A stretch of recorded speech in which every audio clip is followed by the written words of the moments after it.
Many MPs have lost their seats in Parliament because they had never spoken in the floor of the House. But that has not been the case for Honorable Nasat Muhammad Ture, the Ayawaso East MP. This man has never said a word on the floor of the House, but has won his seat for 3 consecutive times since 2012. Let's speak to him and find out what has been his secret and what has kept him going on.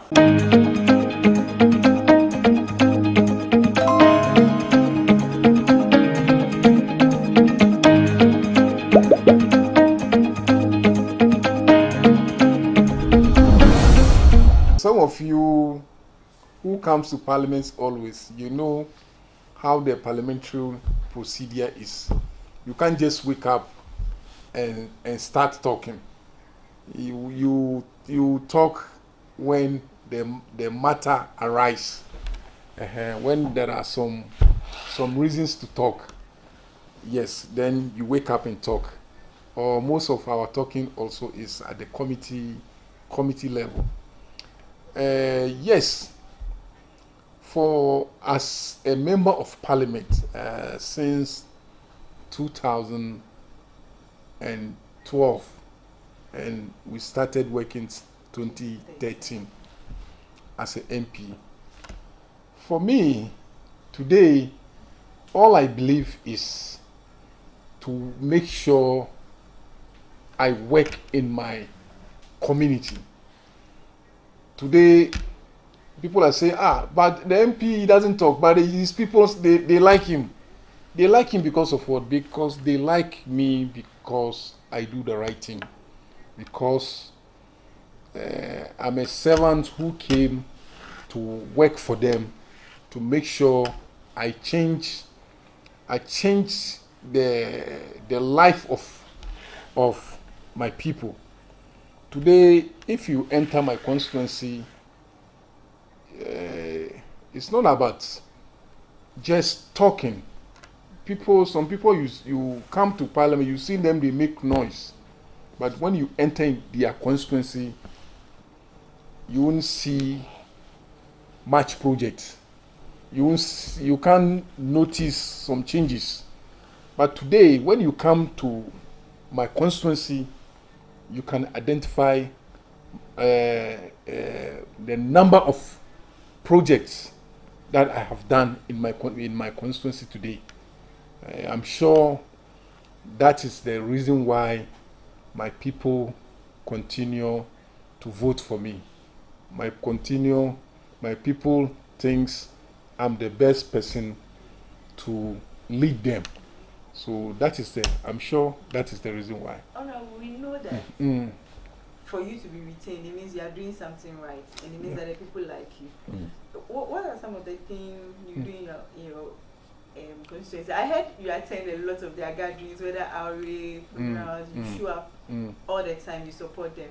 But I just want to know, what are you identified for? If you enter Nima today, if you start from, I don't know if you know Frankies, all the way from Frankies down, Nuria down, especially the Nima market. There you can see the paving blocks that before I became MP, or the whole area is muddy. When it rains, to become muddy. It takes 2 weeks. You can't even walk to that area. I remember the one pastor at the Roman church said, Saint Kizito said, today, because of the good work that I did there, before when it rained and their members are coming to church, from the station, before they got to the church, they have to put water there. People have to wash their legs, people have to wash their shoes before they enter church. But today, the whole area is paved, it's clean.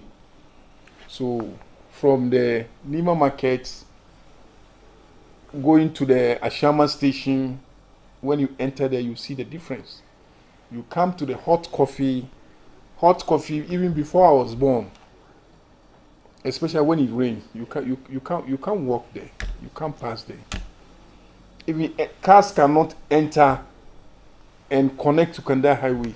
So I did the project from hot coffee all the way to Kanda Highway. And there was a mosque that closed the road from Kanda Highway.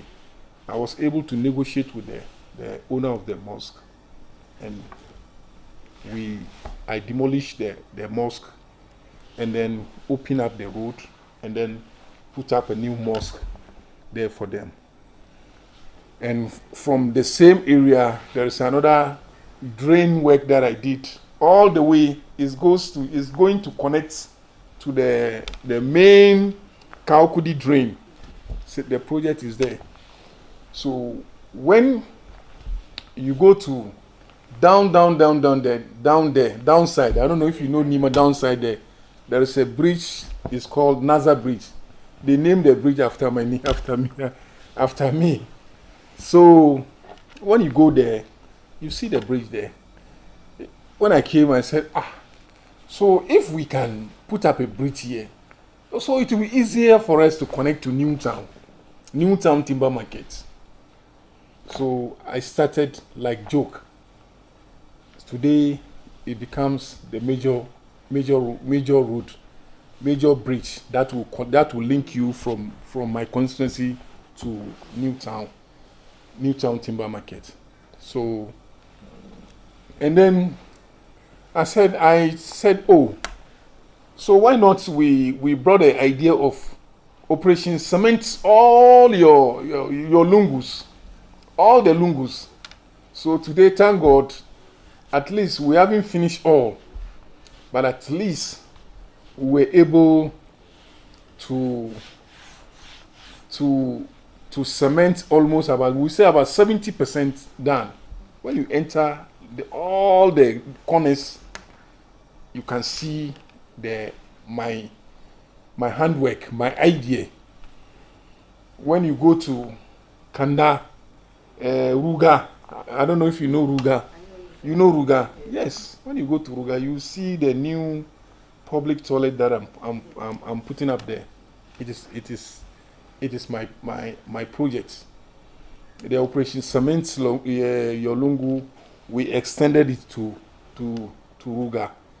So when you go to Islamic Training Institute, the one on the Kanda Highway, initially before it's open. Yes, I came and said, oh, why? We can fence. Why can't we fence it? So we fence it. I put up another project in there. So today, the place is safe for the kids. Initially, when the kids are from the school, when they are crossing, sometimes because it's open, they cross anyhow.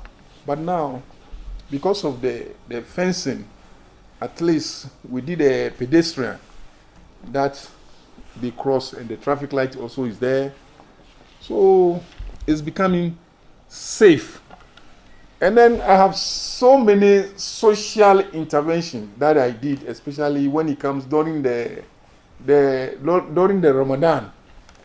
There are so many social interventions that I do help my mothers, my old ladies, my old fathers, my brothers, my sisters, that we do. So it's also part of the achievement. And then education. Also, I'm sure this is you can see the one I just paid for some people. I think about 4 of them, 10,000. One of them is 800. Yeah, I just pay for some of the students. So these are so we make sure when it comes to education too, we do, at least we can't do everything, but we make sure we support the youth to go to school. So when it comes to education, especially when the kids are writing the WASI, we make sure we support them with the math sets, and so on. Sometimes we give them books and others. So I think there is so many achievements that my people thinks I deserve to lead them. So that is why some people say, but the MP cry, he's quiet, he doesn't even talk. But why does the people, his people like him? Yes. So they like him because it's not just you come and talk. You don't do anything in your community. You don't do anything to your people. So that alone cannot make your people to like you. They would like you for some reason. How is that feedback? Like how do they call you? Do you have a nickname? Is there a way you mingle with them in the constituency? Oh yes. I'm always my mic. Always. You know, even was it last Saturday? I attended funeral at Setkizito. There's a funeral there. Our former chairman died. Former constituency secretary. I attended the funeral last 2 weeks also. One of my special assistant also lost his mother. I'm talking about when you come, my relationship with the, we have Christians, we have Muslims. You understand me? But we jaw to each other. So for my constituency, I'm visible. I'm always in my constituency. If I don't attend the program, I make sure I delegate my chairman to attend the program, especially outdoors, passing out, especially passing out. There are many. So funerals, any program, I make sure I deliver. Yes. Well, that's impressive. But I want to ask you, I know it came to a breaking point for you when there was a violence in Nima in regards to some hoodlums. How did you feel about the whole thing, and what are your comments? Yes, the issue, even though it has been resolved, we all know Nima used to, years back, people say, oh, Nima is a violent area, people this and that. Some people do think so, especially the taxi drivers. Those days, years back, when you want to come to Nima, you stop taxi, they don't want to come. But today, Nima is one of the peaceful area, even though the incident that happened the other time. It has been resolved. And then some years back, about 10 years ago, we used to have the watchdog. The watchdog, they are also very, very helpful for the community. But along the line, so people think all those things that are happening, it is in Nima, but it is not from Nima. They are not from Nima, guys. They come and go. So we are trying to make sure this time we work on that to make sure that we won't allow you to come from far place and then come and spoil our name.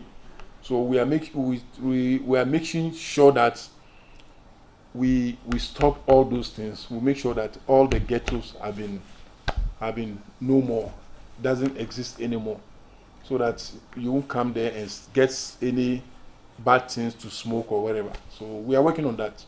Everything in Nima has improved, from roads to education to how did it happen? How did you work? I know you coach for being in parliament for close to almost 12 years. You've been in parliament for the next 12 years. Because how did you resolve? Did you engage people, chief imams, stakeholders, and how do you? I do hold meetings with the chiefs, because our chiefs also, they are playing a very, very wonderful role. Our chiefs, because most of the intervention that we do in Nima, like forums, we do involve chiefs. They come and they also talk to the mothers, the parents.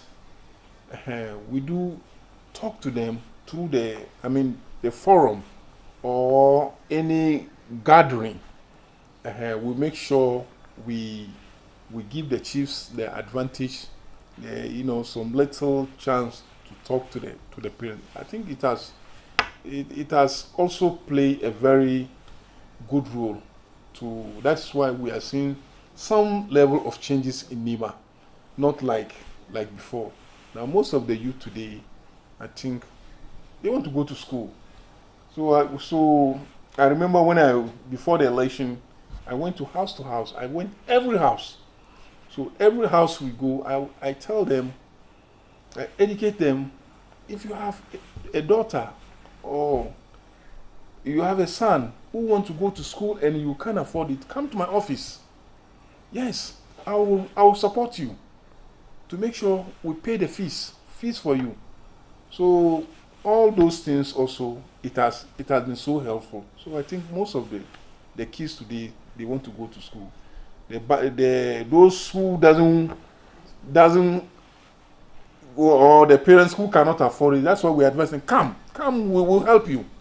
Yes, because some of them, you can see that the kids want to go to school, but the parents can't afford to pay the fees. So if you are in such situation, come, we'll help you. So that is also playing a very good role for us. So I think I would say we are progressing. Inshallah, we are progressing. We've left your constituency. We are now in Parliament. I noticed you're a member of the committee, part of the committee for mines and energy. Yes. Would you say we are in crisis, looking at our recent 4 hikes and what's going on in this country? I think I do need to give details, but what's your take on what's happening under the Akufo-Addo-led government in terms of... I don't need to say Akufo-Addo has failed, but everybody, Ghanaians have seen that Akufo-Addo has failed. He can't do anything. They are even confused. They don't know the direction that they are moving. They don't know. So that's why we said that they should come. I remember JM told them, John Mama told them, His Excellency John Ramama, he told them that time that you have never been there. You people, you think it's easy. If it is Kufuor or then if it's a Kufuor or anybody who is a former president, you will understand the person. But you people, you have never been there. You came and make noise. Today you are the vice president. Today you are Dr. Mahmoud Bawumia. You are the president today. You are the vice president today. Akufo-Addo, you are the president today. What are we seeing today? No action, no show. Everything is standstill. Honestly, even we MPs, our common funds, 3rd quarter, 4th quarter. Now we are almost end of the 1st quarter. You haven't paid. So how can the country move forward? How can we develop the nation? So I don't need to talk much. Ghanaians have seen it. That NPP government has failed Ghana. That's it.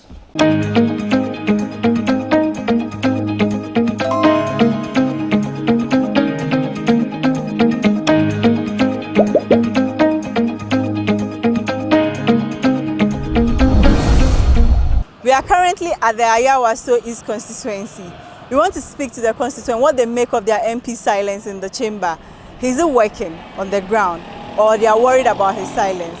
Join us as we speak to some of them. Ayawaso is today because of your MP. He's been in Parliament since 2012. He hasn't spoken in the floor before. But you keep voting for him. He's been there in 2012, 2016, and in 2020. We want to find out what's the secret. Why do you keep voting for him even though he's not actively speaking in Parliament? You know, Honorable Nasser Mama Toure is somebody, he believes in action. And since he came 2012, 2013, McNather, if you go to Nima market, he came there and he put payment blocks. He went to the Nima market. and the Nima Medina station, hot coffee area, all he put pavement. He went to the hospital, he provide them ambulance, he provide them generator, the big plant. He went to Nima police station, he provide them the plant. He built a general hospital in Nima, and though he didn't complete throughout, but he didn't reach some place before this government who came and completed. And education to be giving scholarship, many scholarships. And moreover, the Nima operations, Smintio, Lungu, we have done all. Before Nima, you can't pass inside Nima, but now Nima, when there's rain, there is no problem. The water is moving, flowing, you have no problem. So, to talk in parliament and you don't need anything to your constituency, no, we are not talking about your graduate, no, it's action. What you have done for your community. So Nima, we believe in action. So you have done law, even the street light, all corner in Nima, all. It was McNaza. So we'll be keeping voting for him because he's doing well. So when somebody say why you don't speak in parliament, no. We see some people speaking in parliament, but if you go to their constituency, they didn't do anything to their people. So we love McNaza, we like him, and he's been doing well. So I think this is some of the things I've been telling you. I am the one, every project in Nima, all his projects, all, from 1 to 8. I am the one who is supervising all. So McNaza, we love him. Even when he stands 10 times, we vote him for 10 times because he's doing well. We don't want somebody graduate to know. Just do what we will like. If you do, then we'll be voting for you. It's not about talking in the parliament. When in your area you are doing well, that's all. So if people are saying he's not doing well at parliament, it doesn't mean he's not doing in his electoral area. He's doing well in our electoral area. He introduced me to Olungu and some many things to the assemblymen, and we use that opportunity when taking his step. So if somebody said McNaza is not speaking at the parliament, it's not about speaking at the parliament with the issue. Working in your community, that's the issue. What are some of the projects he has done apart from the operation? Or even when you go to our streets, he has done well to us. And normally when there's rainfall, we can't work. So McNaza came, so we saw the difference, big difference. If he contests again, do you think he will retain him? And when can he lose his vote? Nothing will let him lose. Nothing. Forward advice, backward Nima. I'm the assemblyman on Nima West electoral area. My name is Awule Tolo. Nothing will let him lose. Because we have voted for many people, nothing we see. But for McNaza, at least we can show 1 or 2 things on behalf of McNaza. It's not here for me, but I can show the project for him. But the many MPs who pass, who can show their project. So if they say it's not talking, we don't need his talking at the parliament. We need the effort in the electoral area. Honorable Nasser, me, I don't call him Nasser, I call him MTN.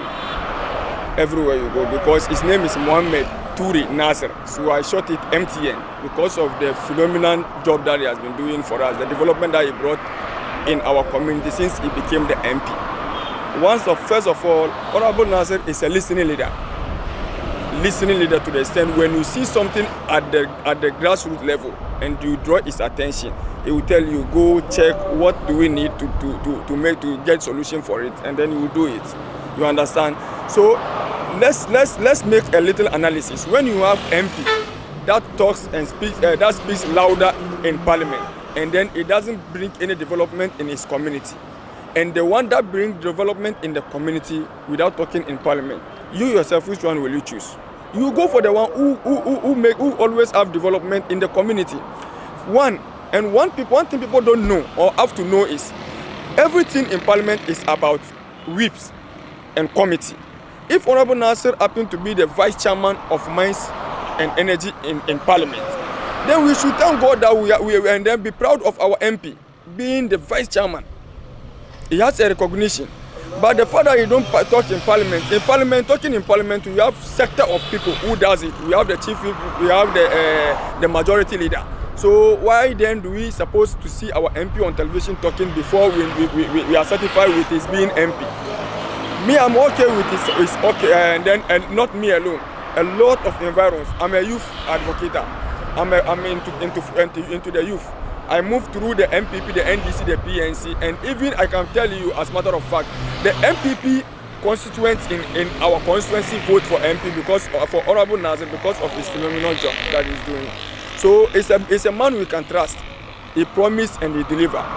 You understand? He promised and he delivered. So Honorable Nasser, I think, unless he decides not to go, he is our best choice as MP, because ever since he became the MP, we've seen a lot of development compared to the previous MPs that we had in this constituency. If he doesn't speak in parliament, it doesn't mean that he doesn't do the good work at his area. He has been doing the good work at his area. That's why he has been winning always. So what are some of the things he has done for you people? Especially when you come to Nima, first of all, when you pass the corners, you can see, first it was very dirty. They put bola at any place. But now, if rain falls, you can pass anywhere at any time. You are not afraid of anything. Yes. So with this, if he stands again, is this someone you he has the chance to win.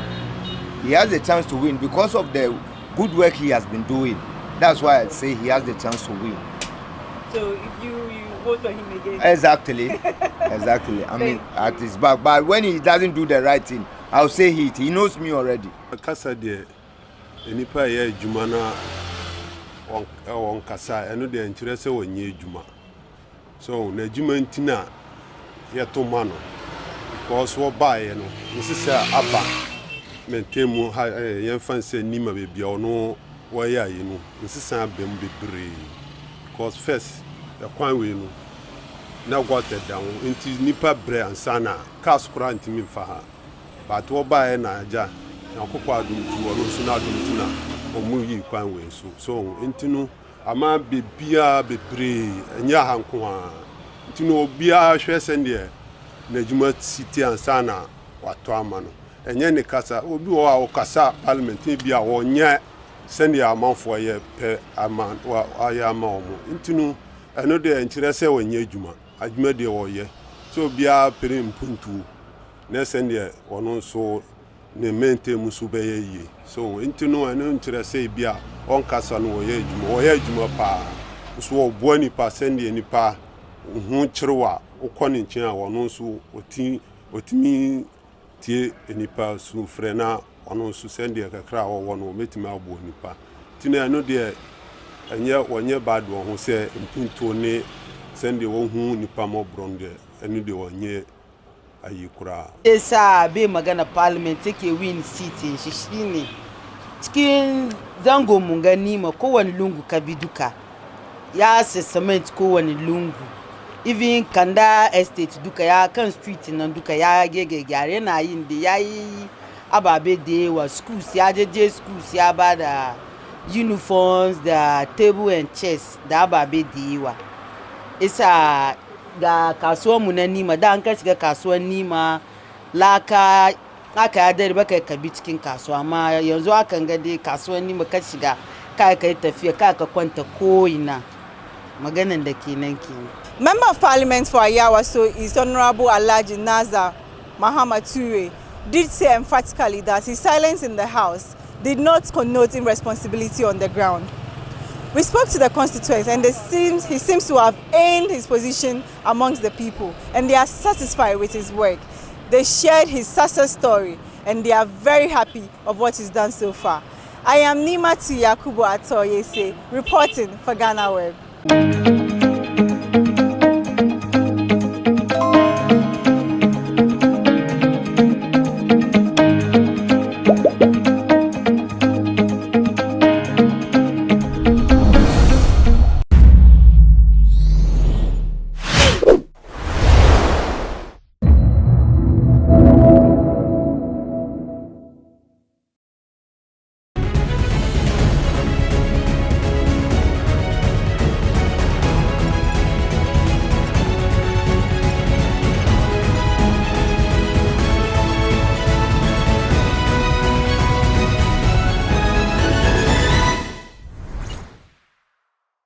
Welcome to Sports Check with me, Perez Ezwakwa. Today, I speak to a man who I've said need no introduction because he has been in this business for decades. He has also ventured into sports administration where he is the lead face for basketball in the country as well as the manager of the greatest African boxer ever. Yao Sechi Afari is my guest on Sports Check today. And after this break, we talk basketball, his life, and that of the legendary Azuma Nelson.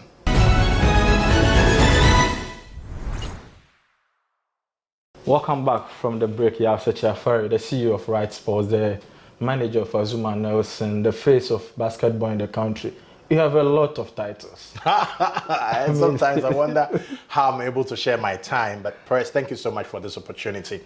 And it's good to see you. Sure. Yeah. But what someone would ask, why basketball in a country where football or boxing is the first or the second love? Why basketball for you? Why did you make that decision to go into basketball? And the question I ask people, why not basketball?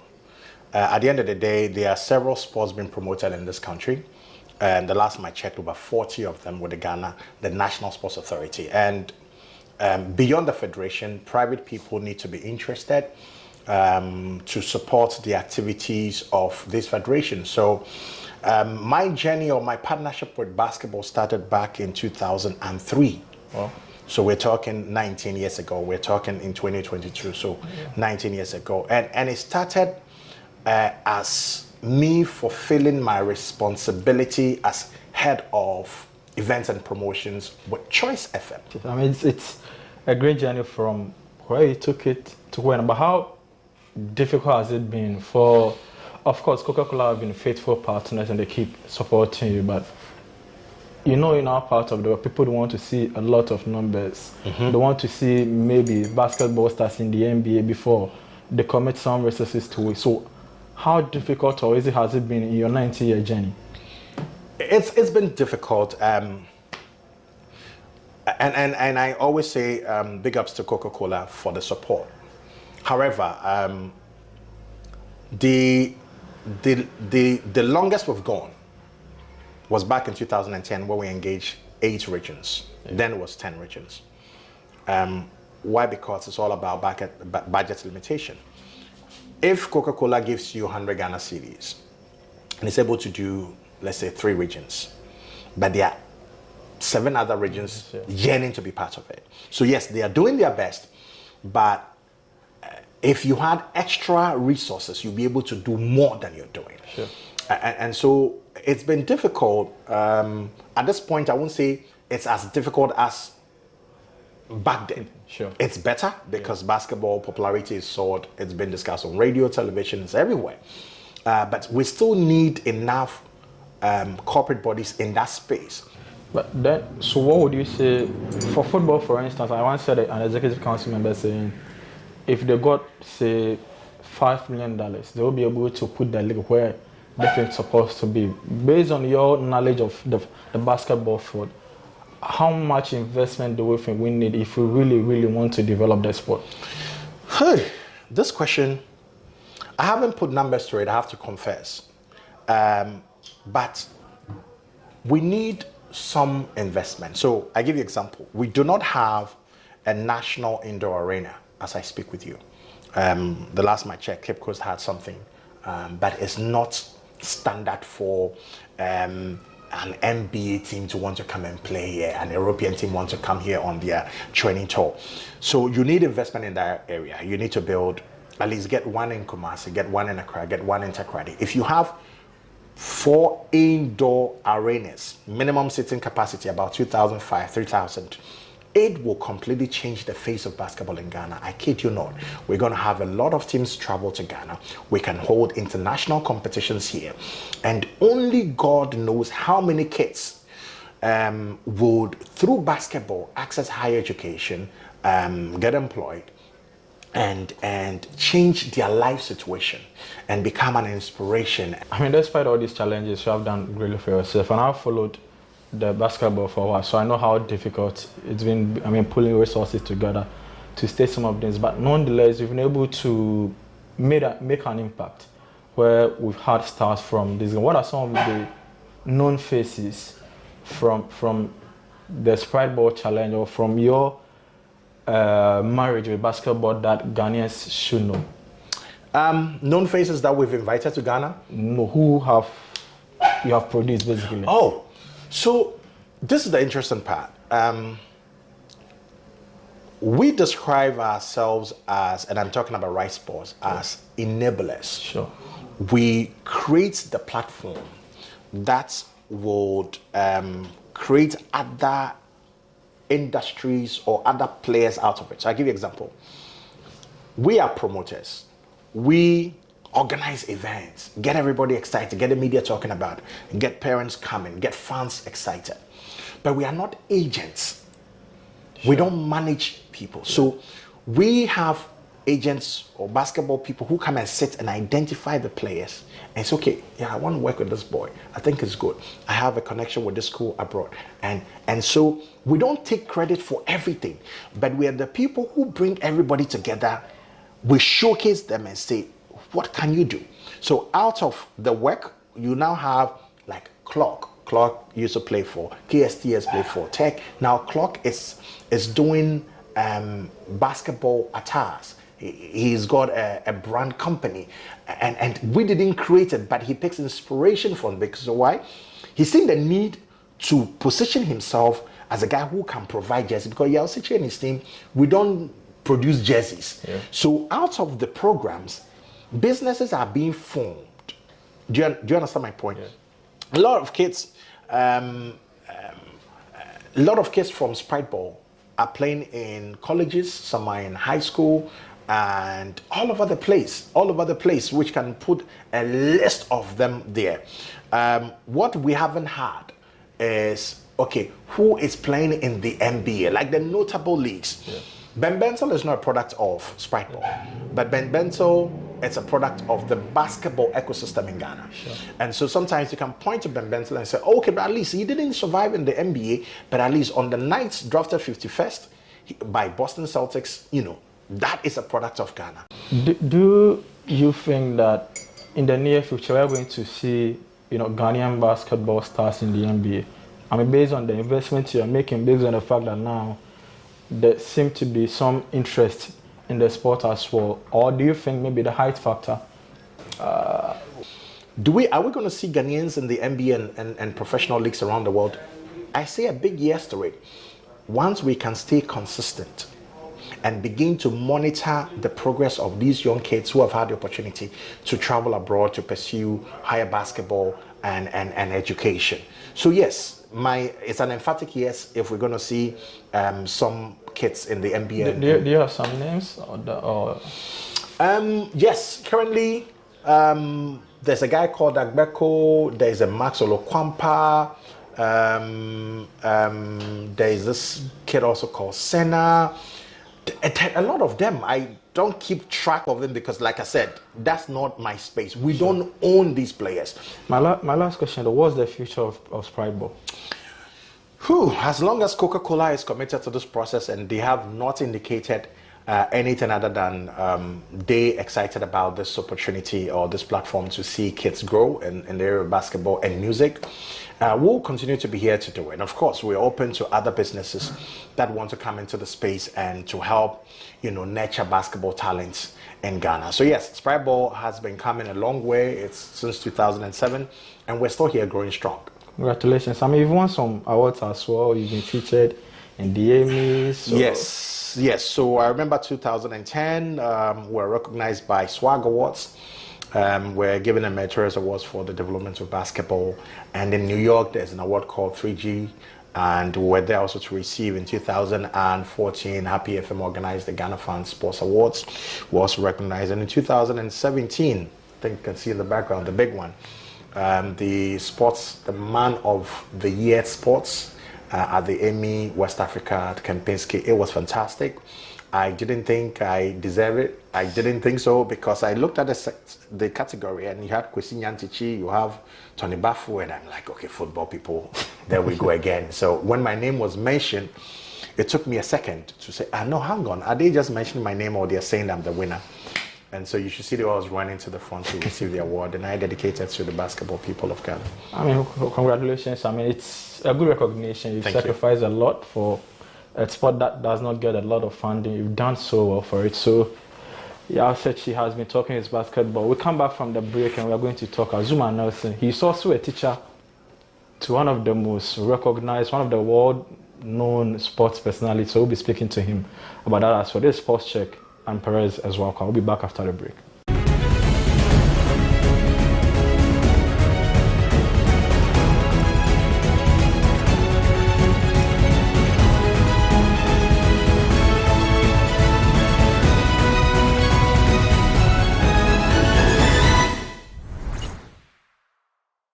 welcome back from the break, and this is Sports Check with me, Perez Ezwaka. We've been speaking to Yasset here earlier, and we talk about basketball, the Sprite Challenge, the good works he's been doing to develop the sport. Now we zoom into another aspect of his life, which is his engagement with the legendary Azumah Nelson. Yeah. So how did you and Azumah Nelson meet? How did it come about? I mean, you have some great relationship. Yes. Great memories. So every Ghanaian knows Azumah Nelson. Yeah. So just like yourself, I knew Azumah from a distance. But my relationship with him started way back in 2010. Okay. So I'll take you back a bit. When I was working my time at Choice FM, sometime in 2005, I was in the office one Monday morning when I got a call from the receptionist that a white man is looking for me. I said, a white man, did he mention my name? He said, yes, he mentioned your name. I said, really? Okay, I'm not expecting any white man, but well, you let him come. So he walks in, I offered him a seat, and then I asked how I can help. And he goes, the Holy Spirit asked me to come and see you. So I had to pull my seat and sit properly. Holy Spirit, wow. So, and what did the Holy Spirit say? So I was listening to you on Saturday, and I was moved to come and talk to you about how you can help me with my youth ministry that I want to set up in Ghana. And I said, okay, what's my role? What do you want me to do? And he said, oh, just to talk about it on radio and then to MC the events as and when we organize that. I said, is that all you need from me? So yes, it's okay. Anything for God, I mean. So we did a few events. He is from the UK. It's called Reverend Martin Reed. So we did a few events. He went back to the UK, but he stayed in touch.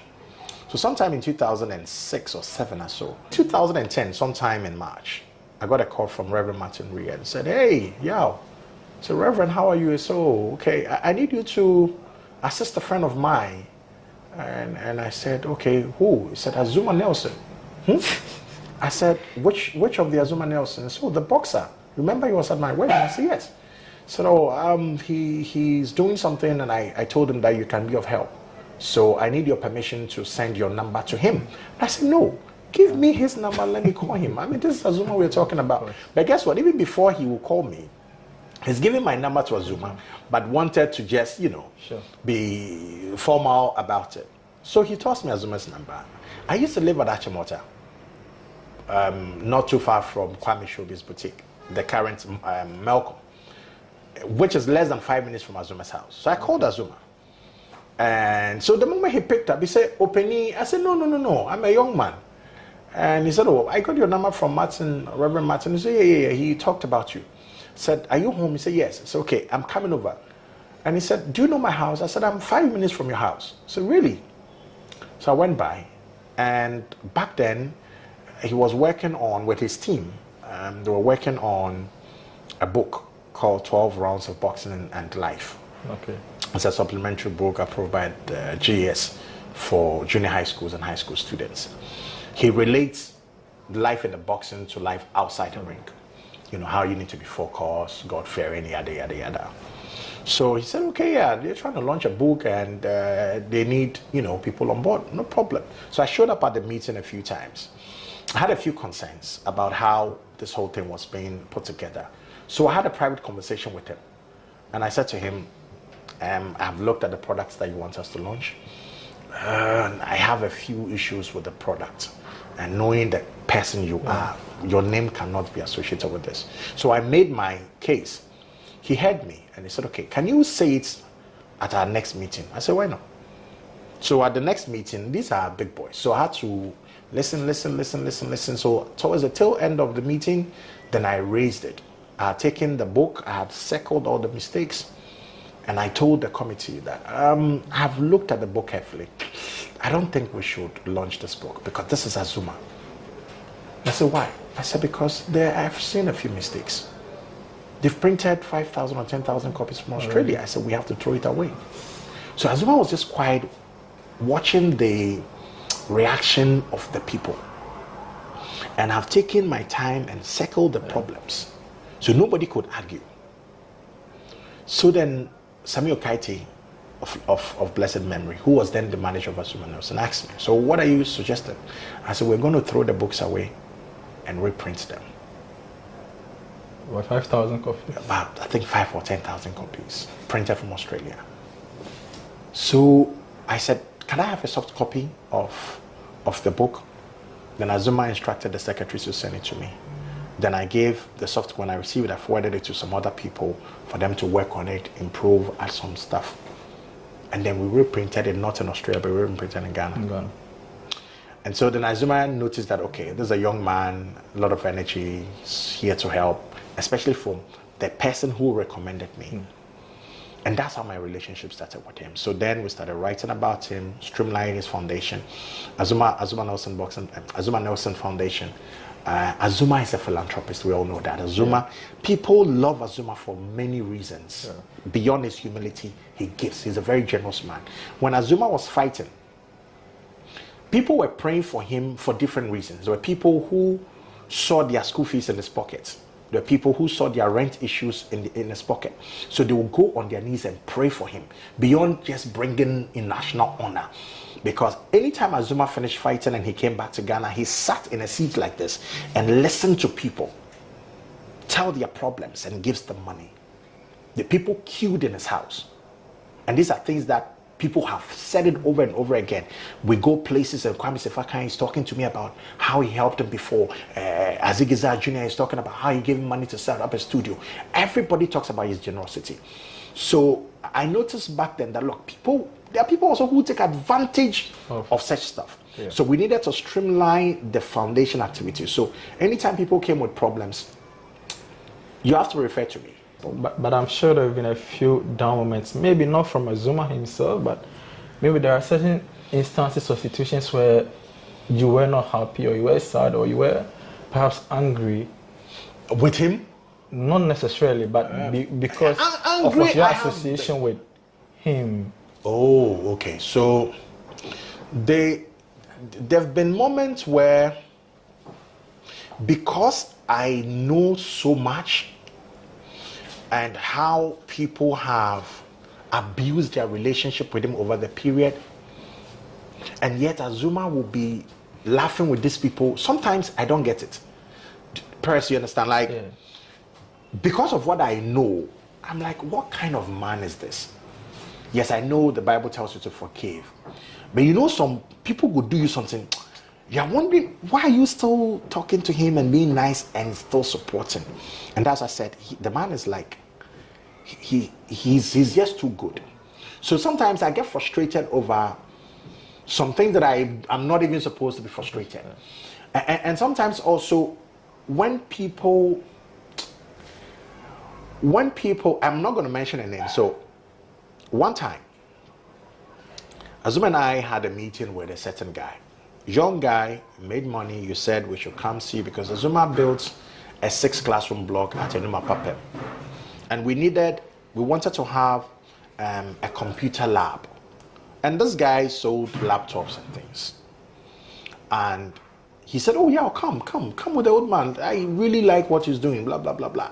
Press. If you have a meeting with Azuma and you say 1:30, he's there. I am always the late guy. I think I'm on time, but Azuma is like in time. So you said 2 o'clock. We got there at 1:45. Sat at the reception. There are cameras all over the place, so you can see that we are there. I told the receptionist that, Azuma is here to see this guy. Paris, we are there. It's 2:20. It's 2:30. It's 2:40. It's 3. 1 hour. Somebody came. Some government guy, politician came. Within 2 minutes, enter. So I went to the receptionist and I said, tell him it's very disrespectful. If he doesn't have time to see us, he should say. In the next 5 minutes, if he's not ready to see us, it's fine. We have to go. I said, look, tell him that if I came alone, boy, I will have a problem. Sure. But to have the old man seated here for 1 hour without attending to us is very disrespectful. So tell him. So I'm sure he had seen my interaction. I don't know how the secretary told him, but within 5 minutes, the secretary came and said, He said we should meet in the boardroom. And when he walked in, I said to him, I said, bro, in front of Azuma. I said, bro, that's wrong. I mean, I know you're a big man, you want to help, but Charlie, you don't do that. Yeah. If I came alone, and I repeated, I said, bro, if I came alone, it's different. But to have the man sit here and 1 hour, so yeah, Charlie, you know how the pressure there. I said, no, you know, chill. So if I have the slightest hint that you want to despise, try and misbehave small, I take it very personal, because I have seen how people revere this man. I have seen in New York how immigration officers will abandon their post and run after Zuma for autograph. Wow. I have seen how boxers will be getting money.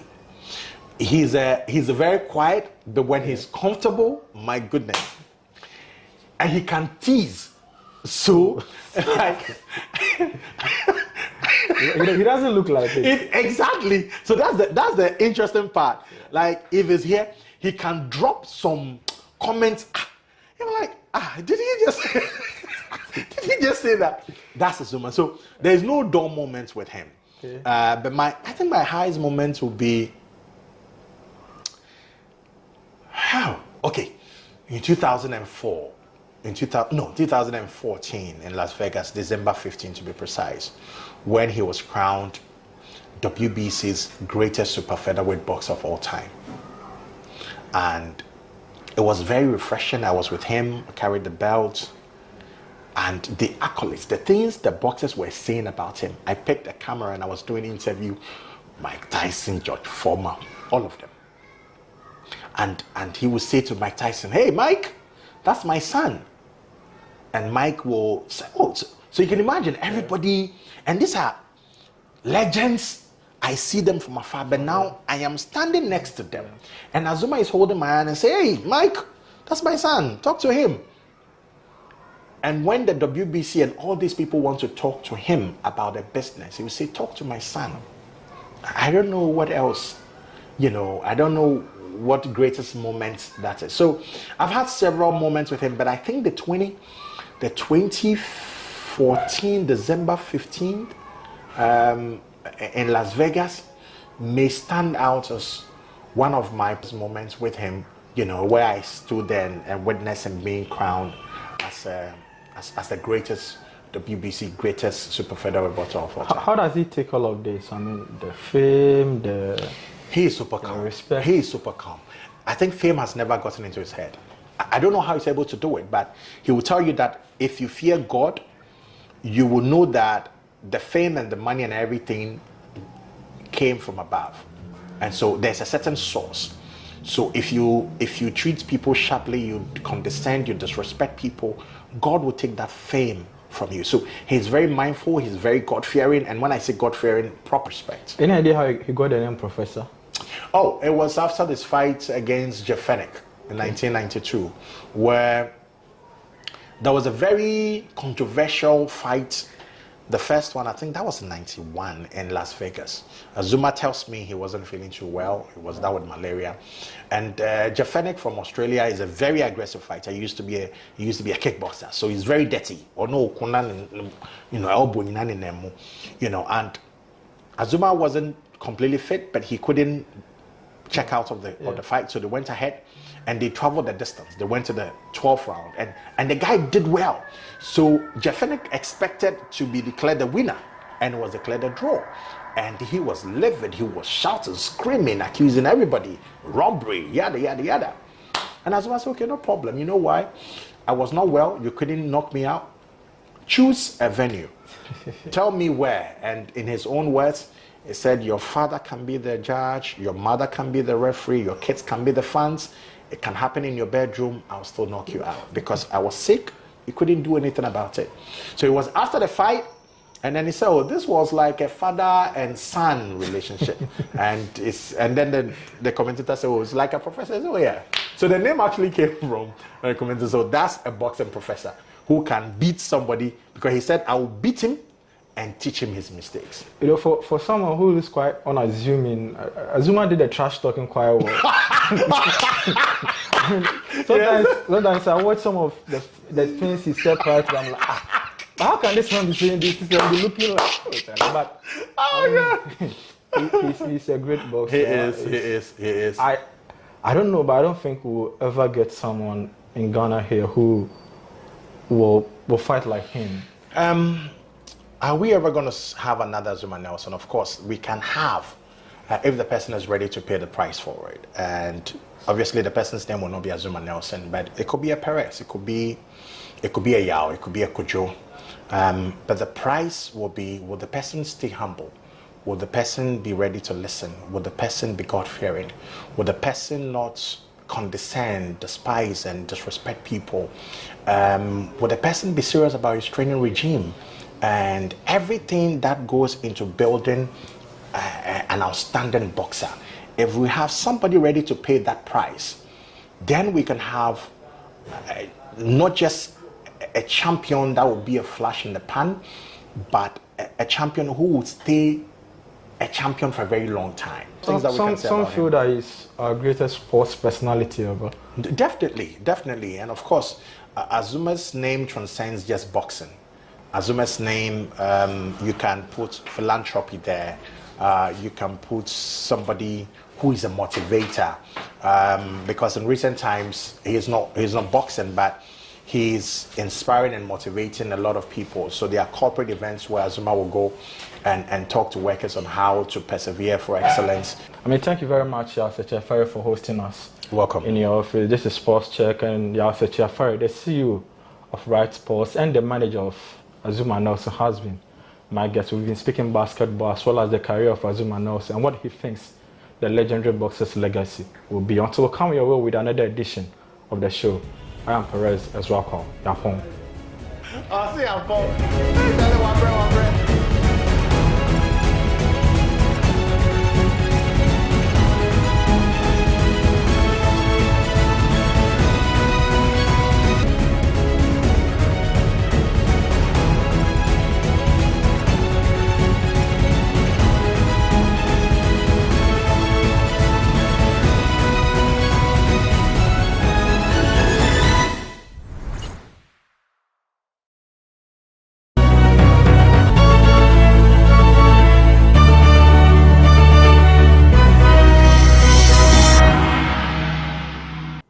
Up on this edition of Bistic, we learn about a technology that helps you learn a local dialect, translate your voice to text, and more, all through an app.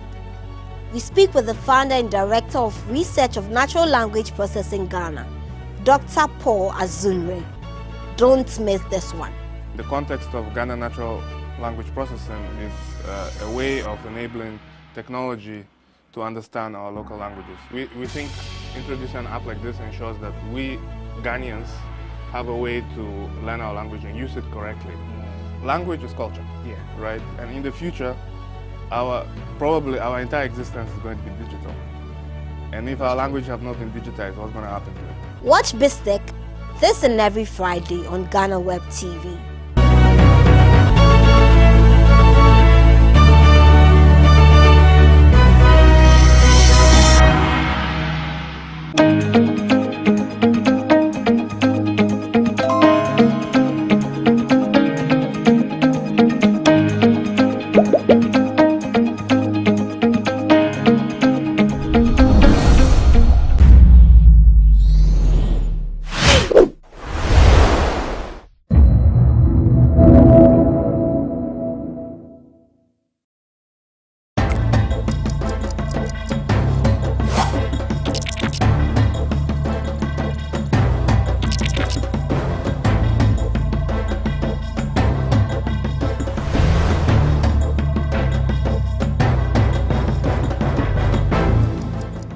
Welcome to the Lowdown on GhanaWeb TV. This is your most informative socio-political program that brings you facts and educates you on issues of importance to you. My name is Ismail Akwe, and in this edition, we are going to go back to our religious series where we debunk some misconceptions around religions in Ghana. Today we are going to discuss the common misconceptions about traditional Ghanaian religion. And there are so many of them. However, we have someone, our guest, who is going to talk about the Ghanaian traditional religion. He is a traditional priest and also a communications professional. We'll be right back after this break.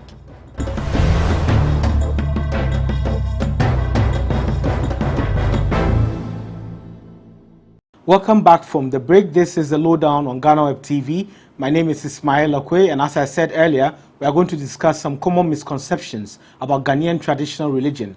According to the latest census, Christianity or Christians in Ghana make up 71.2%, Muslims make up 17.6%, and those of the traditional faith make up 6.2%.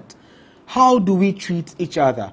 Those of the traditional faith are in the minority, but Ghanaians are originally of the traditional faith until the colonialists brought Christianity and Islam to the country.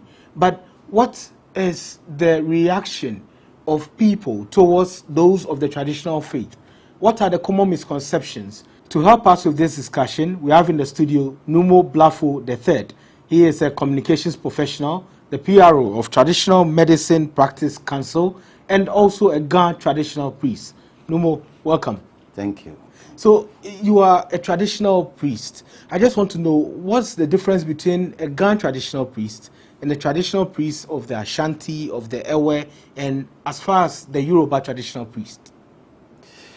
Thank you, and thank you again, and let me say a good morning to your viewers.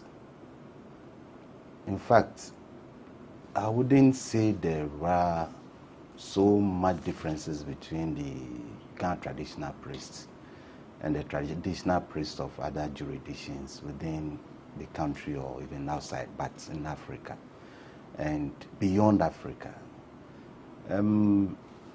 They are all doing almost the same thing, but their positions might be a bit different. Because, for example, looking at Ashantis, in fact, before the Ashantis will even become Ashanti, it was a priest who actually made them what they are. That is Okomfanochi. But they have their kings, and the priests are like under the kings. And then in Ghana, we have the Ulomo, who is the priest before the king or the chief.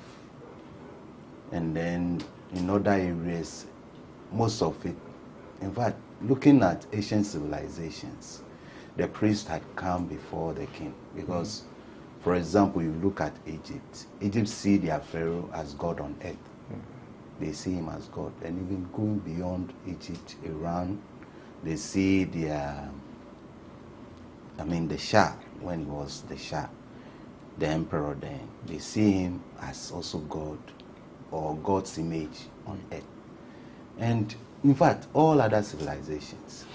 Yeah. In fact, if you go to, let's say, the Aztec, those in South America, the Maya civilizations, you have the priest king. Therefore, all I always say is that this traditional religion was before any other religion. Mm-hmm. And in some cases, where certain religions had come up, for example, Christianity came from the Middle East. Where it came from, the people had their own religion, their own forms of worship before Christ came and propagated his own concept of how their religion should be, which now is Christianity. But even looking at Christianity from its onset till now, there has been a lot of changes. Whether development or whatever, whether they've gone far or they've gone back, is something else to be debated on. So, Numo, which jurisdiction do you occupy and the community you serve? I'm the Asene Romo, and Asene is a division of the Ghana state. Mm-hmm. And my house is called Lomo Chokuna. Okay. When we talk about Lomo, Lomo means ruler or governor. Mm. And that is what we use as, or has been corrupted to Wulomo, Wolumo. Okay. It's corrupted now to Wulomo. But the actual word is Wolumo. Okay. And because the Gans believe that the Wulomo led them to our present location before we begin to have chiefs and all that, the Wulomo was referred to as Wolumo. That is our governor, our ruler. And he played I would say a triad role. You know, he was the judge, he was the priest, and then he was the leader. So he was playing that triumvirate role as the priest, the judge, and then the leader. But then, due to wars and all that, you know, we needed people to lead the Asafo, to protect the community and its people. That's how come we began to have chiefs. Okay, so a lot of Ghanaians, I don't know how you take it, but when they see traditional priests, because that's how I described you, they would use the term fetish priest because they are used to hearing people say that in so many other religious institutions. How do you see that kind of title? Is this something that you approve of? No, I don't approve of it because, first, what is fetish? I don't have a dictionary here, but then what I know about what is fetish is something that you cannot do without. In fact, your phone becomes fetish to you because you wake up early morning, you want to go into your phone, check your WhatsApp messages, check whether you have missed calls. In fact, you do that before even going to wash your face or brush your teeth. It becomes fetish to you. You can see when you don't have your phone how you feel. Something is going on. I mean, it's like that day, if you left it at home and you got to work and maybe you have to drive like 5 miles or something to get to work, and you got to work before realizing that you don't have your phone, I think your productivity on that day will be very low. So when people say fetish, I always say that they don't know what they are mentioning, because that is what we have been programmed by the colonialists to see our own heritage. Because the deities we worship, when they will say angels, who created them? They will say angels, and our own are fetish, paganism, this, that. But they have given nice names to their own, St. Anthony, St. John, St. this and that. Then when I call my own Blafo, then they say, hey, something. But I'm not English. So there's no way I will have the English name in my name or in the naming of my ancestors and my deities. There's no way. So when you don't understand my mentioning Akromabre, maybe which are some of my deities, then because you don't understand and you begin to, look down on what I'm doing. But then, you see, it is just something that I always say that we've been lost for a long time. We've been lost for a long time because whatever we do as traditionalists, they are our heritage. In fact, you have a name. You don't even know where the name came from. And then you say you've converted to Christianity, but you still keep your name. Because it is your name that will identify you to a specific house, to a specific family. And then you'll be known. But if you don't have that name, who are you? You are a lost person. You don't have an identity. So if you say you are converted to Christianity, I think, or Islam, for me, what I say is, you don't just change one name. Change all your names so that at least you don't even belong to any family, to any tradition at all. But you see, this research that has been done, I always doubt it, because how many Christians don't come to the shrine? How many Muslims don't come? That's a very important point you've made, because my next question was going to be, how does one identify as a traditional religious believer? Is it by, for Christianity, for instance, people convert and then they go through a process.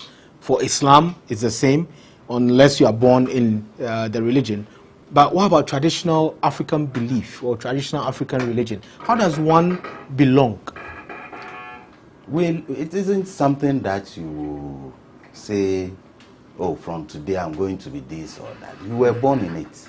So it is yourself. Nobody teaches anybody how to worship God. You see, you live it. Because from the day you were born, if you come to Ghana custom, you were born on the 8th day, you will be named. And look at the ceremony or the rites that goes with the naming ceremony. Then people say it's they will use the usual word, it's fetish and it is this and it is that. How can you put a small baby on the ground and this and that? And I mean, but look at how it is done. When you are to be named, they look for somebody with integrity within the family or even the community. And that person will be asked to do or to lead that rites. Meanwhile, you have your family head who is there to also guide the way things are conducted. But then they find this man with integrity. So because of what? Because they want you to grow to be like him. You see, they want you, the child, to grow to be like that person. But now, we say because of Christianity, we are taking our children to churches. Meanwhile, we know the beginning of some of these pastors, some of these so-called bishops and reverends and whatever. I mean, they have big titles. Some have been armed robbers, some even became converted when they were in jail and all that. And today, I'm taking my child to this person. How do I want my child to grow up? Or who do I want my child to grow up to be? So, if tomorrow my child has become an armed robber, who caused it? But with the point you made about Africans being born into their traditional beliefs and they grow in it, so it's by birth, does that mean a Caucasian, a white man, or someone outside of Africa cannot accept and follow traditional African religion? Not like that. They also have their traditional religion, which they were, they were worshipping before Christianity came. You see, because the Caucasians, in fact, if you go to Britain like this, England, for example, they have these druids, those who constructed the, how do I call it? I've forgotten the name, but then it's all over the place. I mean, they have their own form of traditional worship before Christianity came. But you see, some of them, because of wars, because most of the time they were fighting all over Europe, they were moving from one place to another. So they lost their, how do I put it? They lost their touch to where they were born, the things they were doing there, and all. You understand? So and I think a lot of them have lost it.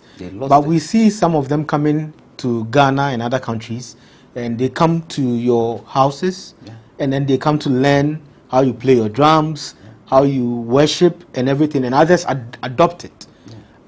When they adopt it, is it accepted? Are they also followers of the religion, or you see them as just people trying to learn and adapt? Well, it depends on the person's own posture. Because there are those who only come to learn, and there are those who really want to live it. You see, that's what I'm saying. Traditional religion is not about practice. It's not about following. It's about your life. Because there are simple things that you do. You get me? Which people don't understand, or they don't see the essence. Because whatever you gain cannot be measured. But for somebody to say that I want to adapt this religion, you don't adapt religion, except the religions that were brought to you.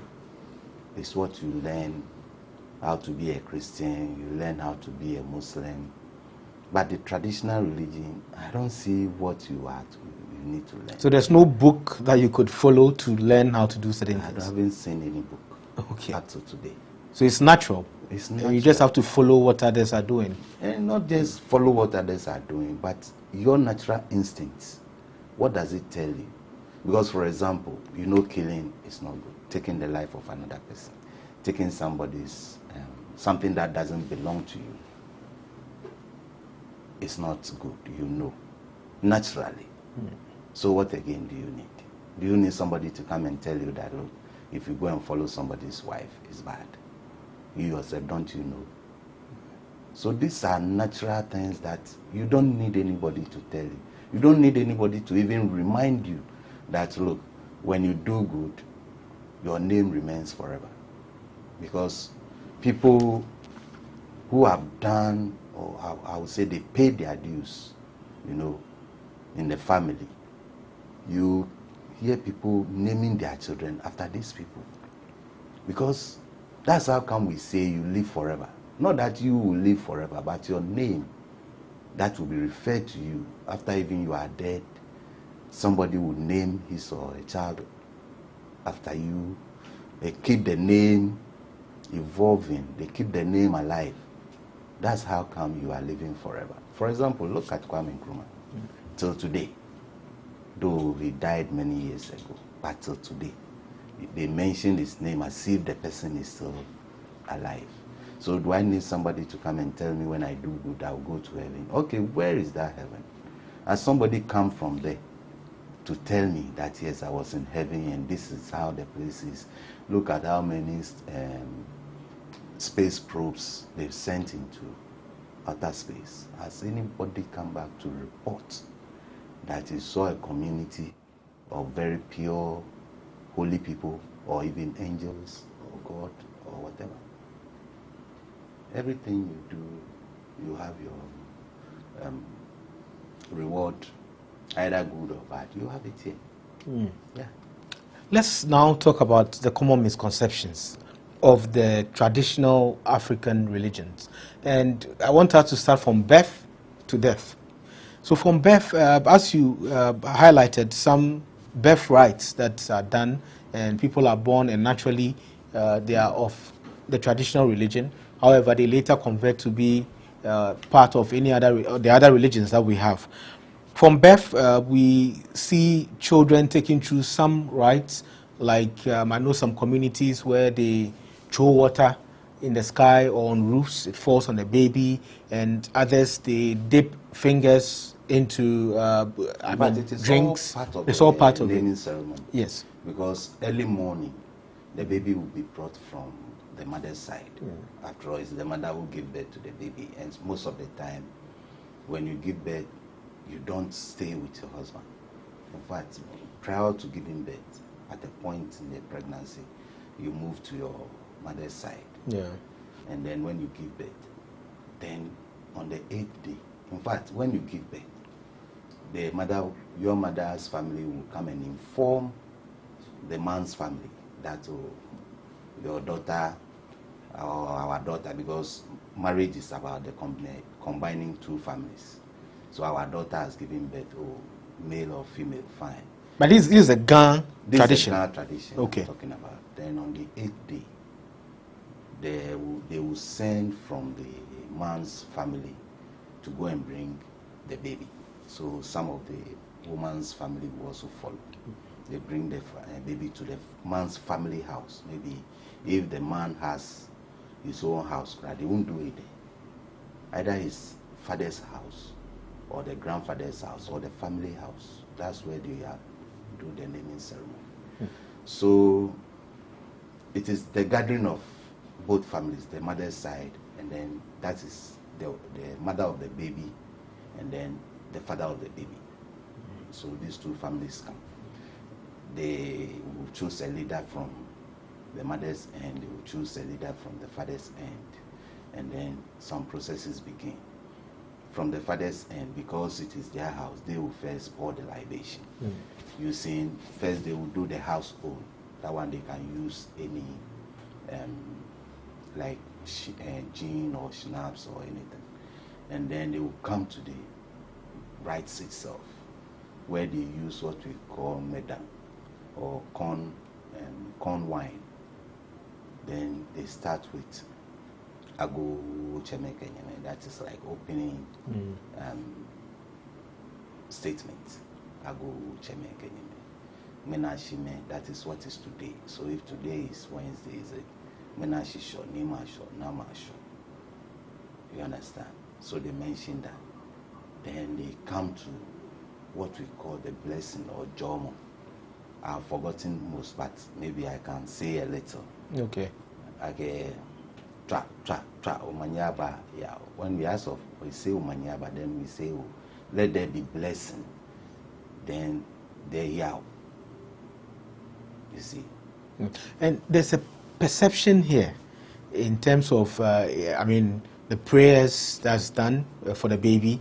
So people think that some spirits, and normally they say evil spirits, are being invoked to take over the baby's life. Is that truthful? Is that what happens? Whatever is said, you don't even hear of any deity being mentioned. It's all about blessing and direction.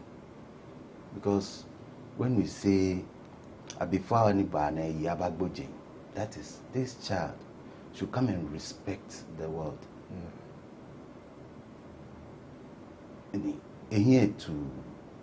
Here fan is said to, that is, his front should be bright, but what is behind him should be in the dark. You see. So there's no spirit coming to take over the baby. No. It's just blessing. Because I know a lot of people have stopped doing the traditional birth rites. I mean the naming ceremony. That is just what I said. That people will now prefer to take their children to churches for a pastor to go and lay his hands on this baby. Meanwhile, we know the past of some of these pastors and reverends and bishops and whatever. Some of them got converted in jail. What sent them to jail? What sent those people to jail? Some we know are pure armed robbers. Serious armed robbers. And then you send your child to this person to lay his hand on the child. What do you think the child will grow up to be? Because whatever we do in the tradition is we just asking for blessing for the child. We even go as far as telling the child that, look, when you dip your hand into water and you touch the child's tongue, you tell him that, look, this is water. Then you dip your hand into gin or shnap or akpeteshikra. You touch the child's tongue. You say, this is done. When he sees A, he should say it is A. When he sees B, he should say it is B. So that's the meaning. That's the meaning. And not that you are teaching the child how to drink, because that's also another perception I out there. teach the child how to drink water. Is it bad? And teaching him also how to drink snap, is it bad? Because at that point, if that is what it is meant, then the child can decide which of the liquids he will like or she will like, whether she will go the snap way or she will go the water, or he will go the water way. It is for him to decide. But then this, we are just telling the child that, look, if you see white, say it is white. If you see black, say it is black. That is, you came with black hair, and we are asking you go with gray or white hair. Is it anything bad? This is very interesting, and would go on a break, short one. We'll be right back, and then we'll discuss the other common misconceptions about our traditional religion. Our guest is Numo Blafo III. This is The Lowdown. We'll be right back.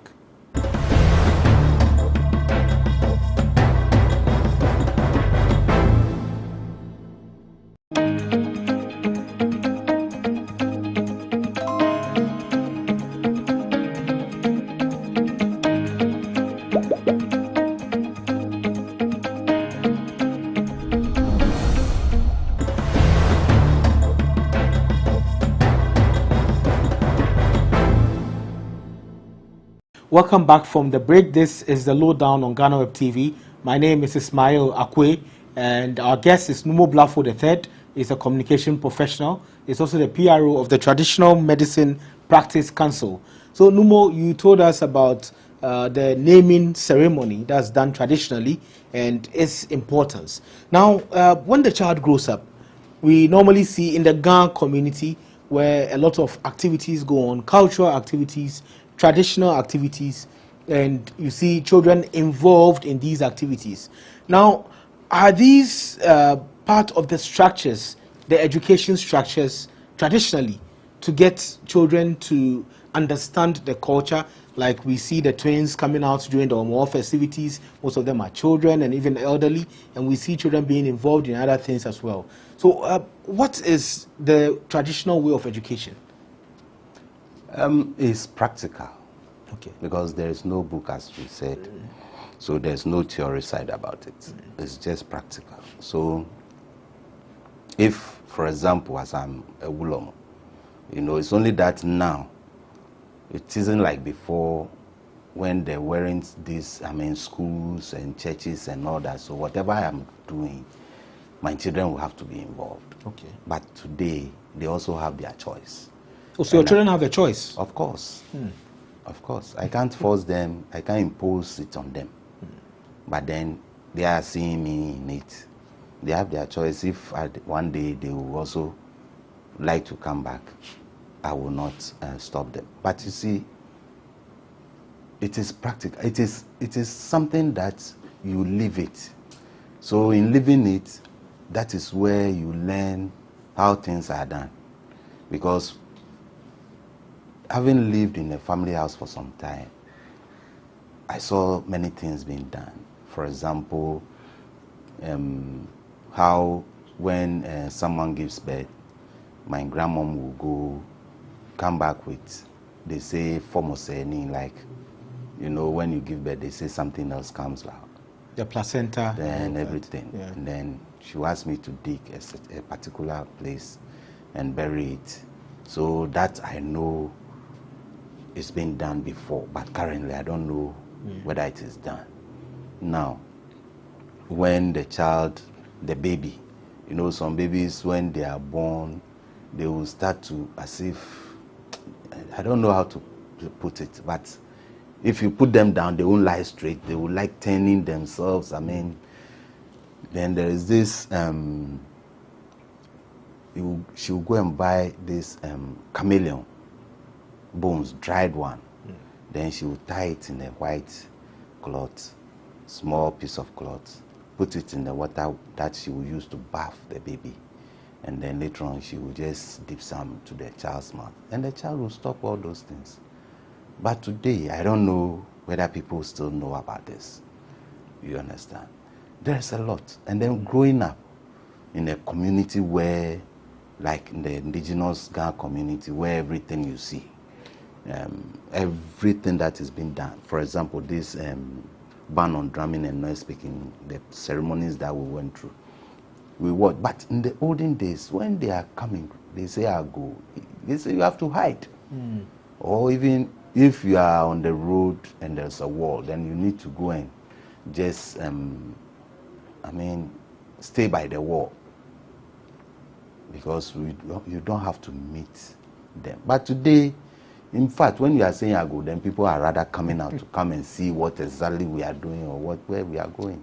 So those have been some of the changes. But we have this, as you are growing up, we have what we call this passage of rights. Yeah. You understand? Not for all the Ghana people though, but we have a specific house in Ghana area, that is mine here, and they do for their girl child before, as an adolescent or before, even if you are a small child and the parents they do it for you. So it's not only the Krobos who do it. Yeah. Gans also we have a specific house who do. Yeah. And they also do it for, and you see, we say we don't believe it. Like this depot and all that. We say we don't believe them. But they work. Because you will see elderly women, they say, my marriage, nothing is working. In fact, my business, unless they say, unless I come and do this thing, and they will come and do it before they become free. And look at the promiscuity we now have in our system, on the society. But before, if you are a lady and you know you've not gone through that process, you cannot be with a man. And before too, I realized, not that I saw, when maybe, especially girls are exchanging words with guys. But today, oh sure, then check can't go now. Coffee for fan. You see, in fact, they are even showing their breasts. So can a lady ask a guy whether he has seen his thighs before? Because they are wearing short things, and I mean, you are exposing every part of your body.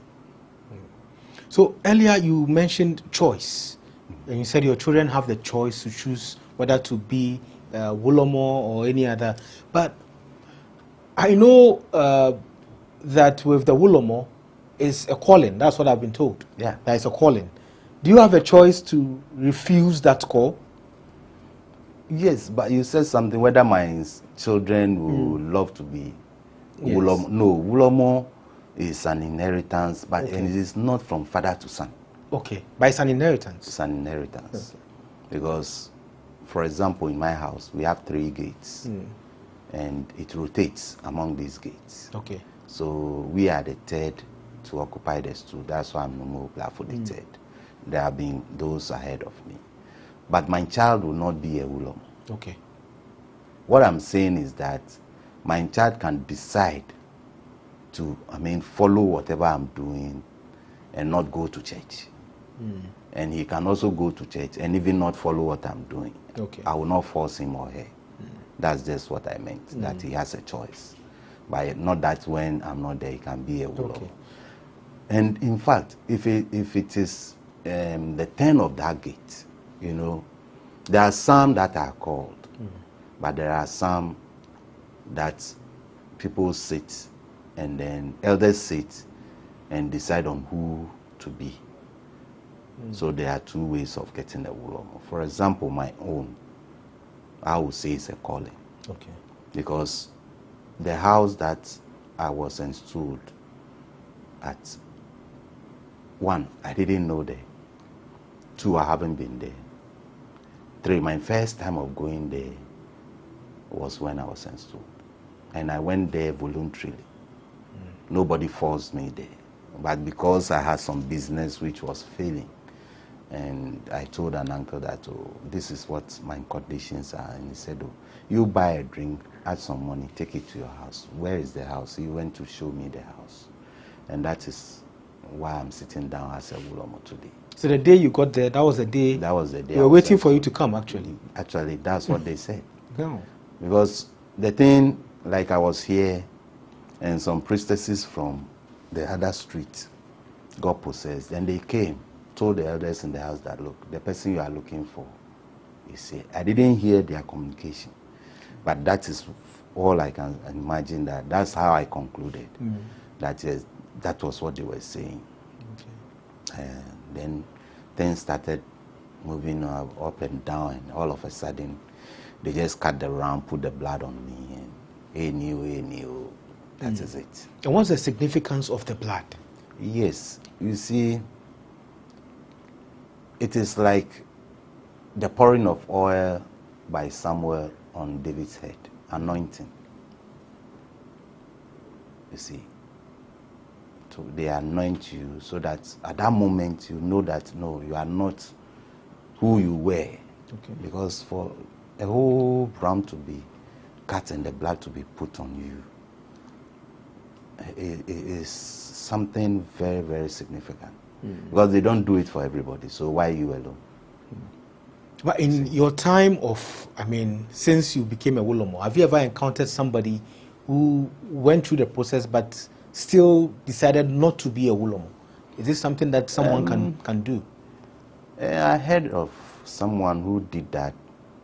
It didn't end up well with him. In fact, I saw him, they showed me. He's now a Muslim. I don't know whether he's passed on or not. But they said he was supposed to be Wolomo, for Sakumo Ulomo. Okay. And then he was in confinement when he himself ran away. Mm. It didn't go well with him till, I don't know whether he's passed on. Okay. And I've heard of others too. Mm. And in fact, when it happened to me, I had wanted to escape, but it became very difficult. I couldn't. The deities were still holding you on. Oh, my people, I had friends who would come to assist me to escape, but then the car would decide to sit in. And one old man in the house, before I would realize it's in the car. It happened about 3 times, and I said, in fact, I got angry at the end with him. I spoke to him, but he was laughing. You see, so I just decided that let it be. But your life has become better. At least after. Okay. Things have changed because currently where I am today, I never knew I would be in this position. Being a member of the governing board of the National Peace Council is another position that I never knew I would be. And in fact, where I was before, who am I to even be shaking presidents? Where will I stand to shake a president or even take a picture with the president? But today, I have that privilege of meeting a president, either former or present, shaking them and all that. So I have come far. Okay. And the education process, I know there's education involved. After you were selected to be the Ulomo, you go through some education on identifying the deities, understanding the practices and the things that you are supposed to do. Is there a school? Because I've been told, but I'm not sure, that there's a school around Amasaman also. School for Ulomo, and I mean, there's nothing like that? There is nothing. Because I never went to any Ulomo school. You didn't go to any school? And I haven't seen any Ulomo going to a Ulomo school. You see, there are people who you come to meet.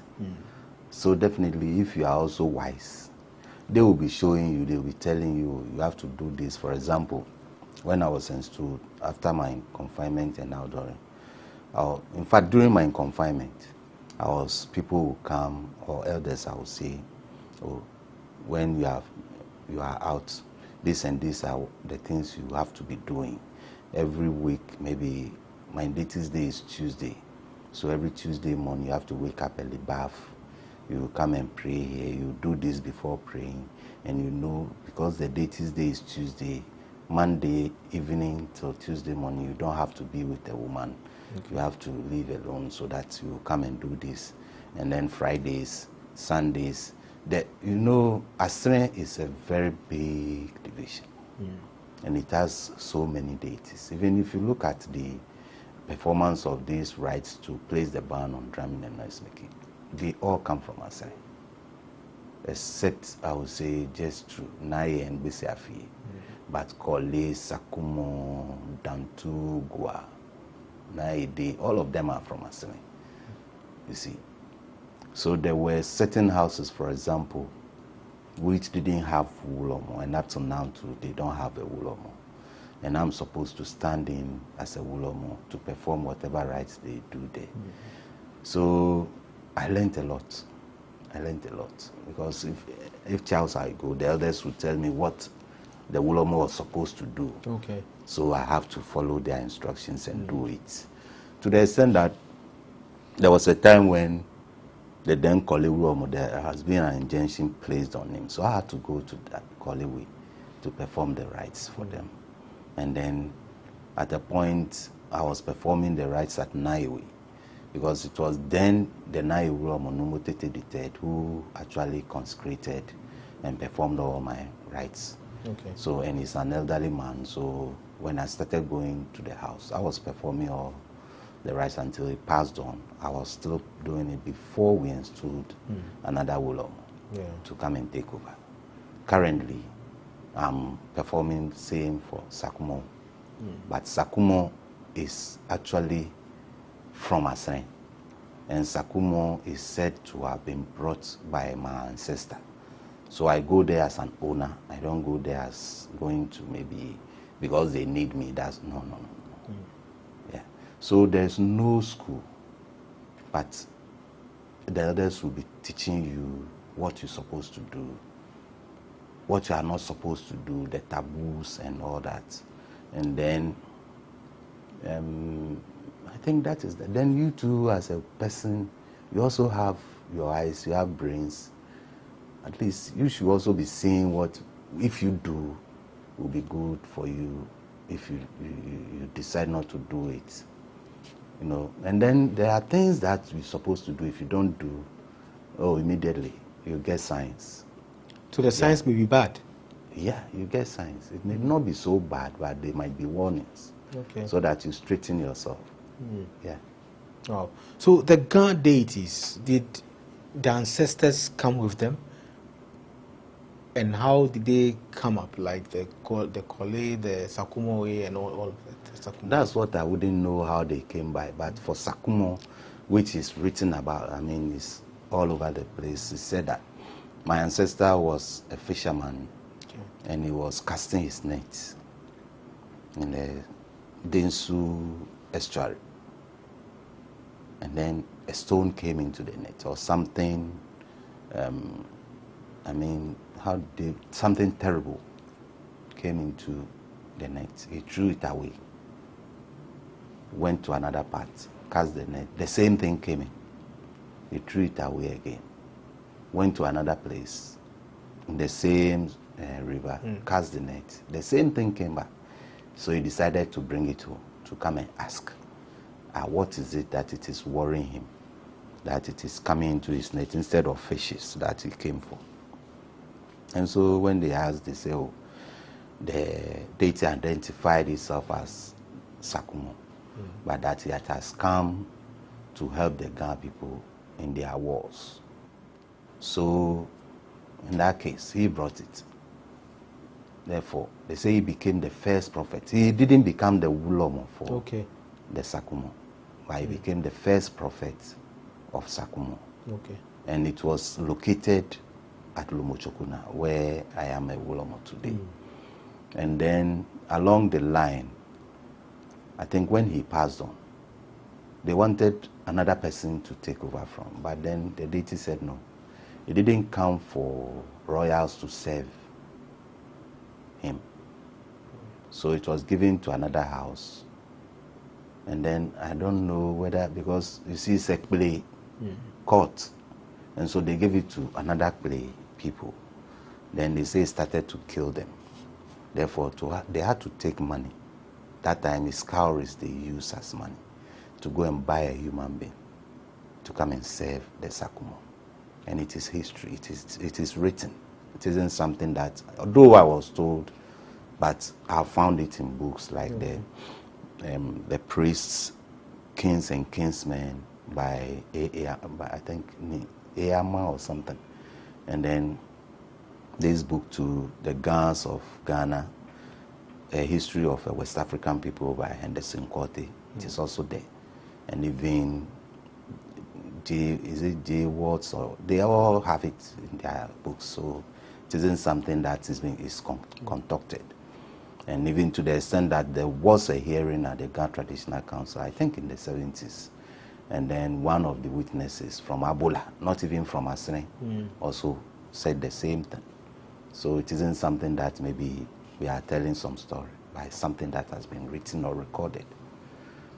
And therefore, they bought this human being to come and that is how the Sakumo has been. So before, it is even reversed so much that people were even afraid to pass where it is located. And because of its, I mean, how it is, they had to relocate it to the outskirts of the then known town of Ga, because it was, they said it was so, I mean, it doesn't play, it doesn't joke, and it isn't something, deity or God who is forgiving. If you make a mistake, that is the end of you. It was feared. So currently we have a lot of people who parade as priests, and they claim they have deities, but you can't tell which tribe or which clan they come from. And you see them on TV and saying all sorts of things. Are they I mean, recognized by, let's say, the Ghana traditional I don't think you've seen a Ghana doing that. No. Yes, because most of those people you see are, what they are using are things they have gone to acquire. They are not ancestral deities. You see, we have ancestral deities, and then we have those that are people who have gone some places and they have acquired. You understand? Like during the time of wars, people go to war, the people go to acquire certain powers so that when they go to war, they can return or they can be victorious and all that. So some of them that you see on TV are things that they themselves have gone to acquire, or maybe their fathers or grandfathers or great-grandfathers went to acquire, and they are using it this way. Now but ancestral worship is different from what they are doing. Because the ancestral worship is about the protection of the community, the people. It's about how the people will survive and prosper, progress. You see, that is it. Because those people, we've heard, I mean, some have been arrested for asking people to bring babies and heads and all of that. Is it a worry?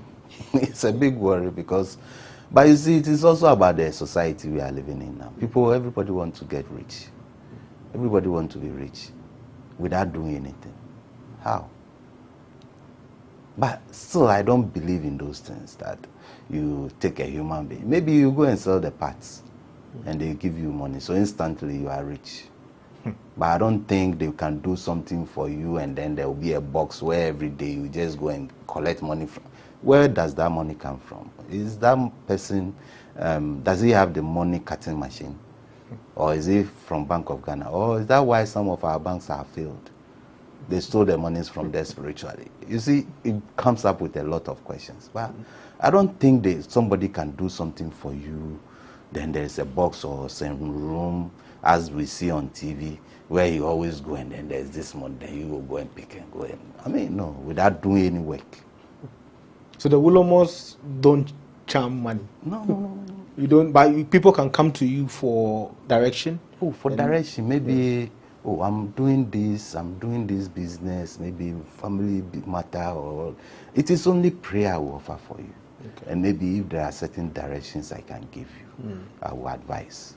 Yeah. And if there is the need for something to be performed for you, I will do for you. But can you use a human being? For what? Would it be right for, the Wolomos of Accra, let's assume Accra, Greater Accra, to write a press statement and say they are calling against the works of these people who are tarnishing the image of the traditional religion because they front as traditional religious people? But they say there's freedom of worship. Freedom of worship. So how can I go and say that the way you are worshiping is bad, so stop? Already, me myself, I'm being attacked because I have placed the ban on drumming and noise making. And people are saying, why? They are attacking the Ghana people left, right, center. Meanwhile, there is no place in Ghana here where they don't have their cultural tradition, where they don't have certain things they do. Meanwhile, the ban on drumming and noise making is not only done in Ghana communities. I've cited this example over and over, and many, many more.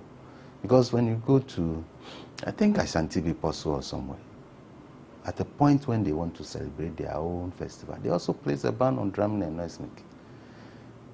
You go to Akwamu, before they celebrate Dojura, they also place a ban on drumming and noise making. You go to Elimina, before the Bakatue festival, they also place a ban on drumming and even a ban on fishing in the Bakatue lake or river or lagoon or whatever, and many, many others. So why is it that when it gets to the Ghana's own, then people are up in arms? You have the whole year, 11 months, to do what you want to do. Just 1 month for silence. And then you don't agree. Meanwhile, the other religions also had their own, because before the Ramadan for the Muslims, where they also observe some kind of silence and fasting and praying. The Christians also observe their Lent season where they also fasted. And if you are fasting, do you go jumping all over the place? You see. And during this same period, but you see, there is something we need to understand, that it is this same period too that people, especially farmers, should be concentrating or are concentrating on their farming activities like clearing the land and doing their planting and all that. And the ban on drumming and noise making is just a symbolism of farming activity. Because what we do, we don't do anything. That having specific places for particular houses, who go, they clear that space, and then a week later, they go and plant millet and corn. Then a month later, they go, in fact, it's not even about a month, about 3 weeks later, they go and transplant. You see, but the whole process takes 1 month to leave the ban. And it is just farming activities. And people are putting all kinds of meanings into it. You see. But what is there is, as a human being, there should come a time when you need to do something that will take you nearer to your God. Because after all, you didn't come to this world by yourself. And you didn't come by accident. You came by a purpose and for a purpose. Therefore, we all believe that there is something beyond the human understanding. So if there's something beyond human understanding, and some people are professing a way or a direction as to how to get closer to that being, whom we all know that everything flows from him or her. We Gans or Ashantis also say Asasia, but we Gans, we say Atananyumo. Ashantis will say maybe Onyankupon or Chediampon. But we say Chediampon, Kwame, Asasiafia. That is for the Ga people. But when we are referring to God, we say Atananyumo. So Gans believe in divinity, the God, the one God. The one God, but one God in two persons, the male, female, combined, not that different people. We'll talk more about God after this break. This is the Lowdown on GhanaWeb TV. We'll be right back.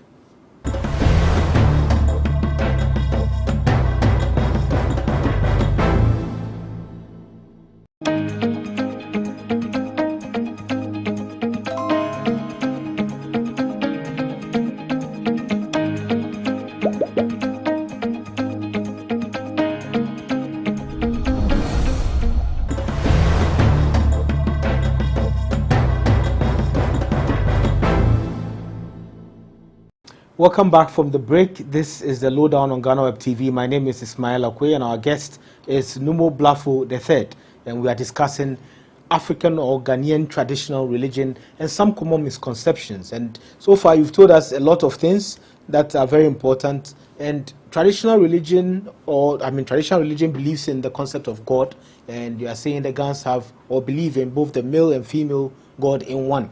And we hear it in a lot of the prayers and then the rituals that are performed. So we see other people also worshiping other deities, but where do they fall when it comes to the hierarchy of, of God, if there's anything like that? Yeah, we can say Atananyumo, that is we are referring to God. But then we have the deities, who some people will say they are angels. Okay. Because definitely God doesn't work alone. He has his servants. And you see, depending on where you find yourself, then you see certain things or deities there which are different, or there are some that run through all the Ga communities. There are some you may find them in Teshi, La, and maybe Nungwa. There are some you might find in Nungwa, Tema. And there are some you will find all over the place. That the deities are not, things that you can touch. They are just beliefs. They are beliefs. So they are not things that you can find somewhere and you can. No, see it's them. just maybe a symbol of a place somewhere where you can, point of contact. That's what I would say. Okay. But You come and you don't find anything. Okay. You understand? So it's not like there's a statue, because normally there's this belief that there are statues that represent the deities and people think that is the deity. There are some that even are not statues. You see, there are some that are not empty air. But you believe this is where it is located, or this is where when you call it will come. But though you can call it anywhere, they will come. You see. So those who are possessed during rituals and other events, what is it? Are they also Wulomo, or what are they? No, they are priestesses. Okay. You see, most of the time they are possessed by the deities, and then they speak. The deities speak through them. Okay. Because maybe the deity has a message. So they will have to possess somebody, and then so that they can hear what people can hear what it wants to say. Do they possess the particular people, or it's just? And they don't possess everybody too. Okay. At least you've not been possessed before. So if you stand by the event, you don't. No. There's no chance of because you being possessed. I mean, except you yourself, maybe one is following you, and then you don't go home, you don't go and do what you have to do in your house. But when people are doing it, you run to go and watch. So, okay, you want to go and watch some people. Okay, we also do for you so that they will come and watch you too. You see. But then, it isn't something that, like, because your mother was, or your grandmother was, so definitely you also be. No. It isn't like that. And then the dancing and all for of that? those ones, you go through training. Okay. You go through training, and the training you are giving to somebody. For example, if, like me, I was possessed by a deity, one, they will have to find out which deity and from which house. So when they find out, then I will go through the process of being marked, and then later on I'll be, how do I call it? Is it initiated?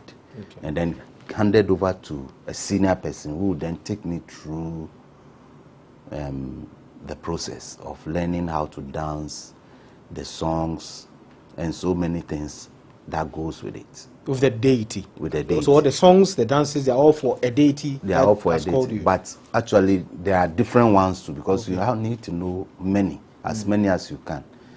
Because you'll be going to maybe functions. Because if, for example, I'm celebrating my yam festival, other priestesses will come with their initiates and all, but they might not be the same as my own. Okay. You understand? But you need to learn anything you can learn about it, so that wherever you go, you are not found wanting. Because even the dancing are specific to certain deities. Because there's a deity, when it comes, they need to sing a certain song, play the kind of band or drums for it, and it has its own dance. So as an initiate, you need to learn anything you can learn about, so that wherever you go, whatever is being done, you can also do some. Okay, so the dance, the prayers, the incantations and everything, are they done in full consciousness, or they are done in, while you've been possessed? How does it work? So there are two ways. One can be when you are not even possessed. That's why you need to learn. Okay. So that even in the physical form, without being possessed, you can still sing and dance.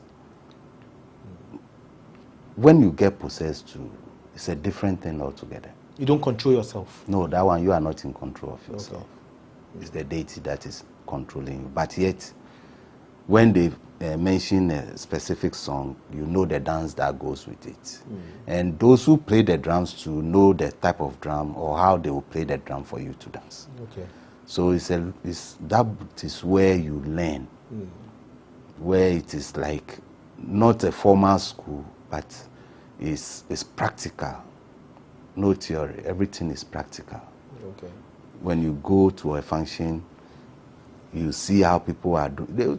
They will push you to go, even if you don't know how to dance. You will be there Small, then they will be teaching you, oh, do this, do that. You have to do it like this 2, 3 times, 4 times, 5 times before you realize you are also doing the same thing. So as a leader of the traditional religion, do you have rules and regulations? You mentioned some to us, days that you pray, and then some things you do on Fridays, Sundays, and all of that. But I mean, the appearance and also even work and other things like that in this secular environment, are there limitations, or you can do anything anyhow or anywhere, anytime you want to? You can't do anything. You can't do anything and anyhow. So you can't be a banker? Being a PRO, I can be a banker if I had chosen that route. So, in fact, it was my choice to go to school after becoming a Wolomo. Okay.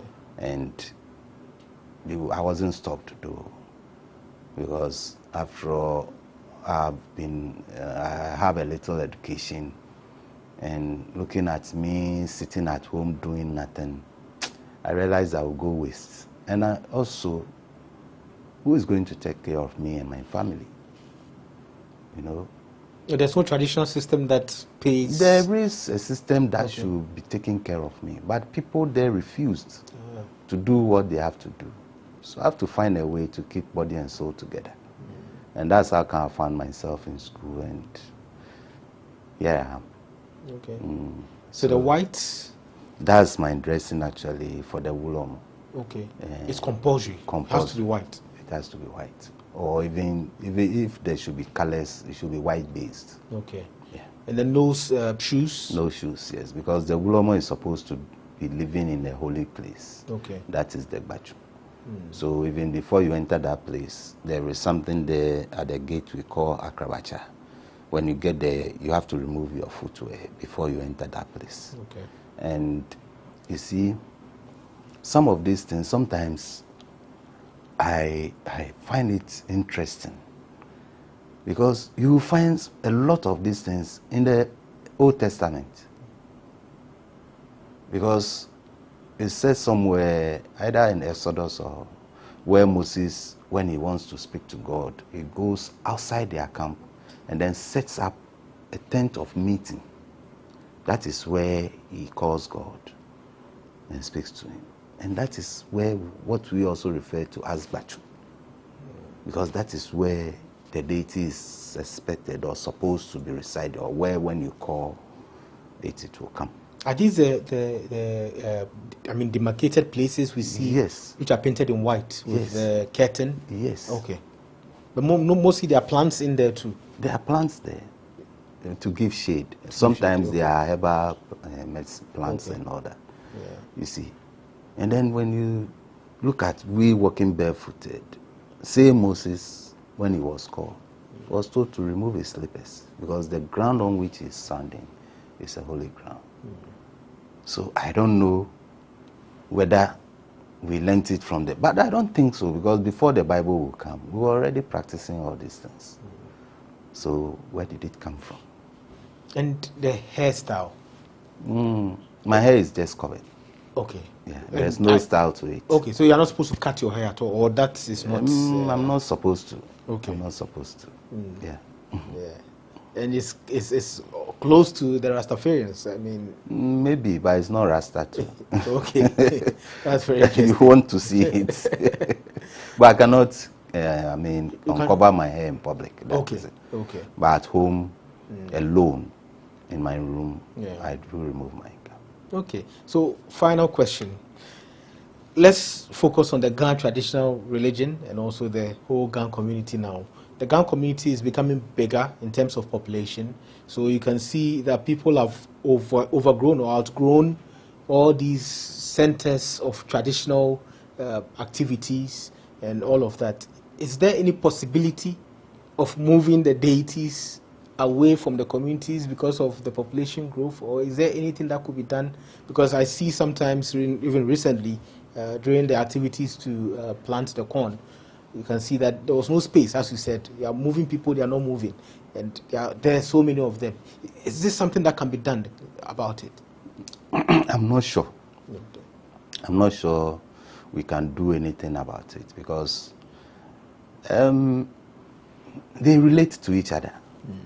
So the moment you move one, it's like a,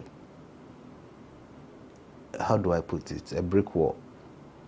If you move one, the rest will fall. So, and I don't know. You see, these are our ancestors to, I don't know, but they have this system where they've put so many things in place and they follow one after the other. And you move from here, you have to move to this house before you proceed to another. Okay. If you don't pass there, then it's sacrilege. So if you move one out of, do we have to go to wherever it has been relocated to before coming back to our roots? So I don't think that can be done, unless you move the whole Gan community to another location, which is impossible. It's impossible. So finally, your final words, I mean, is there any future, do you see any brighter future for the African traditional religion? Oh yeah, because currently I know a lot of people are trying to, how do I put it, they are trying to link up with their past, their roots and all that. And I know a lot of people who come, there is this, there is that in my house, but because people are not doing anything about it, or we are not, so the house is not prospering. We the children, or we the youth, or we the whatever, men, women have a lot of challenges. What can we do? And all that. And I don't know why, but you see, it isn't our fault too.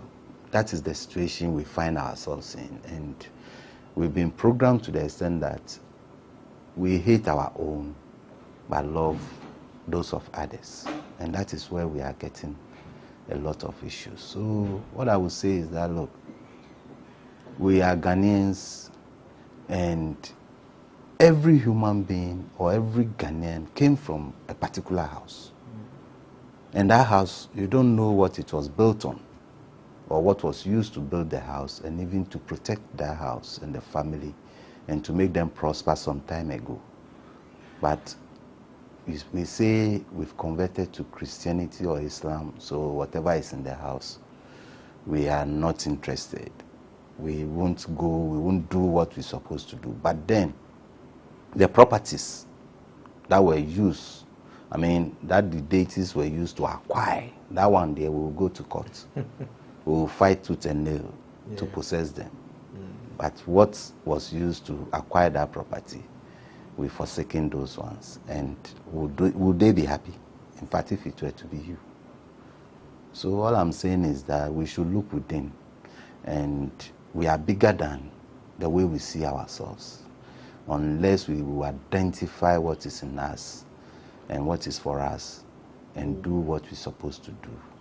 Thank you very much, Numo Blafo III. You're welcome. And Numo Blafo is the, a traditional priest of the Ga, Asre, to be precise. He is also the PRO of the Traditional Medicine Practice Council. It's under the Ministry of Health. It's under the Ministry of Health. Yeah, we regulate those into herbal medicine, manufacturing, like those, and even alternative medicine, like those who do homeopathic, and all those kind of, yeah. Okay, so this has been a very interesting episode of The Lowdown on GhanaWeb TV. My name is Ismail Akwe. Watch us every Monday on all of GhanaWeb's digital channels. We'll be right back next week. Be safe.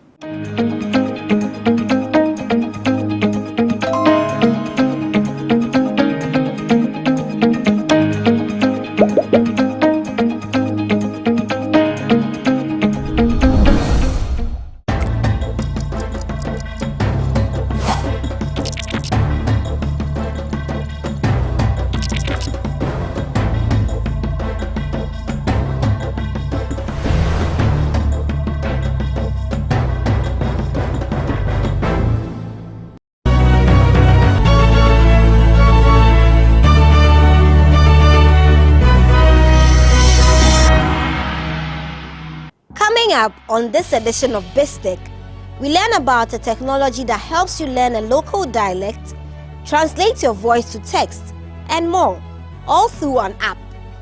We speak with the founder and director of Research of Natural Language Processing Ghana, Dr. Paul Azunre. Don't miss this one.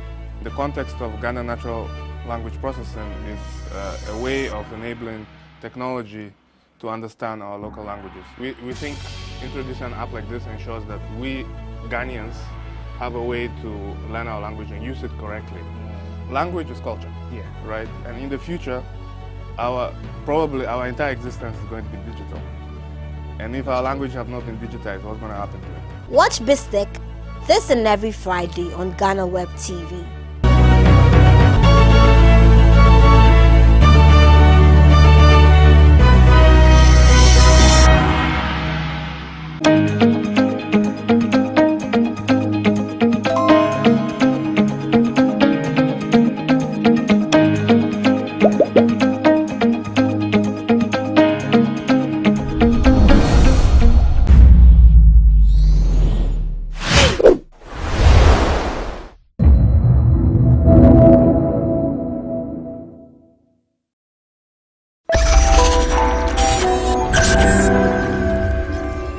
Within the last 24 hours, several Ghanaians have taken to social media to report of suffering from suspected food poisoning.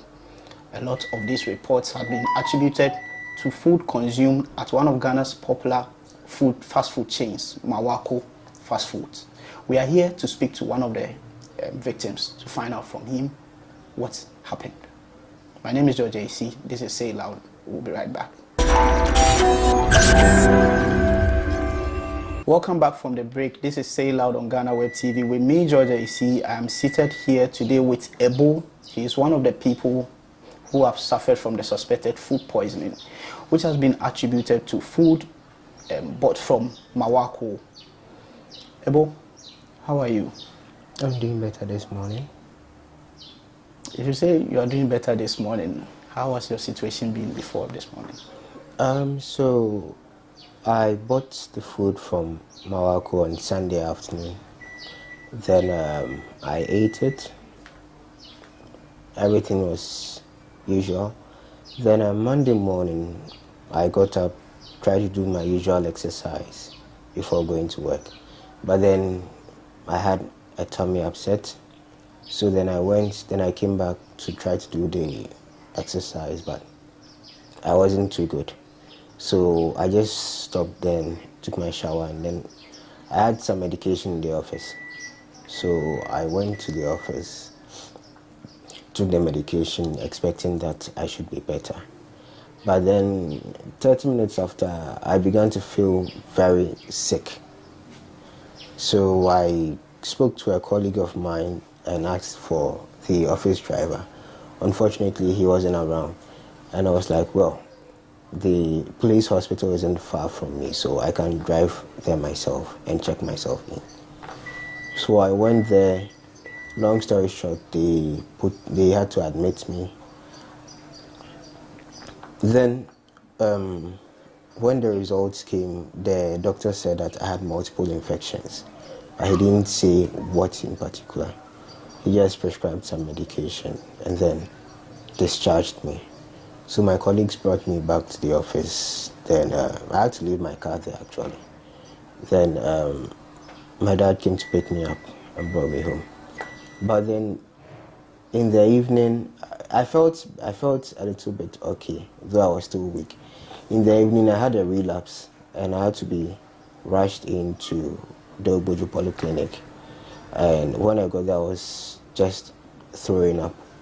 So I had to be wheeled into the ward and given several bouts of IVs just to stabilize my condition. So I slept there on Monday night. That was my second admission for Monday night. Then on Tuesday, I frequented the washroom. I lost count of how many times I went. So they said that they would have to keep me there too on Tuesday. I missed IVs. Then later on they changed to tablets. Then in the evening, I started getting a temperature again. I think it was about 39.2 or so.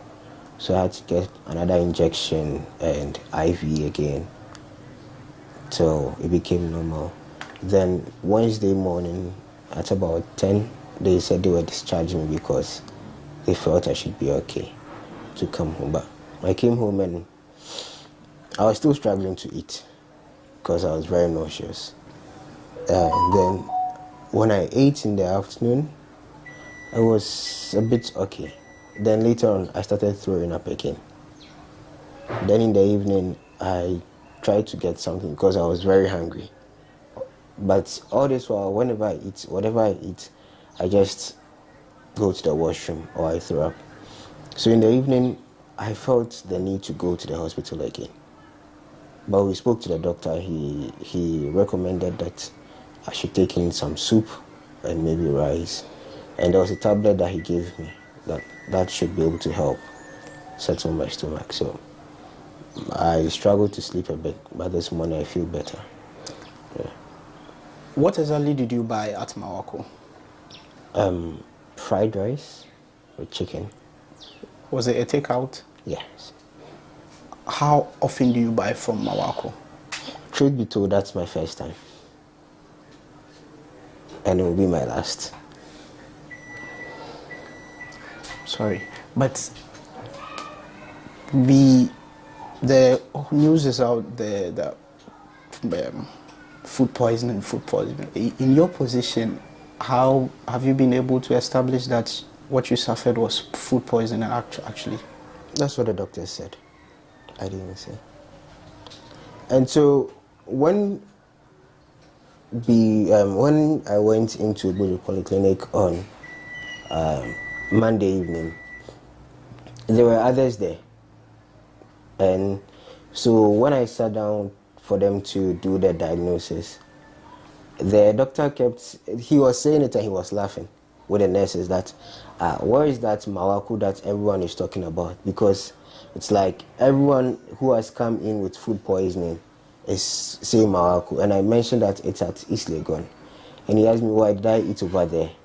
And I said, yes. Then he said, then you are just one of the victims.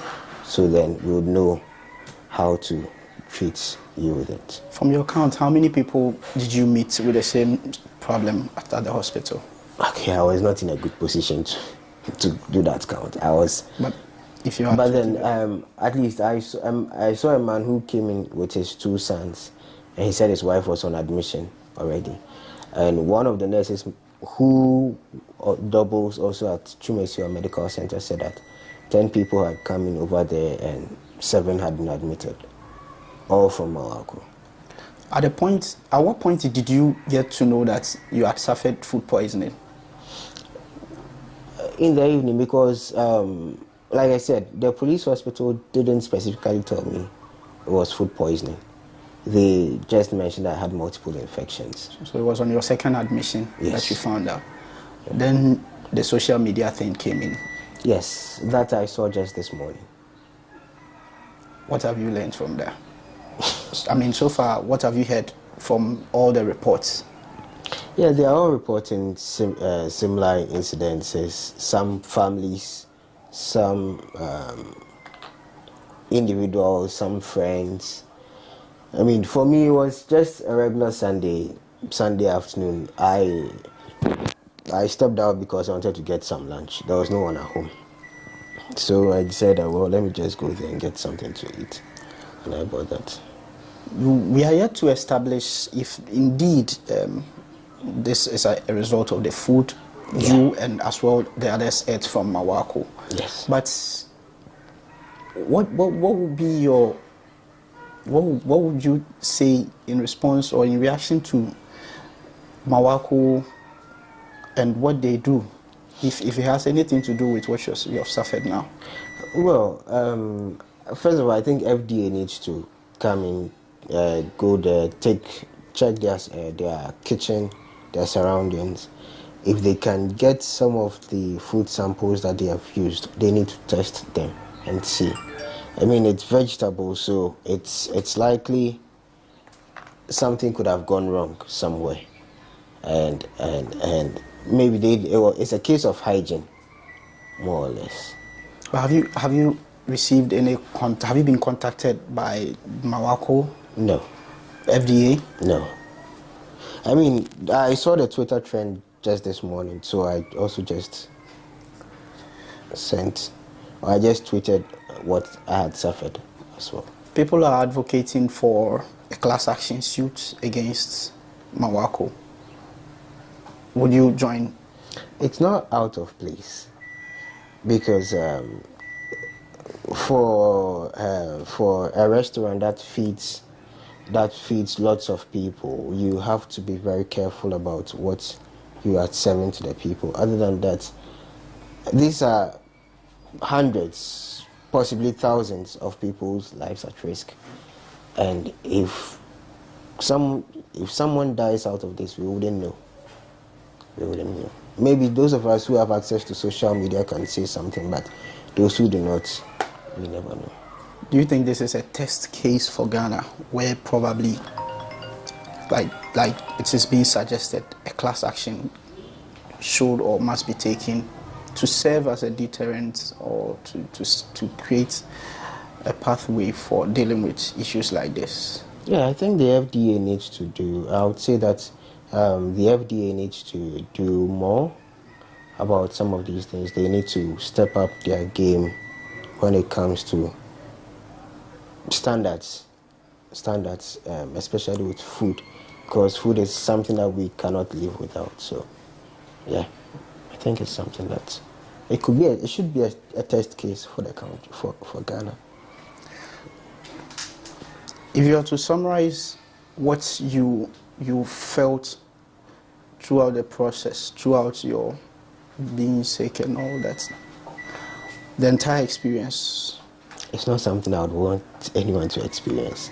I mean, I've been sick before, malaria, headaches, fever, but for all my life I've never been admitted. The longest I've spent in a hospital is the waiting period and the time I spend with the doctor. We can go around every hospital and check and ask for medical records from you, wouldn't find any. So for me to have been admitted 3 days in a row and not for anything than food, because you can't eat. When you eat, it's coming out one way or the other. It's not something that's as pleasant or I'd want anyone to experience. So this is Say Loud on GhanaWeb TV. We've been speaking to Ebo, one of the victims of the suspected food poisoning suffered by patrons of Mawako fast food joint. He tells us that it's an experience he doesn't even wish on anybody else. We will take a short breather here, and when we return, we speak to Ebo's father.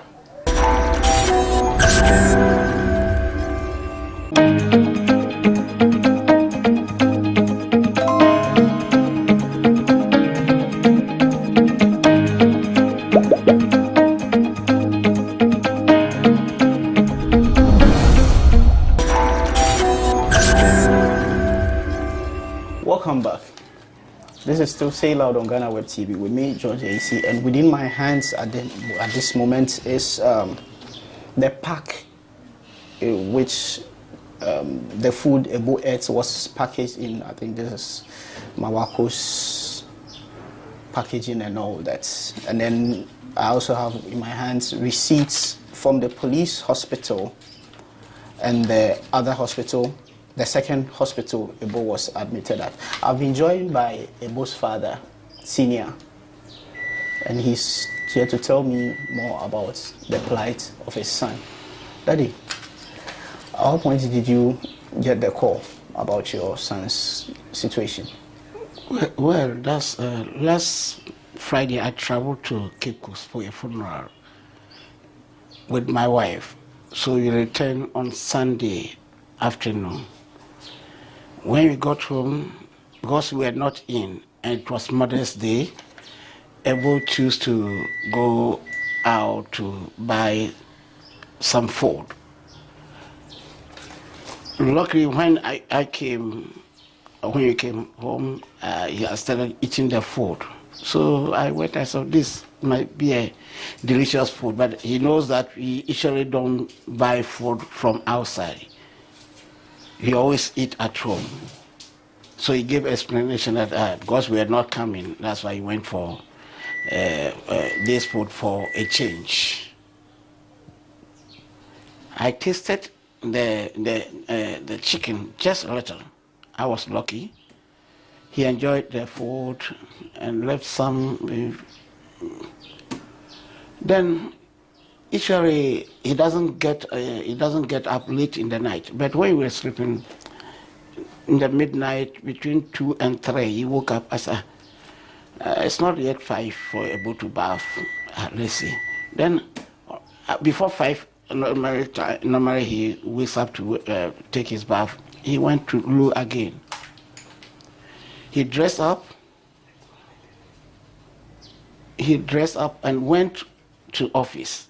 At what point did you realize things had actually gotten serious? I was, apart from traumatized, at age 65, I've seen people struggling to die.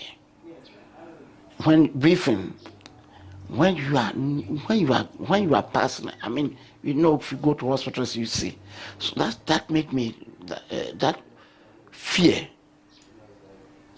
put me that no, I cannot keep him overnight here. When it is midnight, where do you go? Between 2 and 3, that's why people usually pass away. Between 2 a.m., 3, 4 a.m., that's when sick people pass away. I just read that in the one of these social medias. So that motivated me to send him to the So for you, your greatest fear was losing your son? Yes. Taking care of a child from day one, passing through all the education for him to get where he is. And by somebody's mistake, you lose your son. It's he who has to take care of me through my old age.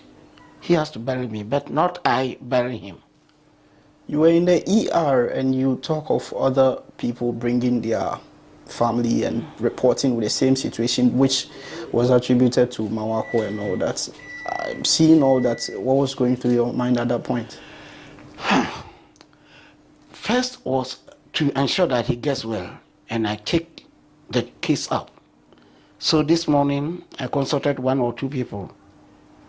Already Chumesua Hospital, there were about 7 people. Some of them understand, even they put pampers on them.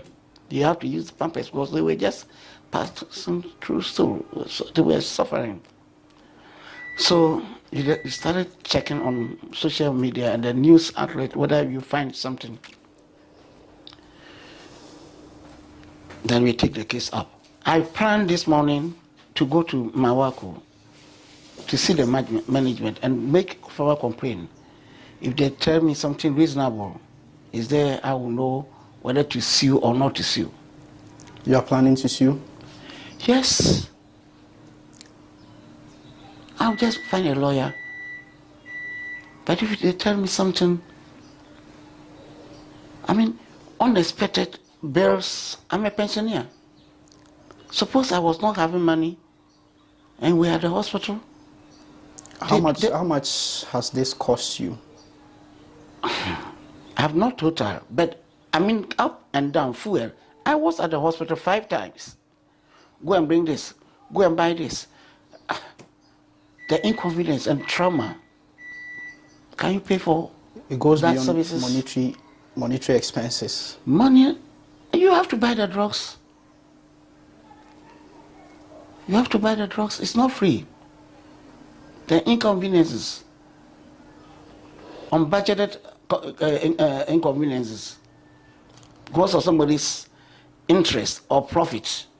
If the management is working well, that's my work. They have to put all this into, see the people they employ. Did they test the food before they ate? They sold them out? That particular food, which has more than, I won't know how many, but social media is estimated in hundreds. Did they themselves eat some of the food, the workers? the management. There are calls for victims to come together and probably sue in a class action. Do you believe that we have gotten to the point where probably this should become something that we do in Ghana? Because we are yet to hear anything of such sort in the history of Ghana. I don't want to talk about my experience somewhere, which people let me down. Otherwise, I would have been a millionaire. I got sick overseas and people were advising that we should take that action, but we didn't. And I've suffered for that. So this one, if the management have a way of compensating quietly, yes, and then they do their work well. No, we want investors, we want an open society. But open society doesn't mean that you can do anything anyhow. Some of these vegetables, how they are being treated, with this spray and others, how it was treated. The kitchen staff, how well were they trained, or they just pay people for anybody to just go and work there? Talking about the vegetables and interest and all that. The salad and all this. Food and Drugs Authority has shown interest in this matter. It has asked victims to reach out with information and details that it can work with. What would you want to see the FDA do about this matter?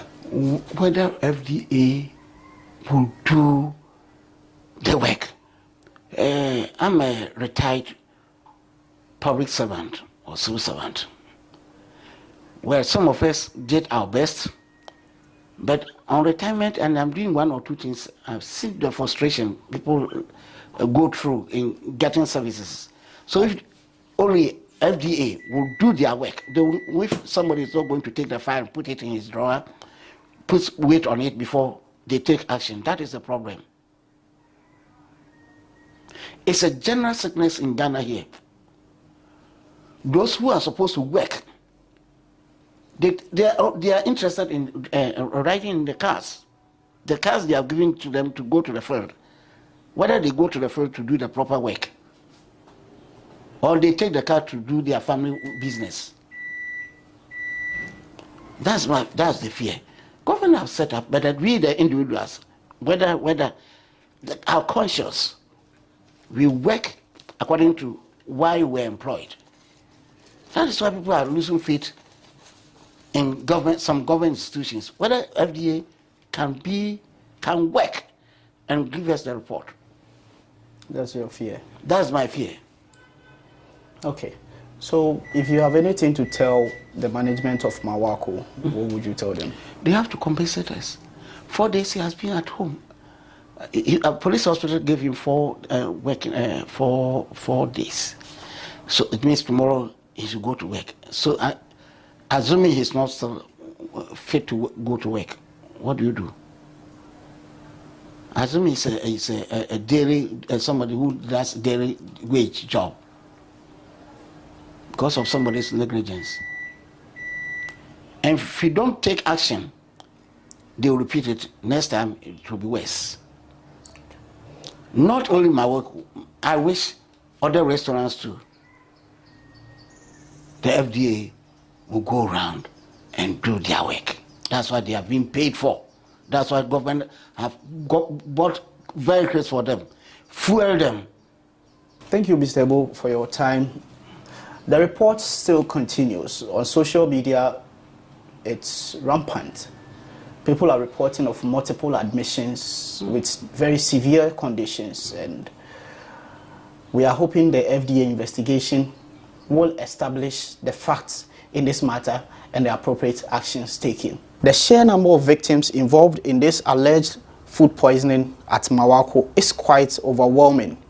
We've caught up with Frank at his office. He tells us how he and some of his colleagues got involved and were affected. Please tell us about your ordeal.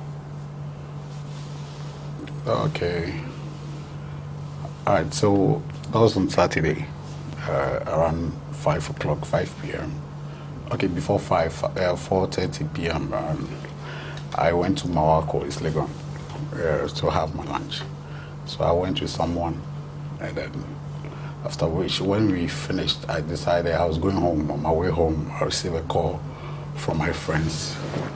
I think that same day was one of us' birthday. Yeah, so we were all together, and on my way, I was called to come around. But then I was very tired because, I had a very busy day. So they called to tell me that they were going to Mawako. Then I've already been there. Yeah, so I didn't join them. They went to buy food. So it was on Sunday that after church, one of us was rushed to the hospital, Ghana Canadian Hospital. So immediately, another one too, started reacting and also was taken to a different hospital in Adjungano. So we were there. After 5 minutes, another person too was rushed in the same hospital in Adjungano. And then the fourth person too started feeling like had a reaction, but it wasn't that severe. So the following day, on Monday or so, she couldn't go to work, and then she also was rushed to the Obuju Polyclinic. So after work, we have to go there to visit her. So immediately we got there, we met at three gentlemen who just, on arrival, they were like, you guys, what are you guys doing here? But we met at Mahako. I said, look at what these people have done to me. So the guy was just like, oh, just look at what's happened. He also started complaining. So we all met there, trying to, talk. And then, in fact, they were very disappointed and they're very angry. So later on, we left and then we went back home. So personally, I started reacting on Tuesday when I came to work, and I think my colleagues even saw that I was reacting. We had a departmental meeting, and then immediately after the meeting, I was even shivering. And then for the first time, I got sick, and then I was running my stomach. I didn't understand. I go home, and then I was just going. And the following day, that was yesterday, on Wednesday, I was so weak, I was still going. So, but fortunate for me, I was given something to take to just flush out the poison. And that was how come I was okay. But so far, wherever we go, and the people, especially those who have met there, are also complaining the same issue. And this is to the extreme, because even if it's a slight food poisoning or anything, not everybody will have reacted. So, but it's like every single person that visited the place on that day, Saturday, have reacted and has been rushed to the hospital. And who knows what has happened to those who have not been able to come out, Because a friend of mine even asked a question that, so what, I hope, the person asked, I hope that nobody has died out of it, but how would you know? Yeah, this is just a question. Since we don't have any proof or so, we will take it like that. One of us to have, I think the food, we have samples to there. So if they are interested in getting the food sample, we have it in the fridge, so we can make it available to any approved entity or organization that would demand for it, and then they reach out to me for the information. But I wouldn't. But it's still there, as I said earlier. We still have samples there. You went to the hospital. What did the doctors say? Was it specified to you that this was as a result of food poisoning to you or any of the people that you know suffered this? Okay, so to my colleagues, it was there. That was confirmed, food poisoning. That was what was confirmed. But personally, as I said, though I reacted, I didn't go to the hospital. I did a self-medication and I'm okay. Yeah. For you and the people that you know that were affected, how much did this affect you? I think... Are there some stories to share around this? We are greatly affected because, for we are expecting to go to work on Monday. And then we have a lot of things to do. Some of us are even preparing towards marriage ceremony and all of that, and then this thing just happened. And in fact, because some of my colleagues are even getting married this month, and then for this to happen, in fact, I think, I don't know, but we are greatly affected. Is it the bride or the groom? Both. I'll say both. But as I said, I've generalized it. Some of us are supposed to get married this month, and I don't know how it's going to affect it, whether it's going to, affect it in a way or not. But I'm just praying to God that for this particular person, what is the condition, current condition? For the current condition, I think so far I heard from that person yesterday, and then by the grace of God, it's okay. It's okay. Not too strong, but it's a bit okay. A sister of mine too, I called this morning, and though she's not too strong, but I think we'll wait to the end of the week and then see if there's any new development, then we take it up from there. This is Say Loud on GhanaWeb TV.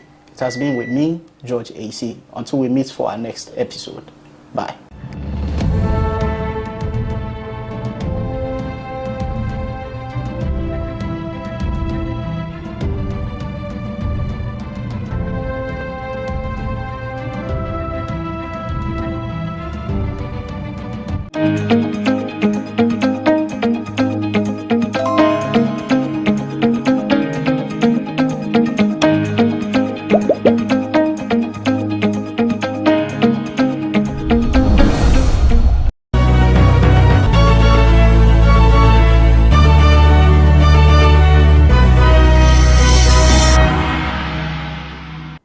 Up on this edition of BizTech, we learn about a technology that helps you learn a local dialect, translate your voice to text, and more, all through an app. We speak with the founder and director of Research of Natural Language Processing Ghana, Dr. Paul Azunre. Don't miss this one. The context of Ghana Natural Language Processing is a way of enabling technology to understand our local languages. We think introducing an app like this ensures that we Ghanaians have a way to learn our language and use it correctly.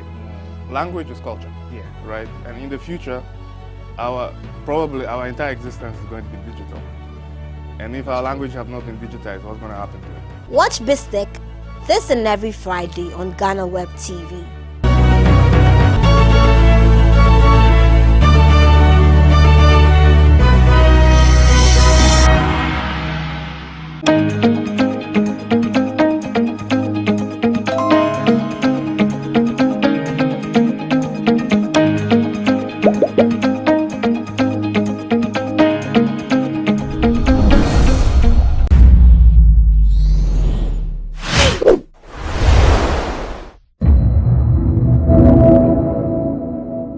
That answer, and then we'll reschedule for the minister to come and answer. So you may now go on with your question number 702. Honorable member. Thank you, Mr. Speaker. Right Honorable Speaker, I would like to ask the Minister for Education the meaning of the 1990 plan on communities of excellence, which was mentioned in the National Education Week. Thank you. Honorable Minister. Mr. Speaker, the goal of the Community of Excellence program is to enhance community engagement in education so that all children can read and write at grade level by age 10. Achieving this goal will have a number of significant longer-term benefits for communities as these literate children progress through the education system. This can be described as a 1990 strategy where the initiative is envisioned to achieve the following. If 90% of children at age 10 in the participating communities are able to read and write meaningfully, then over time, 90% of these children will be able to progress from junior high school to senior high school, and ultimately, 90% of these children will then be able to transition from senior high school to tertiary. The longer-term aim of the program, therefore, is to provide a catalyst for socioeconomic transformation within communities, which will help to ensure more equitable economic growth and address significant issues of rural-urban migration. Mr. Speaker, communities of excellence will take an inclusive and participatory approach by collaborating with traditional leaders, local businesses, families, healthcare providers, social workers, and municipal assemblies to ensure students and their schools are not just part of the community but through an initial focus on improved literacy serves as hubs for the development and positive change. Thank you, Mr. Speaker. Honorable Member, any supplementary question? Right, Honorable Speaker, no further question. Honorable members, we come to the end. Yes, ranking member for education. Mr. Speaker, thank you very much. There is a question numbered 700, which has not been asked.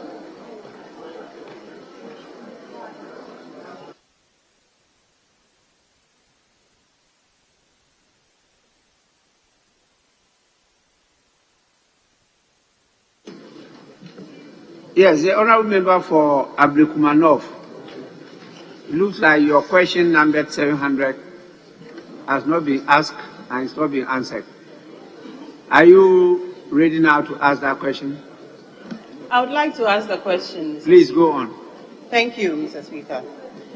My question to the Honorable Minister of Education is to ask what reforms are being instituted to empower students to explore and easily diversify their education careers through a more flexible curricular and overall education system. Thank you. Yes, Honorable Minister. Mr. Speaker, the Ministry has plans to reform the secondary education curriculum to make it both specialized and well-rounded enough to meet the needs of all students. The approach to this reform is the learning pathway concept that addresses issue of equity in educational provision and academic progression. A learning pathway is a carefully constructed sequence of steps or activities for acquiring a specific combination of knowledge necessary to achieve a desired proficiency level in a subject area in the shortest possible time. It is a learning and development trajectory based on the individual or group of students' needs. Learning pathways support the learner in building competencies, understanding, and knowledge progressively. It also creates opportunities for learners on a singular learning pathway to progress on one curriculum with differentiation in the courses studied, or allow learners to progress on different pathways by choose from the various courses, programs, and learning opportunities offered.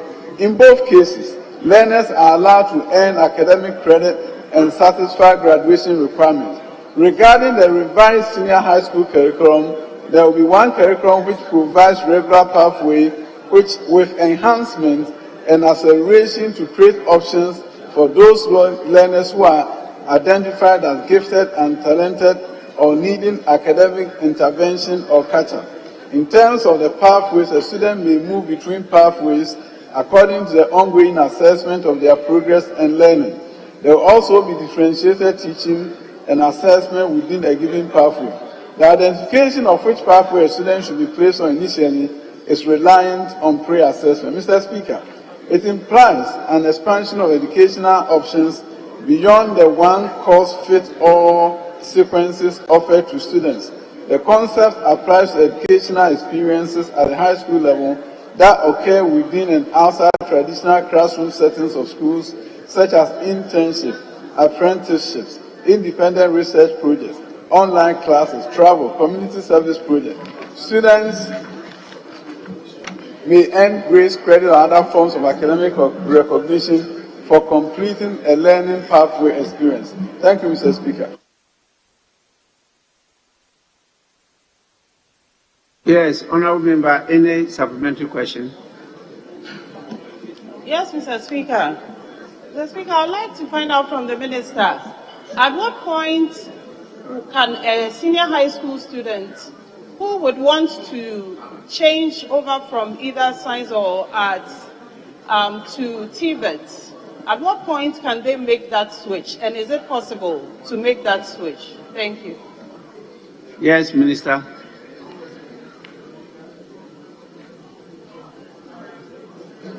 Mr. Speaker, students make decisions as whether to do TVET or science, business, or general arts when they are entering senior high schools. In majority of the high schools, headmasters are flexible enough to allow for a change during the first few weeks of enrollment at the school, and these decisions are left to these headmasters who are professionals and to parents who have to interface and have discussions with headmasters regarding requests for change of programs or courses. Thank you, Mr. Speaker. Yes, Honourable Member, any further supplementary? No, Mr. Speaker. Thank you. Honourable members, we've come to the end of question time, and I want to thank the Minister for Education for attending upon the House to respond to these questions. Honourable Member, Minister, you are discharged. Honourable members,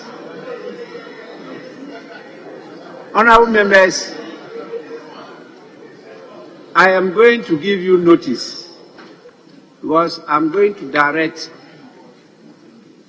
the Public Affairs Department, who are responsible for capturing what is happening here to the whole world, to from time to time zone on those who have decided to constitute themselves into some meetings and always engage in conversation, for your constituents to have evidence to be able to assess you as to whether you are representing them or you are having fun on the floor of the House. Please kindly take notice that this directive will take effect from the next sitting of the House.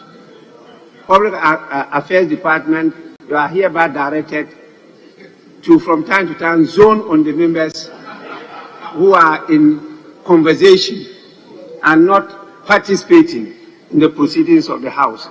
This will help lessen the level of noise on the floor. As we direct.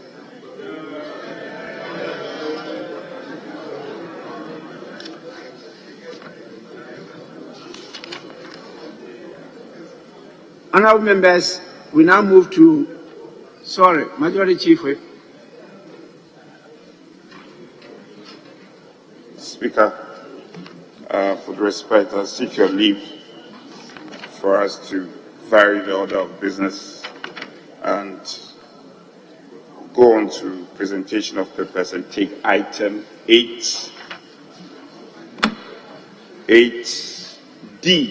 for Daniel. Speaker, and I'll seek your leave to do the laying on your behalf. Speaker, if it pleases you.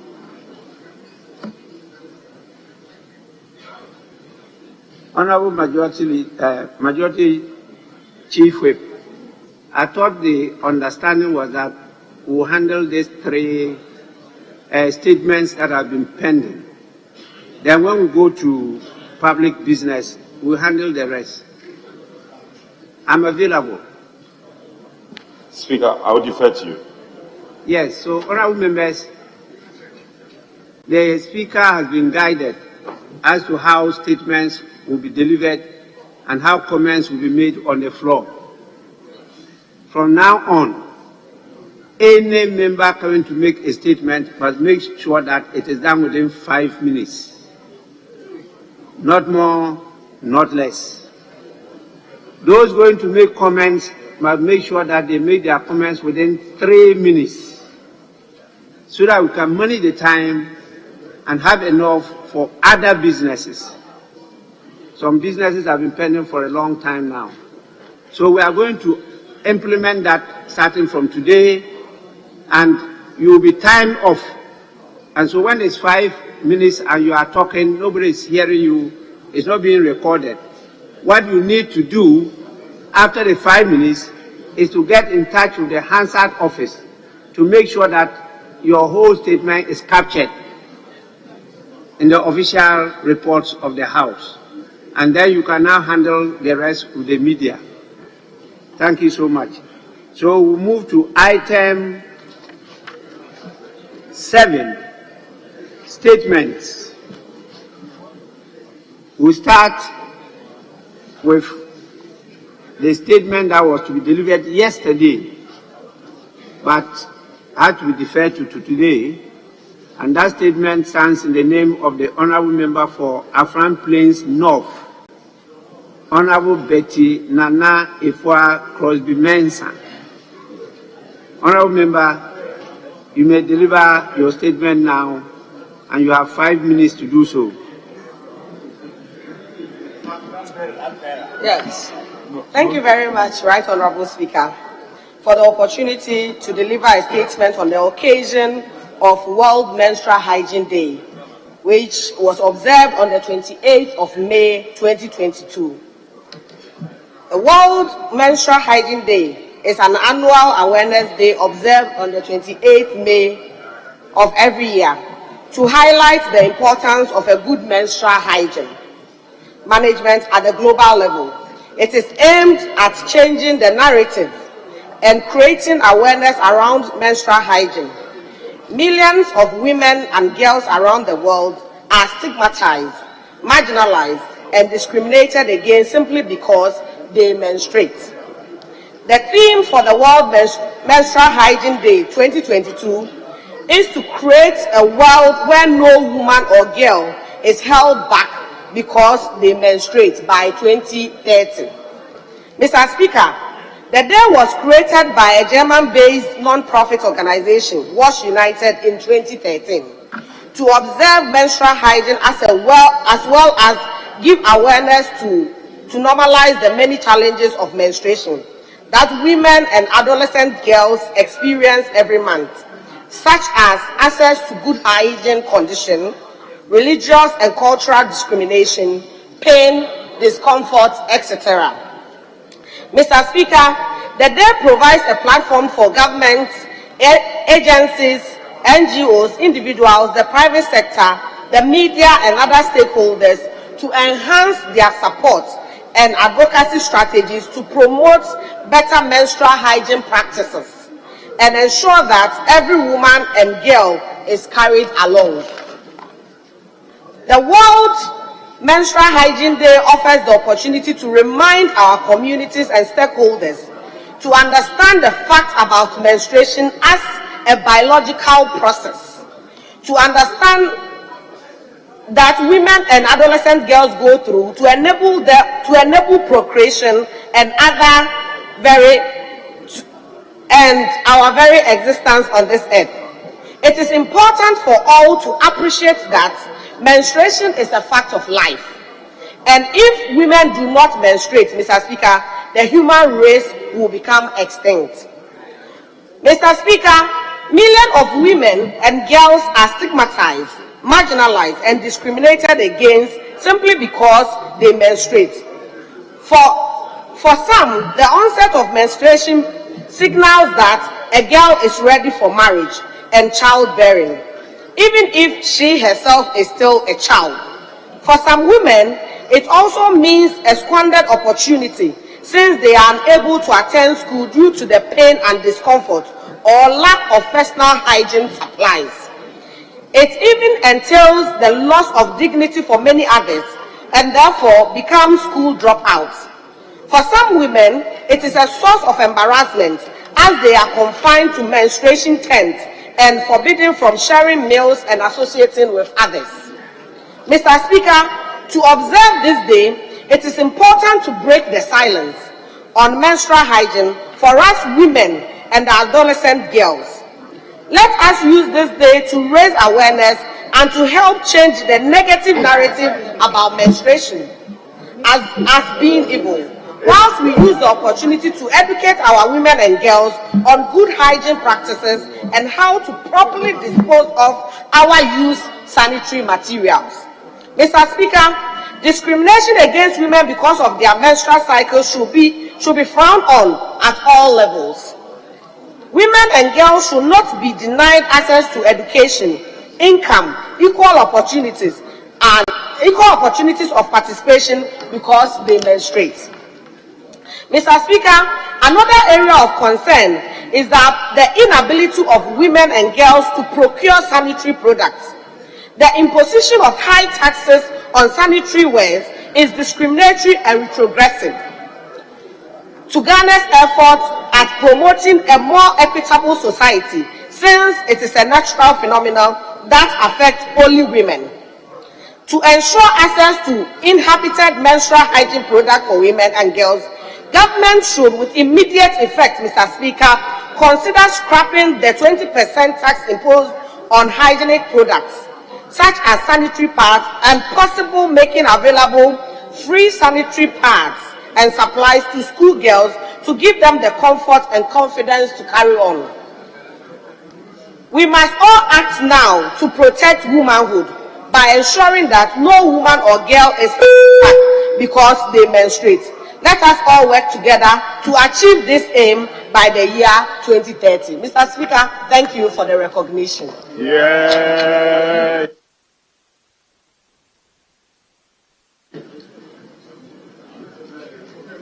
Any comments? Yes, Honorable Hadjaladi. Thank you, Mr. Speaker, for the opportunity to contribute to the statement. Mr. Speaker, the issue of menstrual hygiene has been in this House severally, and we have contributed and ensured that we've made suggestions, but to no avail. Mr. Speaker, menstruation by any female is a natural occurrence. There is no lady or woman worth its salt who menstruates because she wants it or she's interested in it. It is natural, Mr. Speaker.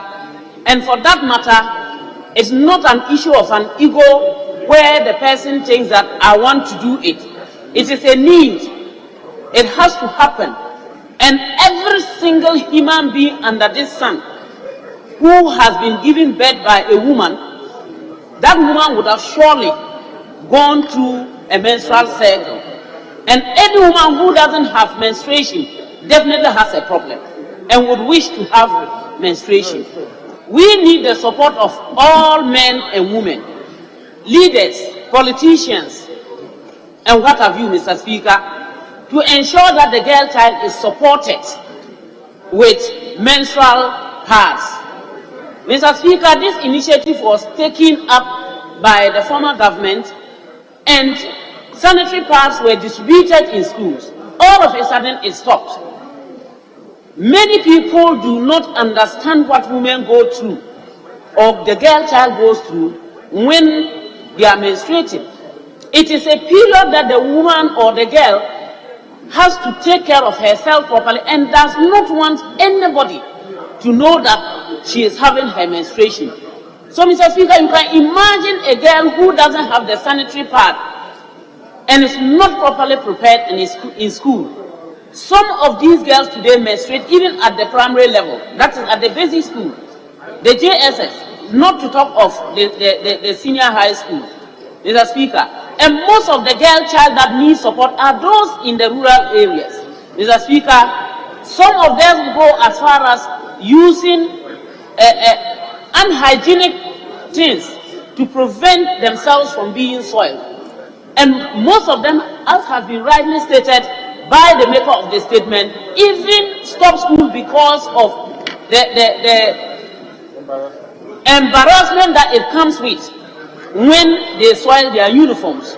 Yet we sit and we say we want to project the girl child. Mr. Speaker, there is a need, and I wish to plead with your humble office that you kindly take it up and we ensure that at least the 20% tax from sanitary pads the girl child needs should be taken off. Secondly, Mr. Speaker, let us go back to the issue of free.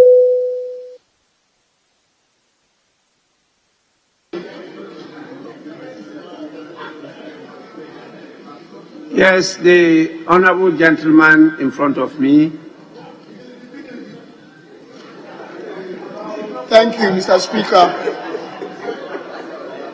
Mr. Speaker, I support and share the sentiments by my colleague MPs on the other side of the political divide when it comes to the attention and the concentration we need to actually accord the girl child when it gets to this stage of their life, 100%, especially those who are found at the bottom of our social stratification extremely less endowed or indigent, there should be a program, a policy that will support them in having access to quality product when it comes to what they need. The only aspect that, Mr. Speaker, I think we need to critically review, especially statement made by Honorable Betty Nana Efua Crosby Mensah with respect to taxation or taxes. Mr. Speaker, I share a different view. I do that on that simply because we need to understand the situation in which we find ourselves first when it comes to our fiscal space as a country. Before some of these statements are put into the public domain to incur, in my opinion, unproductive pressure from other external stakeholders. What I mean is that we are in an era that we all know we are working hard to restore the consolidation of our fiscal space. We cannot.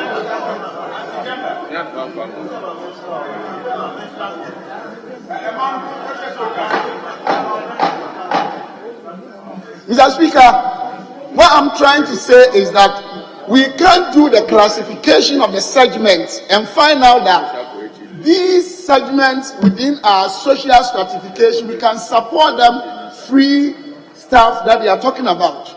However, the suggestion or proposition that we need to probably have these products sent into our country without taking taxes, I disagree. One, other recalcitrant or unscrupulous people take undue advantage of our economy. Two, our situation today do not support some of these statements and policy shifts that we want to entertain.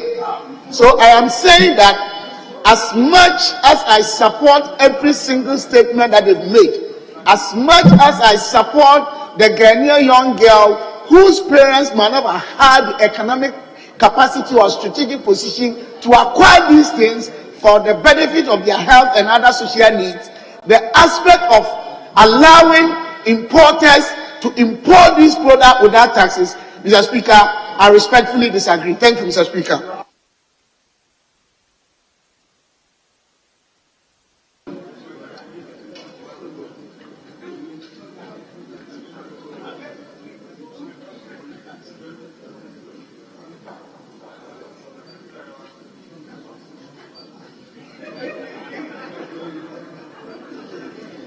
I am still watching the honourable member who just finished his contribution because he is still continuing with the submissions, trying to convince the honourable ladies around him that what he said in good faith and is correct. But I am entitled to disagree with you. Yes, the ladies.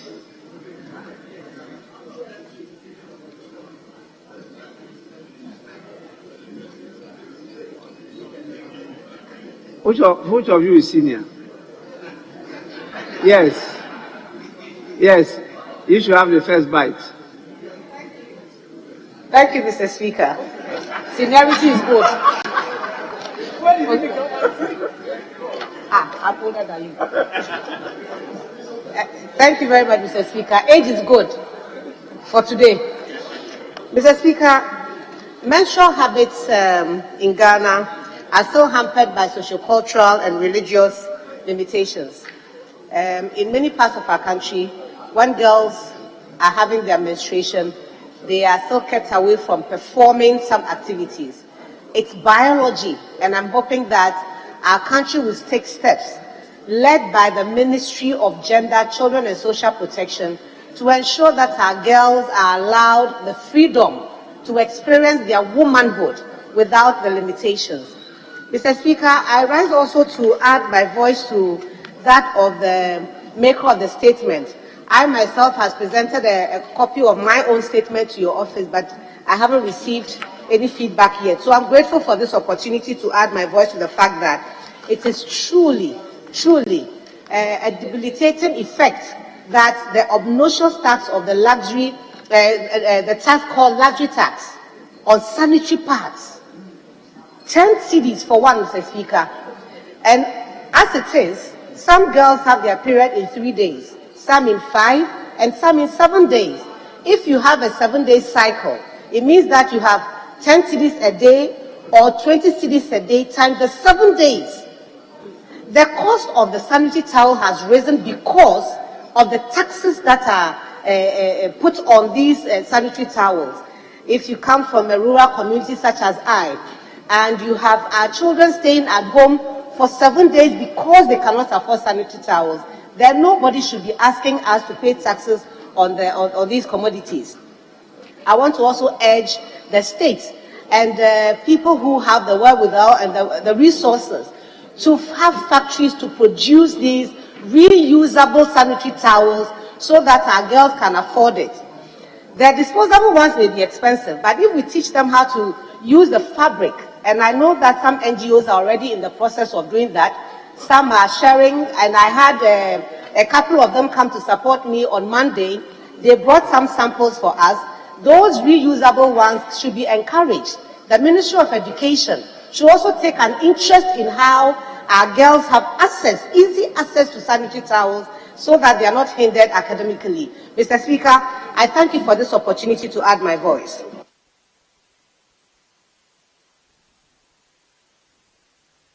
Well, from the guidance I have from leaders, I think we are giving them more than the number. They guided me to allow 2 from each side of the house. And so I will end here and move to the next statement. I'm sorry, Honorable Lady, I'm sorry. I totally agree with you, the ladies, because you should even be compensated for having menstruation. Well, that's what leads to the birth and to our existence. It's true that we all came to the world. And the women should be compensated for that, not taxed. Yes, I disagree with government position on this matter. Not just this government, I think future governments who are going to continue it, I will disagree with them. There should be no taxation on these things. No. Yes, the next statement stands in the name of Honorable Dr. Zaneto Ajiman Rollins, who wants to once again reiterate the devastating effects of the floods in Accra. Honorable Member, it's your time to deliver the statement. Yes, Minority Chief. Thank you, Mr. Speaker. Unfortunately, my colleague is unavailable, absent. If we could take the next statement once we try to reach out to her. Since you have. Thank you. The next statement stands in the name of the Honorable Member for Jirapa, Honorable Kletu Seydou Dapla, on the odious murder of Richard Badobie. That's a lawyer. Yes, Honorable Member, you may make the statement now. Let me see. Me too. Thank you, Right Honorable Speaker. A statement made by Honorable Kletu Seydou Dapla, Member of Parliament for Jirapa. Huh?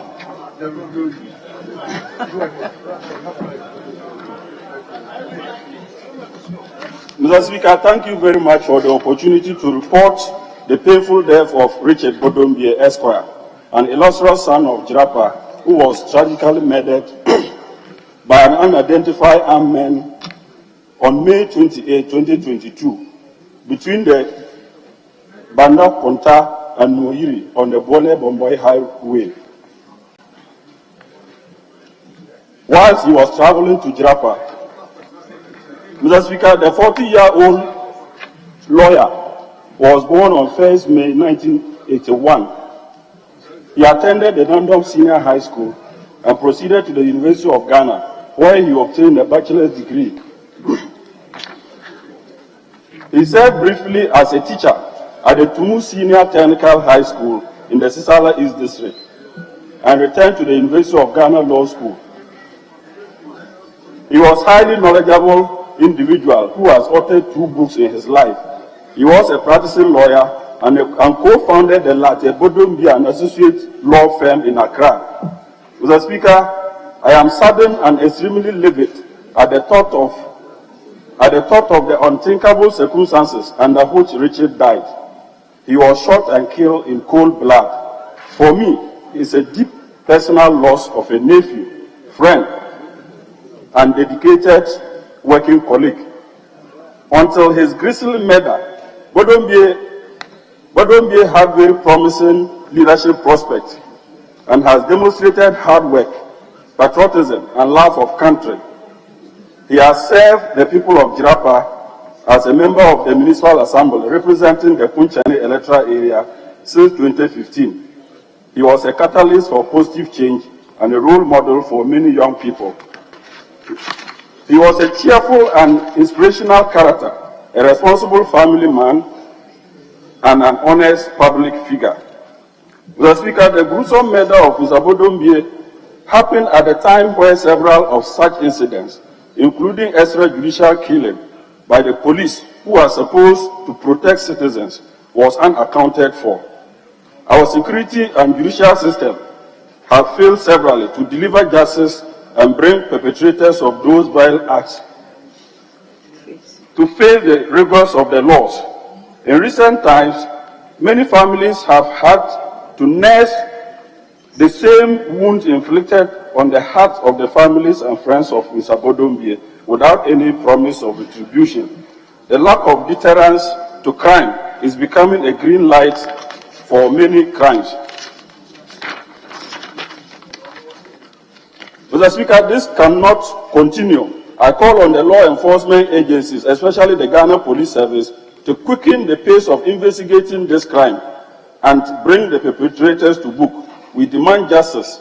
We demand swift justice under law. Mr. Speaker, we do not want the usual situation where investigations drag on for almost forever and nothing happens to perpetrators of crimes at the end of it all. For constant denial of justice is a catalyst for anarchy and harbinger of societal breakdown. It is a threat to our national security and the survival of our very democracy, since citizens may eventually resort to other means of seeking justice outside our security and judicial system. Mr. Speaker, I take the opportunity to extend my heartfelt condolences to Mrs. Bodombi and the 3 children, the extended family, and the people of Punchani electoral area. I pray for God's divine consolation for them in this trying moment. My thoughts and prayers are with them. May the soul of Richard Bodombi rest in perfect peace. Thank you, Mr. Speaker. Honourable Member, well done. You finished before the 5 minutes. Yes, any comments?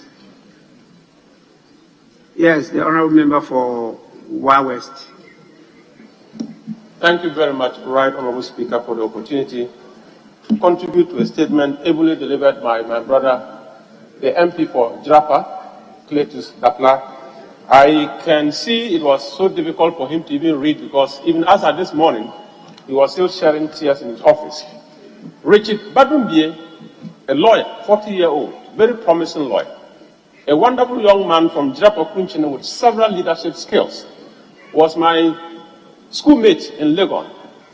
Richard Bodombi, on the fateful day I was in Wa, I woke up in the morning on Saturday when I heard that he was also on his way coming to go to Jirapa for a funeral and was shot dead in cold blood. The people of Kunchene, the people of Upper West, the people of Ghana are so grateful to the Ghana Police Service for the speedy reaction in getting 3 people arrested. All we are waiting for is the connection between the arrest of the 3 people and the crime that has been committed. We do pray that we'll speed up action and get this dastardly act committed to the dustbin and the criminals arrested and be made to face the rigors of the law. Right, Honorable Speaker, I want to stand here and share my condolences with the family of Badumbie and to let them know that the whole of Ghana's parliament is actually sharing the pain with them. And at this particular moment, the people of Drapa are saying Ghana is in a state where all of us must become part-time police officers. We have over 40,000 police officers in this country, but we need 30 million informants.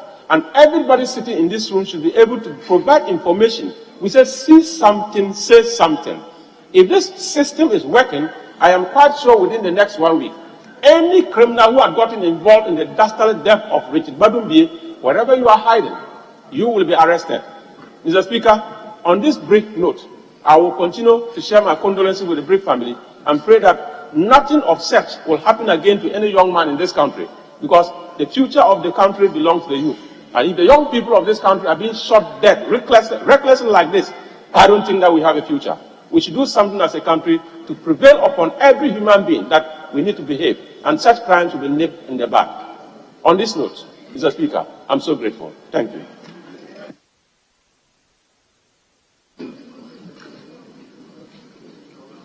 Yes, let me allow the Member of Parliament for Bole Bamboy.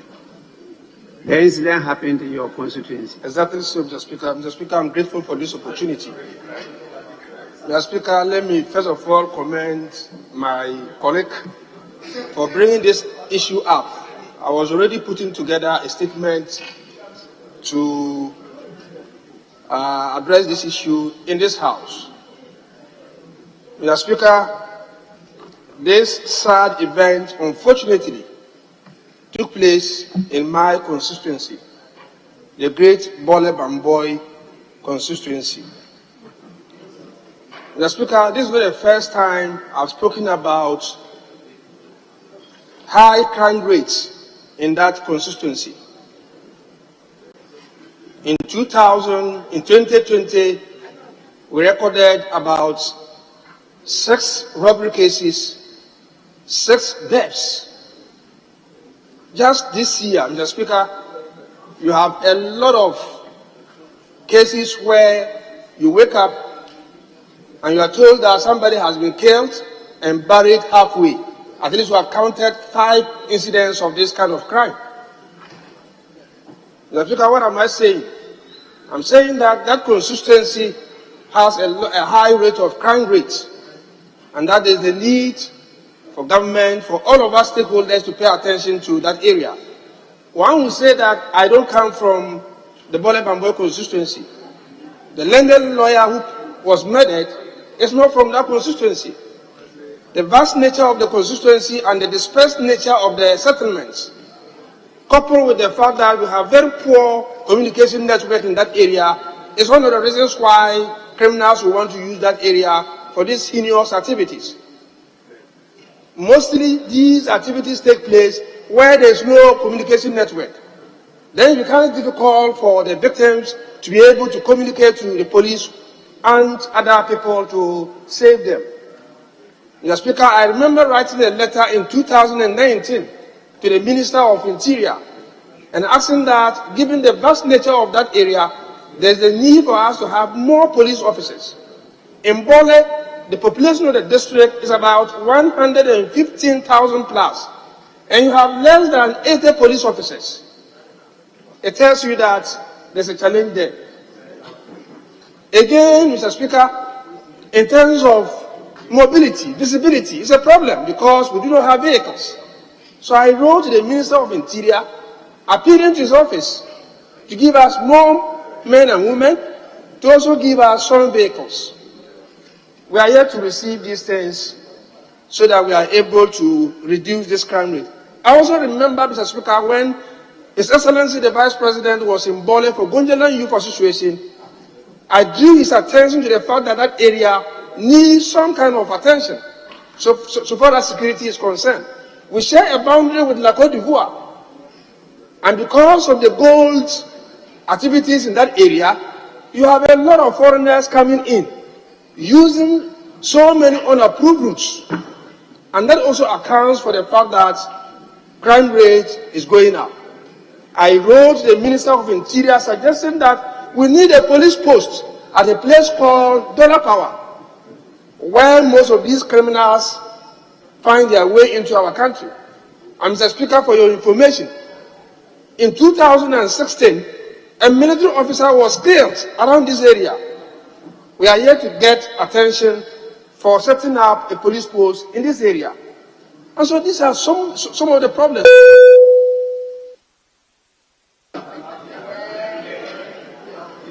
Actually, I allowed it for some 50 seconds. Sorry. Honorable gentleman, because you are not on your seat, I always find it difficult to get your name. You are not on your seat. Yes. You can comment on the statement. Thank you, Mr. Speaker. You see, you are on the seat of Honorable Gifty Chum Ampofo, not on your seat. So I'm finding it difficult to identify you. May you just tell us who you are? Yes, go on. Yeah, Mr. Speaker, my name is Dr. Stephen Amwa, MP for Ishiayeso. Stephen. Stephen Amwa. Yeah, yes. All right. Yes. Honorable member, go on. Father, thank you for giving your only son this opportunity. Mr. Speaker. At least, whether people disagree with you or not, you are always candid and you stand by your principles. Thank you, Mr. Speaker. Mr. Speaker, just as has been said by the maker of the statement, when it comes to issues of security, I think it has to be nationalistically taken extra serious. It's all over. It's been with us for so many years as a country. And it is time we approached it with a different concept and introduced new paradigm shift in dealing with this antisocial, scarcity and aberrant behaviors of those who think they have the right to disturb the peace of other Ghanaians. Mr. Speaker, a total of 1,397 robbery cases were recorded at the end of the year 2016 as compared to 1,411 cases in the year 2015. It was a huge jump.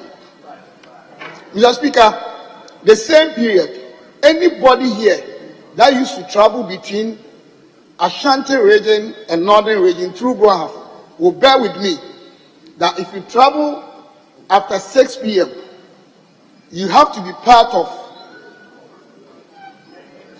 about 50 buses and other small cars to be escorted by the security agents. This is a fact near Kintampo area there. Now, if you come to even my constituency, Mr. Speaker, almost every week before 6 a.m. and after 7 p.m., somebody is robbed. I'm talking about this time. So it is an issue that to me in Ghana here, all of us must not heap scorn on the fact that it's happening in somebody's constituency. It is a nationalistic issue. You might not know where you find yourself at a particular point in time one day. I am quite surprised that even though the policemen are doing their best, Mr. Speaker, sometimes you see unregistered motorbikes all over, passing through barriers. Police are there. Just last week I stopped to question one policeman that did you see it near near where the mosque, the big mosque is, Kawukudi area. I want to find out whether our policemen are indeed doing what they are supposed to do, fighting these recalcitrant armed robbers in our society, or targeting only MPs. Mr. Speaker, a lot of the policemen are doing well. Some of them too, however, their actions and inactions, directly, indirectly, are supporting even robbery and stealing in our society.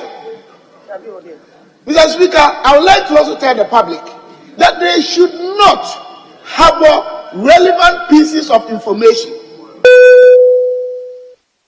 Thank you, Mr. Speaker.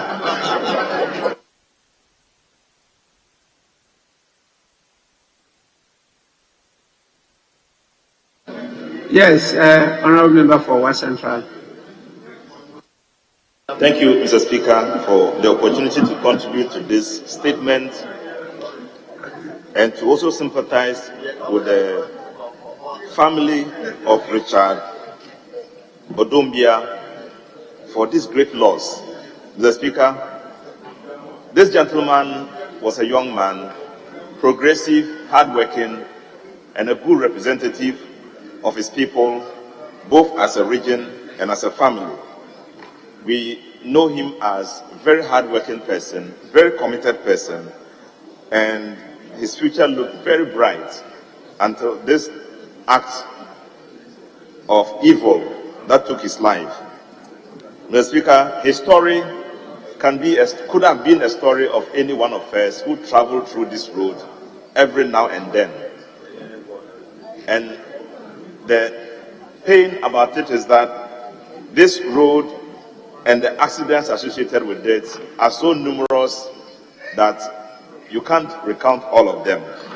It tells that we travel through danger every single time we travel between our constituency and Accra, and from Accra back to our constituency, because it's a route that the whole region has to pass through every single time you have to travel there. Mr. Speaker, when we heard about this event, it shocked everybody, because we thought that these people just wanted money, not the life of the gentleman. If they wanted money and stopped the car, what was the reason why they had to kill him? So I believe that there is much more to be found out in this matter than just the fact that he was killed. Was it armed robbery? Was it a contract killing? Was it just hate crime? The Speaker, all this we have to find out about all this. The family is very hurt in this matter. And I just imagine the two children he has, the young wife he has, what they'll be doing with their lives at this stage when this man lost his life the way he lost it. So it is something we need to reflect on much more deeply. And I'll be very happy if Mr. Speaker authorizes the police service to do something much more concretely on this road. And listening to the Bole Bomboy MP, it shows that there had always been a demand to do something on the road, and not much has been done. Today is a lawyer. Yesterday it was a policeman. The other day it was a bus that was hijacked and a number of people killed. Mr. Speaker, we don't know what the next thing will be. So I would want to urge you, Mr. Speaker, to give a directive for us, for the Minister of Interior to do something concrete about it. He himself travels on that road.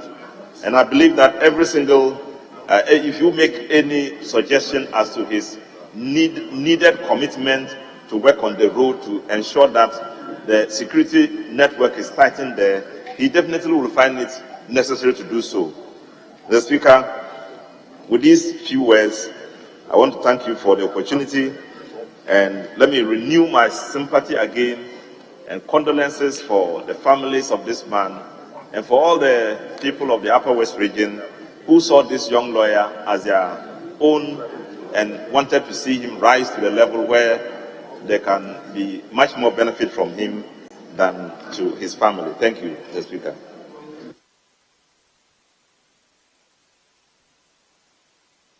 Yes, the last one, compelled to do so because of the issue. The Honourable Member for Nadoli Kaleo. Thank you, Mr. Speaker, for the opportunity to contribute to the statement. I also want to commend the honourable member for Jirapa for bringing this matter up. My condolences also to the family, Richard Badumbie's family. Richard Badumbie was a friend and a brother, a comrade and a contemporary. I encountered him in 2000, post-secondary, and Tumu in the Sale East District, when he was then preparing to enter the university. He came across as a very smart, intelligent, and a very resourceful person of great convictions. Richard Badumbie would later house me in the university for about 1.5 years under the Pecha-Pechi relationship. So we're truly brothers. So the news of his demise, especially the circumstances surrounding his demise, hit all of us so hard.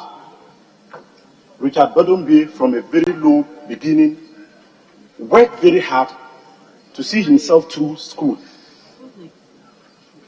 only to have his life terminated under such circumstances. He was a true leader. Through basic education to secondary school, he was always a leader. At the university, he was the president of the Upper West Students' Union when I worked with him. Beyond that, when he wanted to pursue law, he was also the president of the Law Students' Union. Very principled. He later resigned that position based on principles when I encountered him. This is the person, a lawyer with limitless opportunity, that has his life terminated under such circumstances. Again, my condolences to the family, but his death has brought again into light the insecurity on our highways, particularly between Kumasi and in the north, as indicated by some other persons. I think we need to look at the policing we do, especially on the highways, because from the eyewitness account, Richard Badumbie was shot within a radius of 300 meters from the last police checkpoint. From the last police checkpoint. So it indicates that the checkpoints, the stationary checkpoints, are not doing enough to curb robberies on the way. And we need to review that. Probably pay more attention to patrols on the highways. Again, communities should realize that we are living with such persons. And when we see such issues, we should report them, because any other person could be a victim. And then thirdly, we need to look at access to arms in this country. Access to arms, the procedure in acquiring such arms. There are several illegal sources from which people procure these arms and conduct themselves in such ways. Unless we make a national issue out of these robberies, we are all at risk. Today, it is Richard Badumbie, and particularly we seated here, classified as a political class. We are not exempt from such attacks. And I want us to take a serious look at this and see what we could do as a house against such robberies. Once again, my condolences to the family. May the soul of Richard Badumbie rest in perfect peace. Thank you. On behalf of the House, I want to convey the sincerest condolences of the members and staff of Parliament to the family and the district of the late legal luminary Badumbie.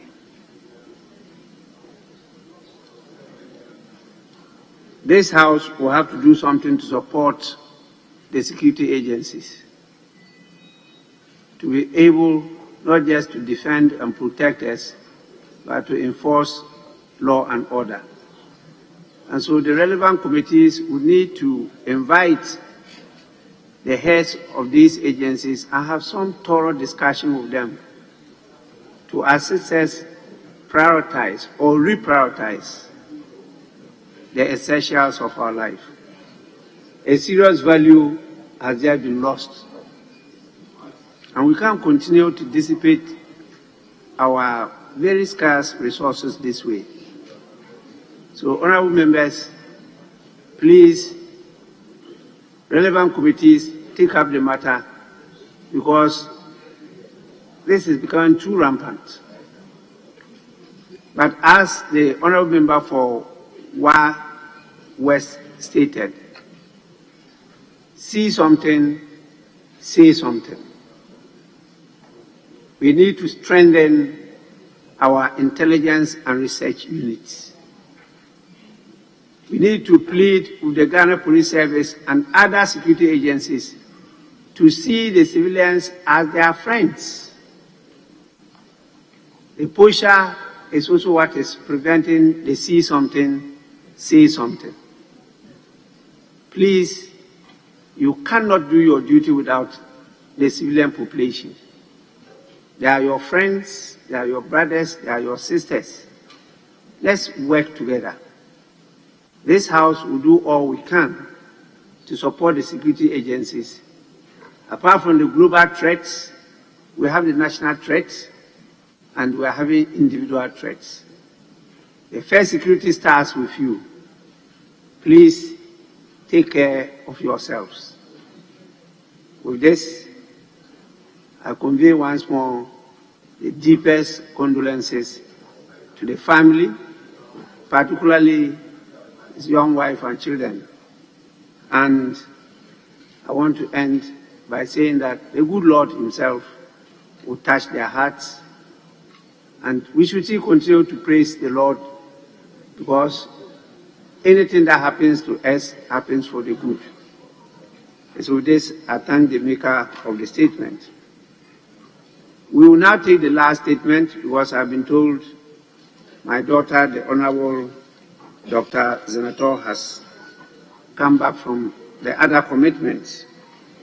And so her statement, as I mentioned earlier on, is on the devastating effects of floods in Accra. And she wants to address the recent floods in Accra. Honorable Member, it's your turn to present the statement. Thank you, Right Honorable Speaker. You didn't wish me a belated happy birthday, though, as your daughter. Sorry? You didn't wish me a happy birthday, though, as your daughter. It was Well, my birthday. you are no more in my hands now, so I've even forgotten your birthday. I'm a normal man, you know. The men usually don't recollect birthdays. It's the ladies who do. So forgive me for not recollecting that you were born today. I wish you the happiest birthday. Belated. It was yesterday, Mr. Speaker. Thank you. Mr. Speaker, kindly ask that the Hansa Department capture the full statement in its entirety so that I can read just the salient paragraphs due to the time constraints. Mr. Speaker, thank you for the opportunity to make a statement on the recent flooding that occurred in parts of Accra, including Odona, Abosiokai, Kanishi, Dansuman, Kwame Nkrumah Interchange, Alajo, and Agbogloshi, which left many homeless and stranded, left vehicles submerged under several feet of water, and washed away the produce of several market women and traders. Year after year, it's the same problem at the same time of year. When will this finally be resolved? On the night of 21st May, there was a heavy downpour, which had those of us in low-lying areas frightened. And then came the rainfall of Monday, the night of 23rd May, 2022, which exacerbated the level of angst and extent of damage already left in the wake of the previous rains. The levels of water reached as high as 6 feet in some areas. Mr. Speaker, statements in relation to flooding on this floor have been given perennially, lamenting over the issues without gaining enough traction. And 7 years down the line after the June 3rd disaster, the same disappointing story can be told.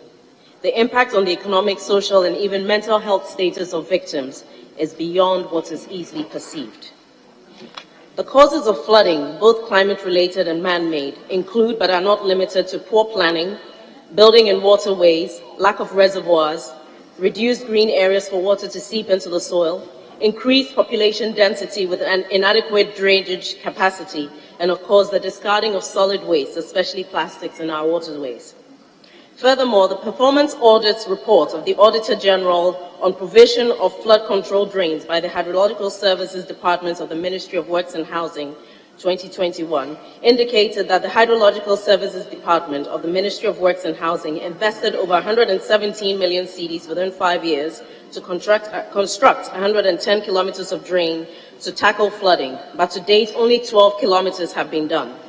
The report also indicated that the HSD did not construct any of the retention ponds targeted for 18 drainage basins, and to make matters worse, out of the 27 drainage projects, 15 had engineering defects that contributed to the flooding nationwide.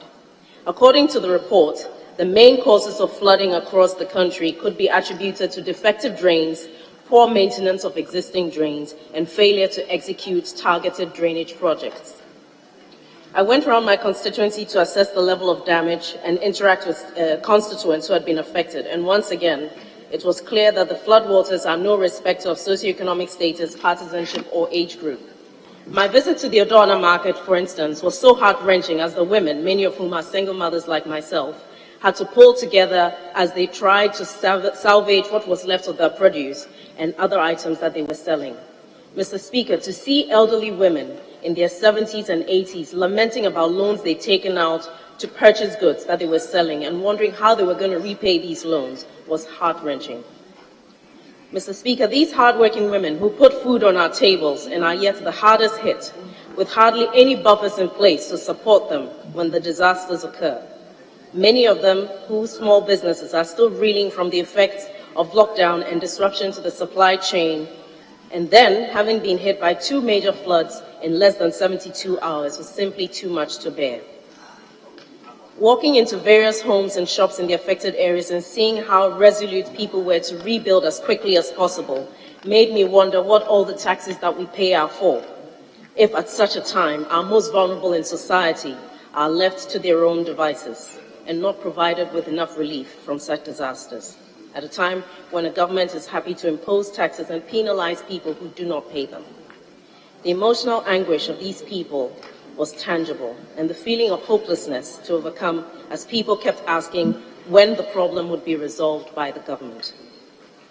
Mr. Speaker, in 2019, this House approved an amount of $200 million for the Greater Accra Resilient Integrated Development Project from the World Bank. This was meant to cover a period from 2020 to 2025. The minister at the time assured the House that the project would commence in October 2020. Unfortunately, this did not happen, and once again, we were reassured that in 2021, December last year, the project would begin. We are in May, and ironically, the flooding is worse now in some parts. 2 years after the funding was approved in Parliament, we're still waiting for the project to be executed as promised. The Odo River, which is part of the territory that's covered by the Garrett project, is in my constituency and is of great care to me, of great concern to me, I beg your pardon. In Klote-Kole, flooding affects many of our electoral areas, including Adebraka North, Adebraka Official Town, Asylum Down, Odorna, Osudoku, and even some parts of Osukinkanwe. Mr. Speaker, houses that hitherto did not suffer from flooding are now experiencing flooding. Unlike people who are in the middle and upper socioeconomic levels, most of the hardworking persons who are mostly affected by the floods do not have the relevant shock absorbers in place to cushion them from the devastating effects of the floods. And in the aftermath of the June 3rd disaster in 2015, many residents complained that a lot of the insurance companies were not prepared to cover the goods or their properties based on their geographical locations, which basically meant they had nothing to fall back on in the event of this disaster happening. As a nation,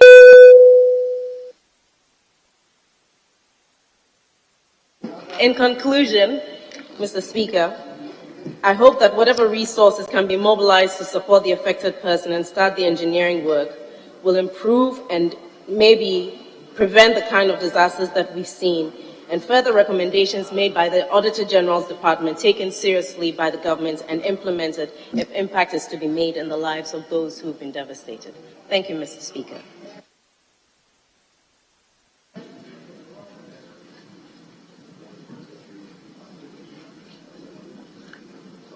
Honorable Nilante Vandapoe. Thank you very much, Honorable Speaker. for the opportunity to contribute to the statement ably delivered by my colleague, Member of Parliament for Kole Klote. Mr. Speaker, this statement is so timely because tomorrow we will be celebrating the 7th anniversary of the disaster which hit all of us in Accra on the June 3rd, 2016.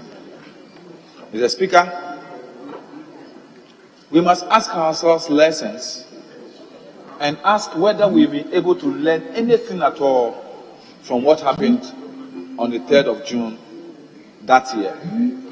We celebrate the day almost every day, but we continue to do the same things that led to that disaster. We continue to sit down and allow the rains to come before we do the routine maintenance regimes that we are supposed to be doing in order to clear the drains and get the water to flow when it rains. So much has been said about the amount of money that has been spent in clearing the Odo. But the Odo is not the only solution. The Odo is not the only solution to this problem of perennial flooding in Accra. The Odo may be the receptacle, but the other channels that lead to that receptacle are blocked. When there is no access for the Chemu to receive, the Mukose to receive, how will the Odo receive? So we must begin to call our engineers to question and ask them, how can a country like Ghana continue to sit down and problems that have bedeviled us since 1960, we cannot find a solution to it? 1960! The problem that confronted us in 1960, that devil is still sitting down in our houses and living with us in the country in the year 2022. What is our problem? What is our problem as a country? So, Mr. Speaker, we cannot absolve ourselves of this blame as a people. We've killed our people, we've caused damage to property for many Ghanaians because we have refused to respond to the problem that confronts this country as a people. And I think that today, in addressing this issue again in this House, Mr. Speaker, I know your passion for the development of this country. I want this House, if we really have the muscle, to begin to question the people we give responsibility to address these issues. We should not allow this House to be another forum for just talking and allowing laissez-faire, allowing things to be the way they are. This House must begin to exercise and prove to the country that we also have a muscle to demand answers from people who are given responsibilities to discharge certain duties for us. Because those of us in Accra, and I'm happy my sister was delivering, I wonder how she's going to handle the myriad of problems that are confronting her today as a member of parliament for that area. I share in her sentiments because the overflow of her problems fall on me. Mr. Speaker, we the MPs in Accra are suffering.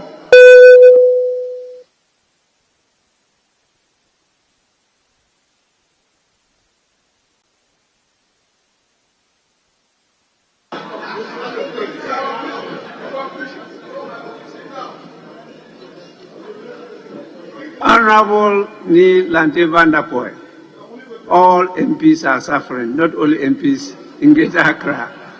Yes, we have to go back. I gave you 1 extra minute. So you are not cut off exactly at 3 minutes. I gave you 1 extra minute because of the seriousness of the problem. And really, the Committee on Works and Housing will have to do a lot of work on this matter. Yes, Honorable Emmanuel Bejira. Thank you, Mr. Speaker. Mr. Speaker, let me congratulate my honorable colleague, Member of Parliament for Klote-Kollie, for bringing this once again to the House for us to discuss the perennial flooding of Greater Accra region.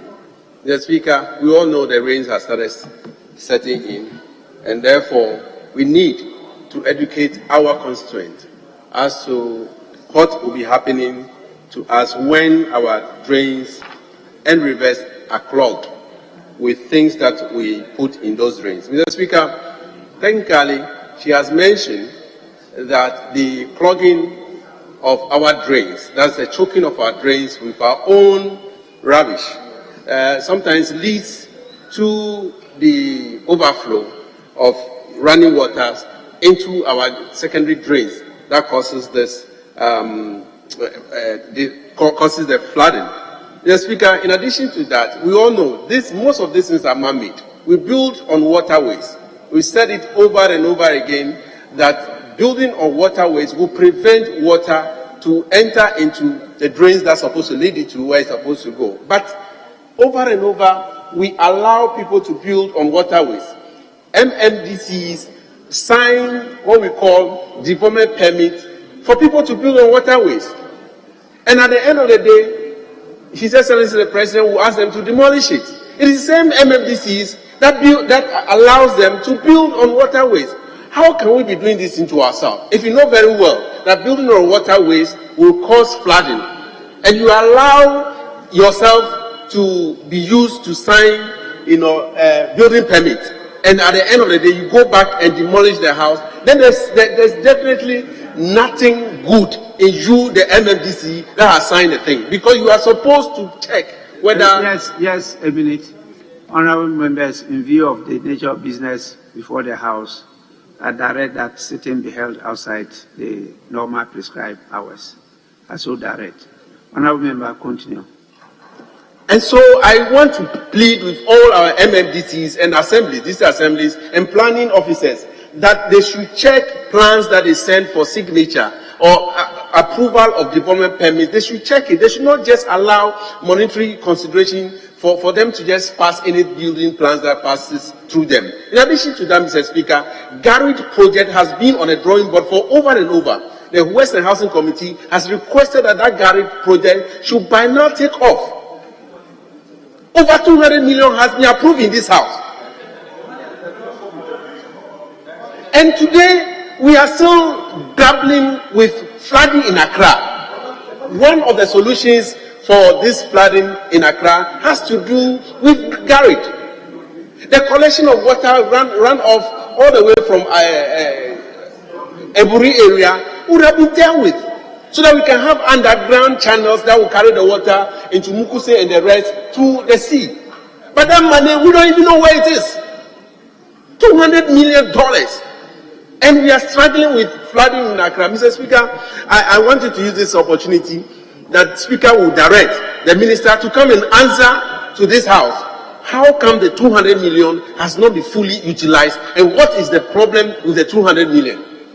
So that we all know whether it's been used for any other or been diverted to any other, on any other department or used for any other thing. With this view, Mr. Speaker, I thank you. Yes, honorable member. Thank you very much, Mr. Speaker, for the opportunity to contribute to this wonderful statement by my colleague member of parliament. Mr. Speaker, as someone who has lived in Asalam Down, clearly I can understand the frustration of my sister. I recollect, those days we would have to hold our baths when it rains, simply because your rooms and virtually everywhere in your house would get flooded. Just last week, on a WhatsApp page from my church, I still worship around the Salam Down. The entire church got flooded. So it tells me that these issues, the issue of flooding, is something that needs critical attention. Mr. Speaker, it is clear, the minister has indicated that government has invested some 450 million in controlling flood in Accra. Yes, we have seen projects ongoing, we've seen programs running, but clearly there's a need to do more. Mr. Speaker, if you have ever lived or if you have ever witnessed periods where it's about to rain, especially along the gutters from Nima right through to Asalam down to Adabaka and all of that, you will realize that much of the problems is actually within us. That is the period where people would want to throw dustbins into the big gutters because they feel that it's a free period for them to clear away their rubbish in their house. So, Mr. Speaker, whilst we call on government to invest heavily in that sector, it is important for us to also change our behavior. It's important to educate our populace that if you continue to throw rubbish in the gutters, it will get choked and eventually your house will get flooded. Mr. Speaker, one of the initiatives by government, which is before the Works and Housing Committee, is a consideration of the hydrological bill. Mr. Speaker, I strongly believe that if we are to fast track the implementation or the passing of this bill, in that we would establish the hydrological authority and ensure that they have enough money, I'm sure they are able to solve most of these challenges, the fixing of gutters and all of that. Mr. Speaker, I'm calling on government to, as a matter of urgency, consider allocating some portions of the sanitation levy into the hydro authority. They will need money to function, they will need money to construct more, new drains, at least from the sanitation levy and also probably the common fund levy. When we channel some money to that place, we would have an authority that can be held responsible for flooding in our country. And I think that we'll be making a lot of headway in solving this perennial flooding that we continually see in Accra. Thank you for the opportunity to contribute to this statement. Thank you very much. Yes, the Honorable former Minister for Works and Housing, now Chair of the Committee on Mines and yes. Honorable Speaker, I thank you for the opportunity to say a few words by way of contribution to the statement made by Honorable Ezeanato Rollins. I know when I was a Minister for Works and Housing, she was always on my heels regarding this matter. Honorable Speaker, what hurts my soul is the use of the word the perennial flooding.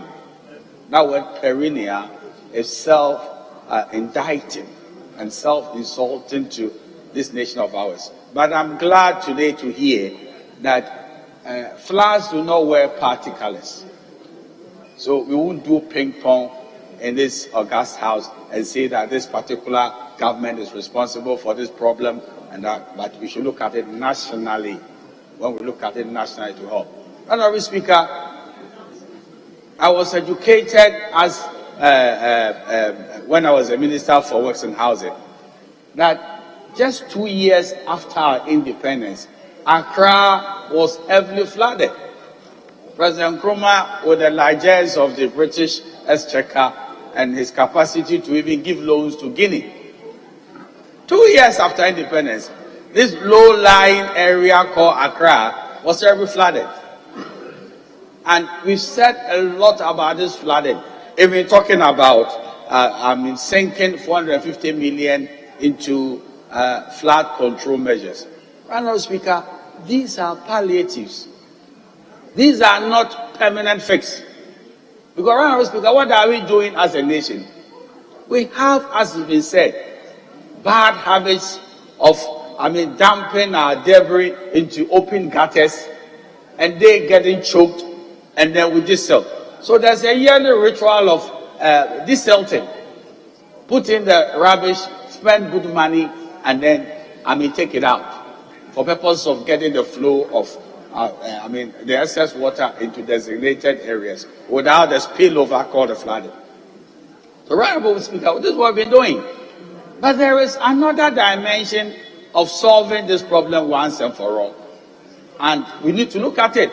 It's very capital intensive, but we need to look at it. If not, use our little money to be solving this problem, and it won't help us.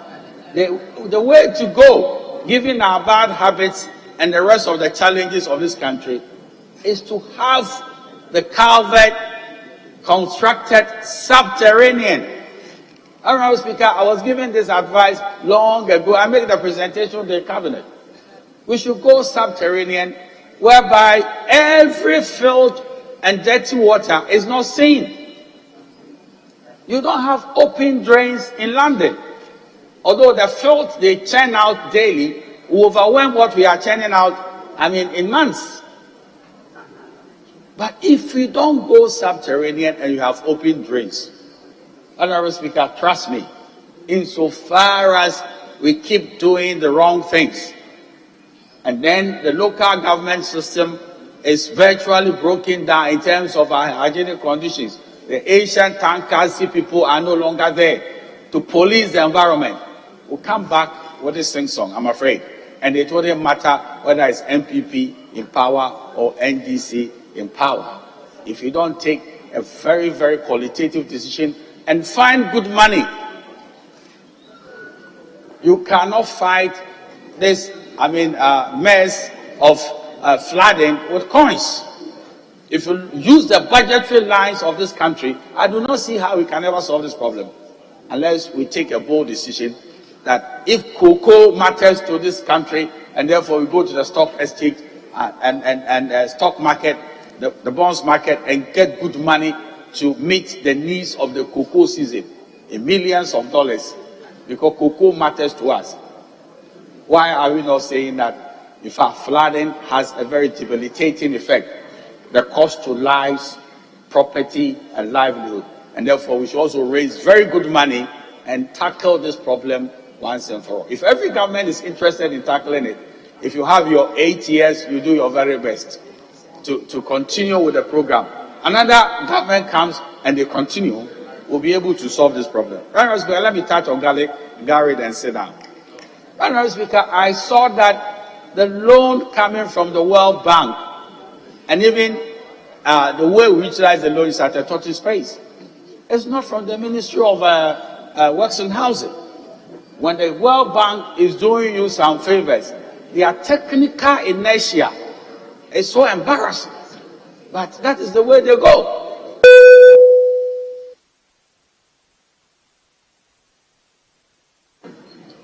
Honorable Member even gave you 2 extra minutes, just because you were a minister there and you have a lot to share with us. But it is a very important matter that we should not always just allow it to finish after the statement. I think the committee should take it up. But I still wonder why metro assemblies still depend on common funds. They still depend on government loans to do some of these things. Property rates are not things that they are focused on at all. Government also tries to bite more than it can chew. Accra has killed all the rivers. We've killed all the rivers, buried them, and where do we expect the water to pass through? All living cities in the world now have rivers running through them. Mark my words, living cities. And so if you have a city without a river running through it, it's what? A dead city. We have to look at all these things. It's a dead city. If you have a city without a water or river running through it, it's a dead city. Water is life. And so it's a very important thing that we have to prioritize and take on. So Committee on Works and Housing, don't just allow it to go as one of the talk shops. Take it up, sit with the listen, and let's discuss it seriously. We try to support government to raise the necessary revenue That is why we are going to have the Ways and Means Committee. They will help. It's our duty to make sure that enough revenue is raised for the country, not the executive. The Constitution is very clear on that. So, honorable members, I want to thank you. We'll end the statements here. We'll move on to public business, and we'll go straight to item 8, which is presentation of papers. And from the application that was made by the Majority Chief Whip, we'll take 8D, which is by the Chairman of the Committee. Yes, the Majority Chief Whip had to lay this paper for and on behalf of the Speaker himself. I chaired that committee and I gave him the authority to do so. The paper is a report of the Committee of Selection on the composition of other standing and select committees. Actually, it's standing and other committees. If we have to quote the Constitution, standing and other committees. You can call the other committees by any name, select, ad hoc, special, or whatever. So the report is laid accordingly and is for distribution to all honorable members. We now will handle presentation and first reading of bills. Am I right? Speaker, with respect, that was the consensus. Yes, we had agreed to lay 9. Unfortunately, the member whose name the item is advertised. So I will seek your leave, Speaker, if it pleases you, that I can lay it on behalf of the member. Yes, I think you can do it. Yes, sorry, minority. Speaker, we have no objection to that. Yes, this one has been outstanding for a long time, 2021. Yesterday, I got serious pressure from civil society on this matter. Very important bill, and it's been on for a long time. Just on the order paper, it's not being laid. It's being sponsored by the honorable member for Akim Swedro, Honorable Kennedy Nyako Osei, and since he's not around, I've allowed the Majority Chief Whip to lay it on his behalf. Now, the bill is accordingly referred to the Committee on Constitutional, Legal, and Parliamentary Affairs for consideration. Sorry, the bill is laid and referred to the committee for it to be referred to the Council of State for the constitutional duty and period for them to make inputs into the bill. It's a very important legislation, and I think it's dealing with dual nationality. So, honorable members, take time to go through it, and when it comes back from the Council of State, we can do justice to it.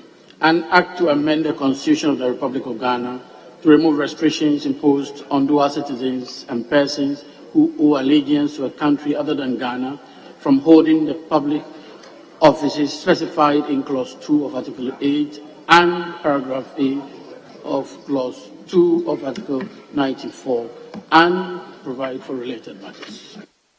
So, honorable members, as I stated earlier on, the bill is referred to the Council of State for their consideration and report back to the House, where we will refer it to our committee to lead us, the Committee on Constitutional, Legal, and Parliamentary Affairs.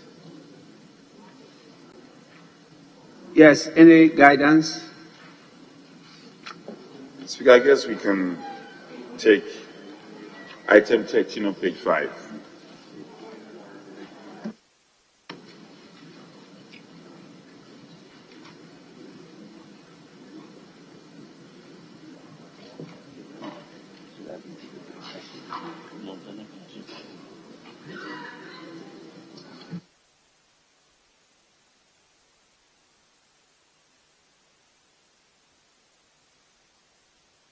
Honorable members, we will now take item 13, which is a private member's motion.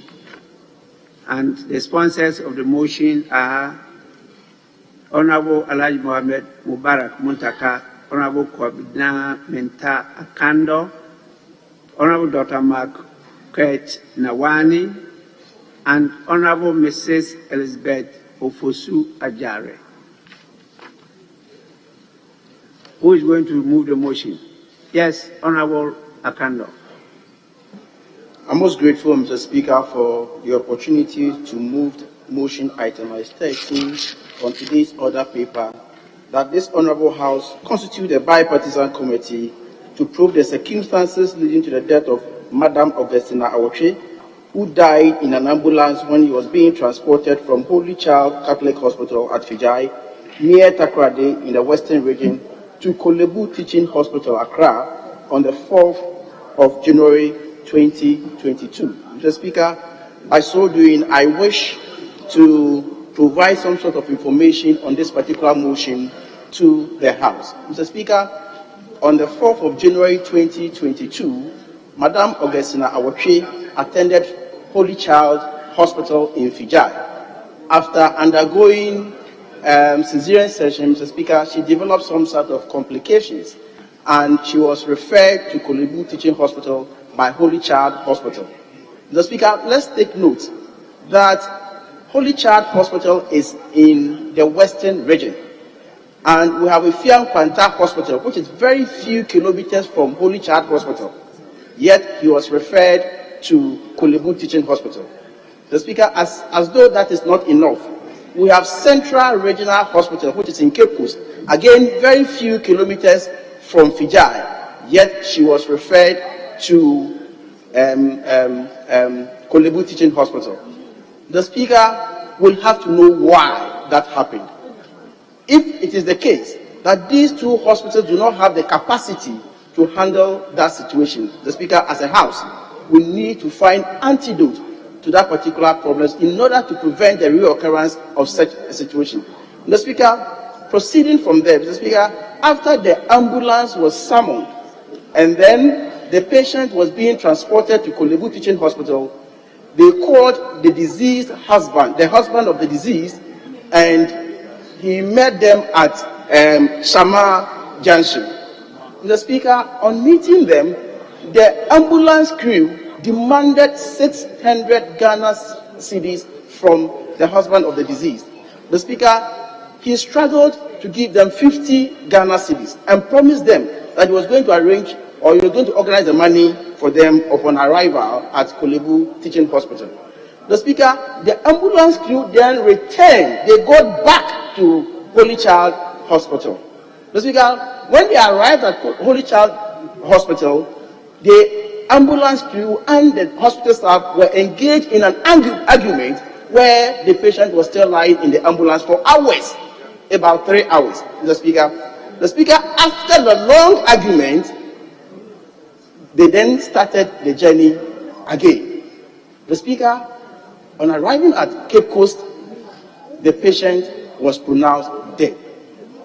The Speaker, we need to know whether indeed the ambulance crew demanded 600 Ghana cedis from the patients.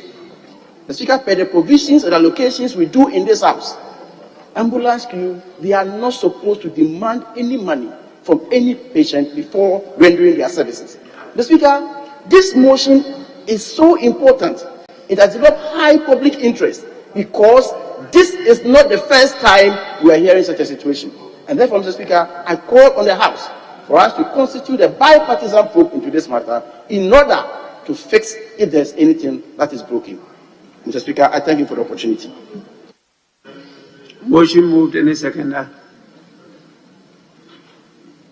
Thank you very much, Mr. Speaker. Mr. Speaker, I rise to second to the motion ably moved by Honorable Menta Akando for this House to constitute a bipartisan committee to investigate the circumstances leading to the death of Madam Augustina Awotwe, who died in an ambulance when she was being transported from Holy Child Catholic Hospital at Fijai, near Takoradi, in the Western Region, to Kolebu Teaching Hospital, Accra, on the 4th of January 2022.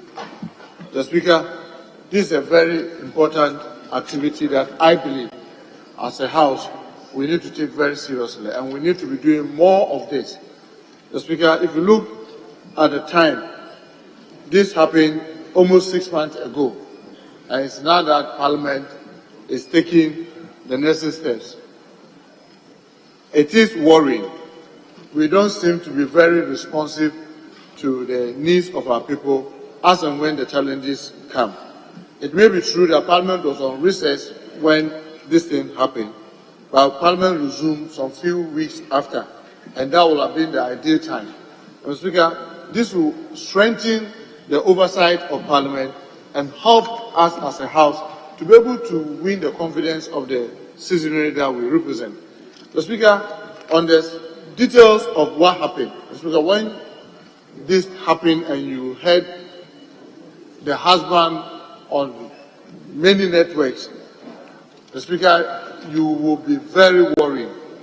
You'll be very worried, and it is very sad that when he narrates what happened, Mr. Speaker, if any of us had either lost a wife or a child during childbirth, you will appreciate deeply the challenges that confront our country and why we must act to be able to stop some of these things from happening. Because, Mr. Speaker, much of it is as a result of recklessness from our own officials, either from the ambulance service or from the hospital at the Holy Child Catholic Hospital. Mr. Speaker, I say this with a lot of pain. In 2007, I went very close to this kind of incident when I was in the constituency.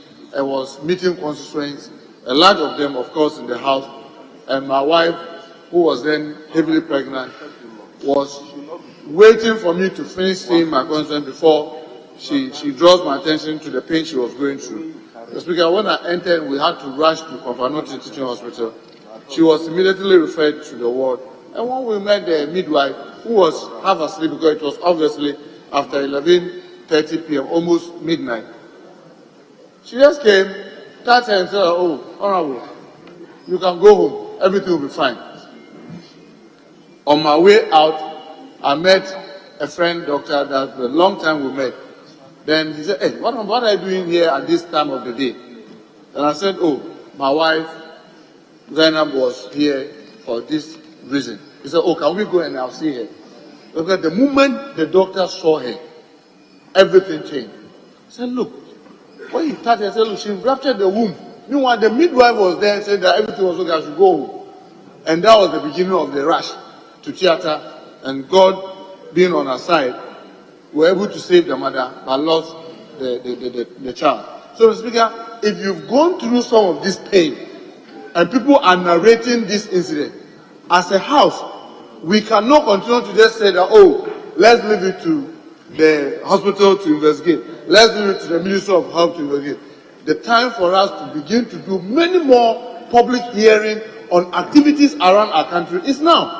That people begin to see that when you are reckless in your corner, there will be an opportunity for Parliament to put you before the camera and the whole world seeing and you answering, Mr. Speaker, for lack of better word, how stupid you were on the line of your duty and how reckless you were when you were treating your own citizens the way you treated them, and sometimes leading to their death, amputation wrongly, people getting severely sick, people getting their situation aggravated, and what have you. So, Mr. Speaker, it is on that I support, and I want this House to agree, that we constitute a bipartisan committee that will publicly probe the circumstances that led to the death. Because the husband, when he was narrating his incident, Mr. Speaker, I shed tears.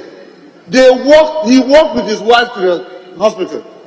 It wasn't that she was carried in an ambulance to the hospital. They walked there. And when the time came for her to be transferred and what have you, talking about fuel, talking about money, they kept wasting time. The ambulance moved, came back, as if they were not dealing with life.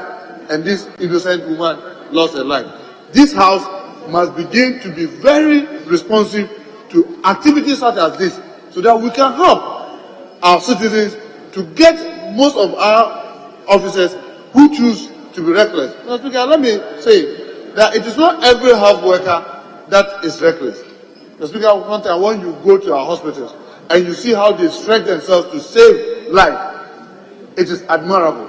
But the few recalcitrants that are in there, Mr. Speaker, we should be bold to punish them, so that it is strengthening those who are doing the right thing, and to also tell anyone who thinks that he can get reckless and get away with it, that no, the time has come that any nasty thing that you do in our country, you'll be brought to book. So it is on that basis, Mr. Speaker, I rise to second this motion, and I hope that when the investigation, we agree to do this, we carry out this investigation, our colleagues that will be given the opportunity to sit on this committee will do their utmost best to get to the bottom and let us get the perpetrators punished, so that these incidents will never happen again in our country. With this, Mr. Speaker, I second the motion and hope that the House is going to support this motion so that their investigation will be carried out. Thank you very much, Mr. Speaker. Honourable members, this is a very important motion. It's been moved and seconded. It's now for the consideration of the House. But, honourable members, my master says yes. I cannot say no. So I'll suspend sitting for 10 minutes. And then we'll come and continue with the debate. Sitting is suspended for 10 minutes.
I am live here in Durban, South Africa, and guys, I hope you are enjoying my vlogs from South Africa. Today is a beautiful day. We are going to explore the city of Durban. We are going to be seeing how beautiful South Africa is. We are going to see how beautiful Durban is, and there's amazing activities to do today, and of course you guys are coming along, so let's go. Let's enjoy the scenery of this beautiful place. I have had a feel of South Africa already, but I'm sure you also want to experience it for yourself, so let's go.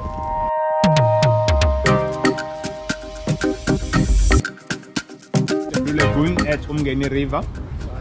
Just now we are just walking towards the Green Hub. Normally the Green Hub is a bike hire. Okay. And also a tourism information office that was built in 2010 during the World Cup. Okay. It was to accommodate visitors who came in for World Cup, if they want to go around the city. And also it was also the drop-off zone of bikes. Okay. If you have hired a bike from Ushaga, you can ride up to the stadium and you can drop off the bike at the stadium or here. Okay. It was like vice versa during that time. Okay, so guys, this is our tour guide for today's trip. What's your name? Sanel. Sanel. Okay.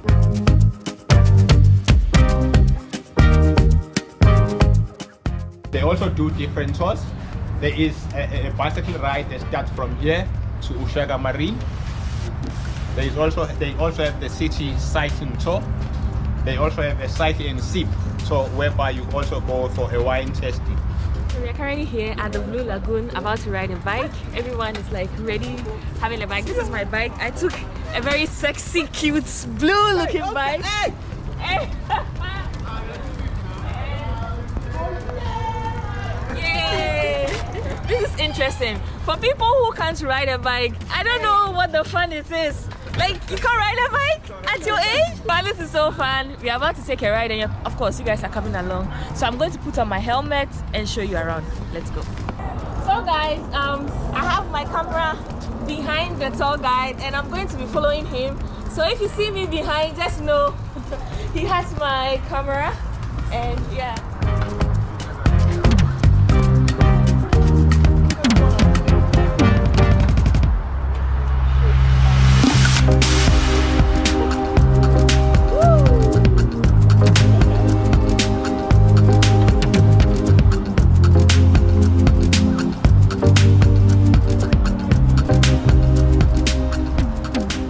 Now we are next to Kingfisher Canoe Club. This is where they normally launch when they train for Canoe Tuesday Marathon. So just across from this bridge to that bridge, that is the mangrove forest. Does anyone know the mangrove forest? Yeah, we have some in Ghana too. But the mangrove forest has like there are three different types of mangroves. You'll find the black, the red, and the white mangroves. Then there are specific animals that are commonly found from there, and also birds that are commonly found there. Animals that you could find, you'll find mostly crabs and frogs. And those animals that you find there, they could not survive anywhere. They only survive from that forest. And also those plants that you see, they only survive there. Then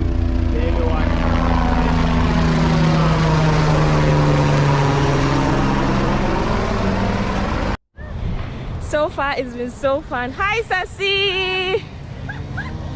What happened? Oh my God, it's been amazing, guys. Like, it's, you know what, Durban, I wasn't expecting this, but it's just been so lovely. Like biking, the views. I'm a fan of views. It's so beautiful. Just the vibes, everything. The vibes, yeah. And the fact that the weather is so calm. We've been riding for some time now. We are not even sweating. Like, yeah. So let's go, guys.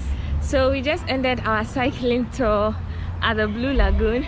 We are going to the next, and of course you guys are coming along. So this is the shuttle behind picking all of us. So let's go, guys.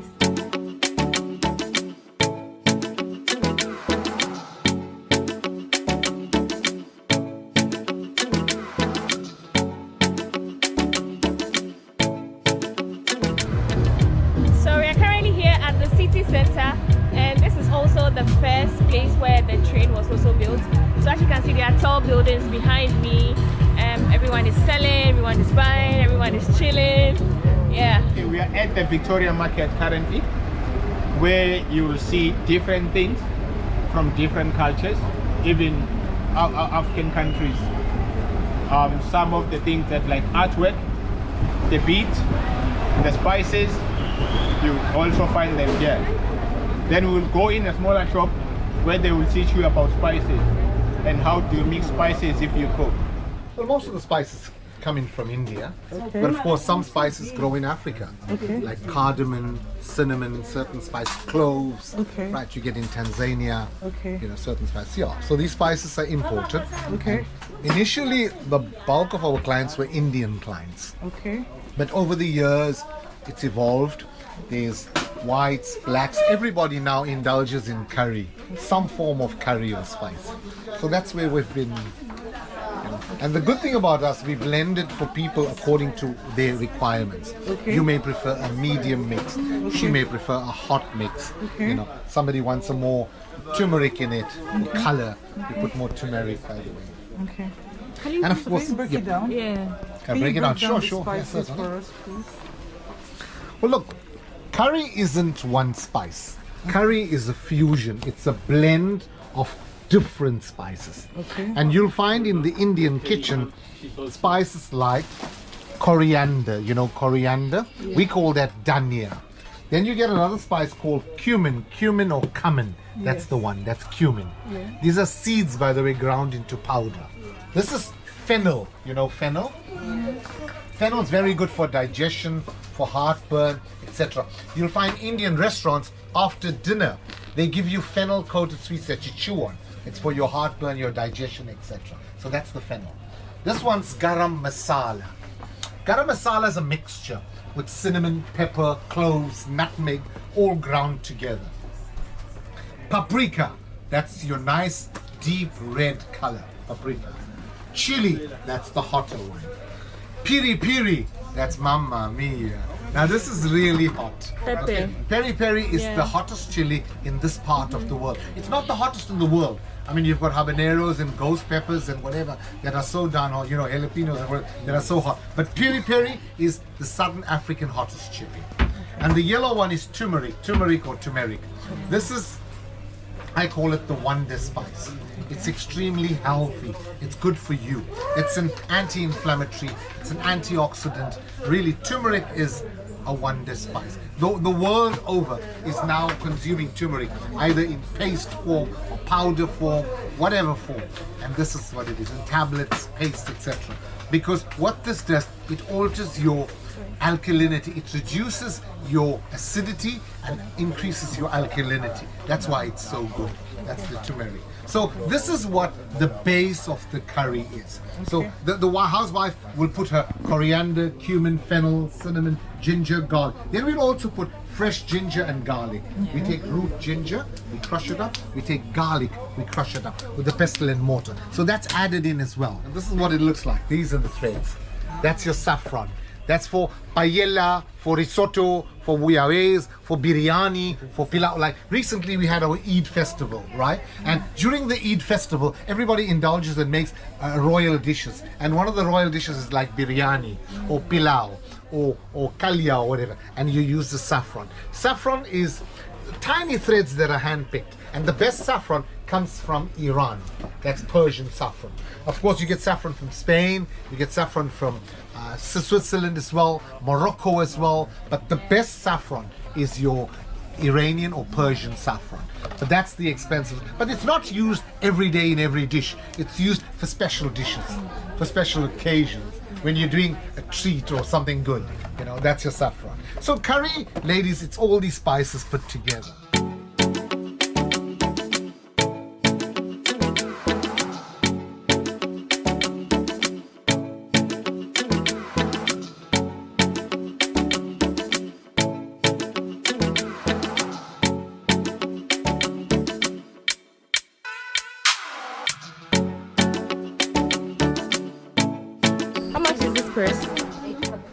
$8.50. This is $8.50. Guys, let me know in the comment section if it's beautiful, because I think it's beautiful. It's in South African colors. They have beautiful artifacts. And there's this cup. Wow, this is nice. Wow, I have a similar cup here I use in the office. Let me see. Oh, okay. Guys, let me know in the comment section, how would you rate these earrings and this purse? How much is the earring? How much is the necklace? This is so beautiful. I love it. Okay, so let's see what to get. So guys, I got this necklace. How much is it? 450, 400 for you. Okay, guys, let me know in the comment section if you think I should get this. I like it though. But it's like, it feels as though it's holding my neck. Can I have a bigger one? My neck is very big, so it's no, let me adjust it. I put it at the okay. I'm getting this for 300 and this for 90. Yeah. No. Fine now. 90 is fine now. She put it on camera, so I can't say no. You can't say no. Yeah, you can't say no.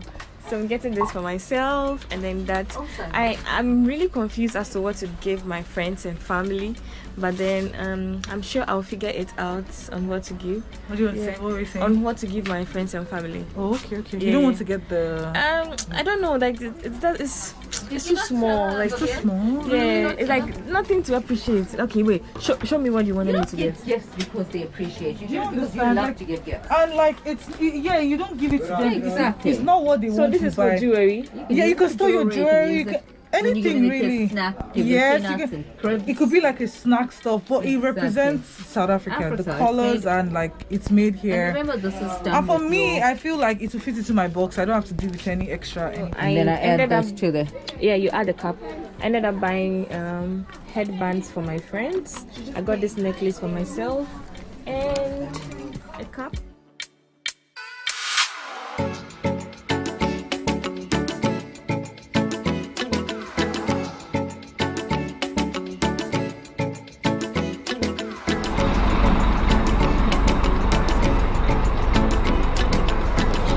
So we're about to go on a city tour on this bus behind me, and I'm super excited you all are coming along with me. So let's go. This gives you a better view of Durban. This gives you a better view of the city.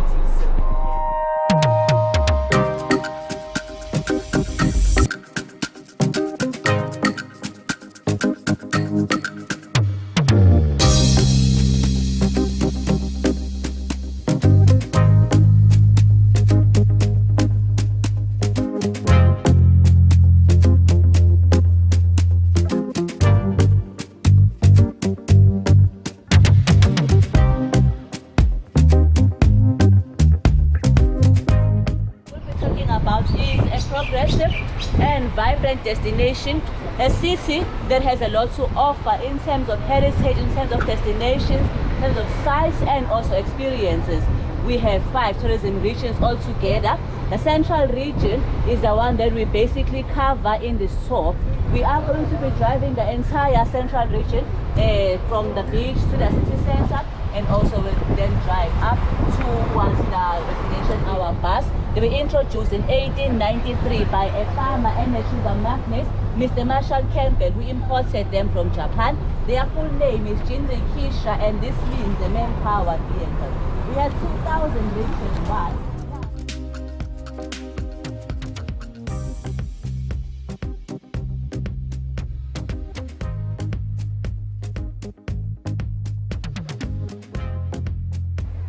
Our left-hand side here in the circle, we normally have the rickshaw carriages. The rickshaw carriages are a namesake of our bus. They were introduced in 1893 by a farmer and a sugar magnate, Mr. Marshall Campbell, who imported them from Japan. Their full name is Jinrikisha, and this means a man-powered vehicle. We had 2,000 rickshaws once. Now we are just left with about 20 of them, and all of them have a unique design and pattern on their bodies.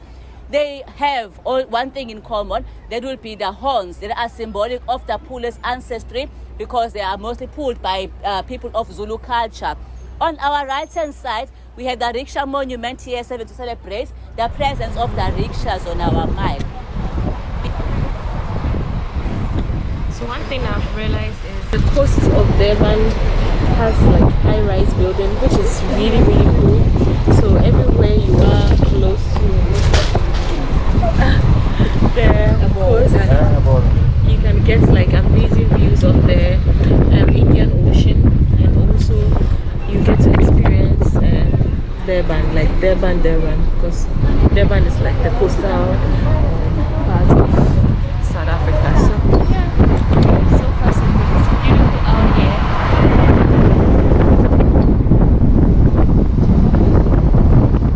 Behind us, we are being chased away from our spots by the People Mover bus. This is a commuter transport that operates daily from 5 a.m. to 10 p.m. during our low season till midnight during our high season.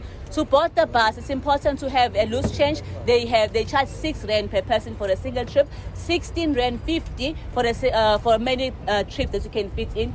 That depends on when you purchase your tickets. If you purchase it now, it will be, you can have as many trips as you can fit in from that moment on till 10 p.m., which is when the last bus runs. Along the mile, you have an opportunity to shop for craft, for curios, and for beachwear. You have a chance to also choose from a variety of our beaches, which are all individually named. This works best because each of the beaches is unique in shape, also unique in the way that you can experience it. Just to give an example of what I am meaning, if you go to the south as a surfer, you might enjoy that. If you are still learning surfer, starter surfer, neophyte. The North Beach, I'll just explain what I mean by the differences in the beaches. The North Beach is the one that is mostly providing joy to the surfers because it has rigorous waves. It is more suitable for one who is an advanced surfer because they now can do stars, they can enjoy the larger waves as compared to the smaller ones here in the south. There are other things also that are making the beaches unique from one another, and we have piers in between with only just one pier that has a structure in it, and that will be just down by the Shaka Marine World. I'll talk more about this as we progress.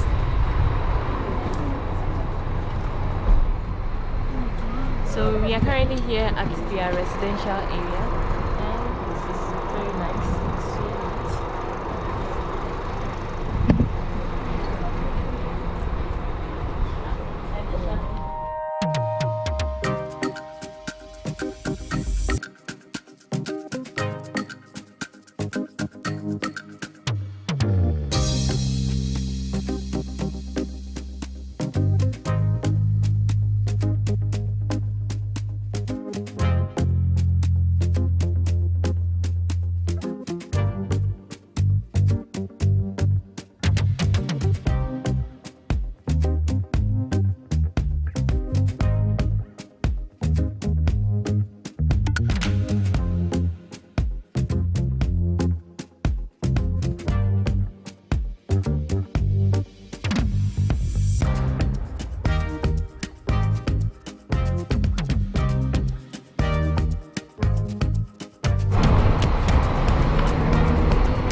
Hope you enjoyed watching this video as much as I enjoyed documenting every experience here in Durban, South Africa. A big shout out to the South African tourism. Until next time, on my next video, I love you all. Mwah.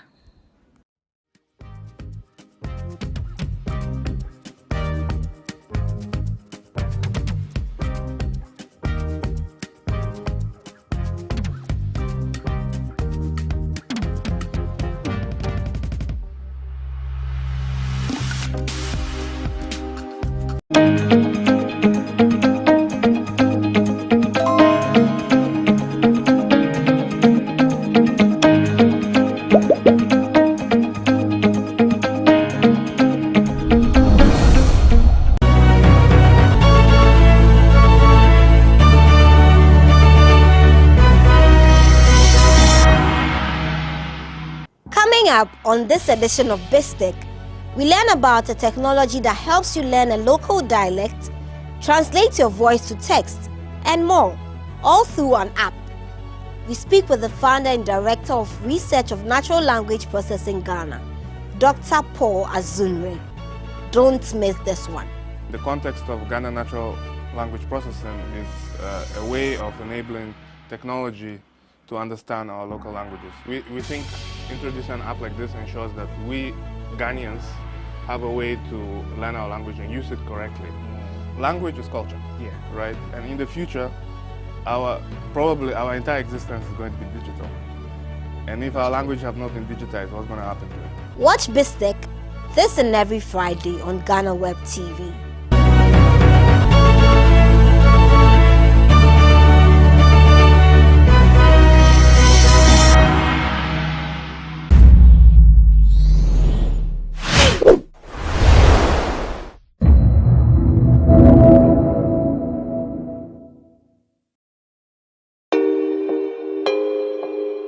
Oh.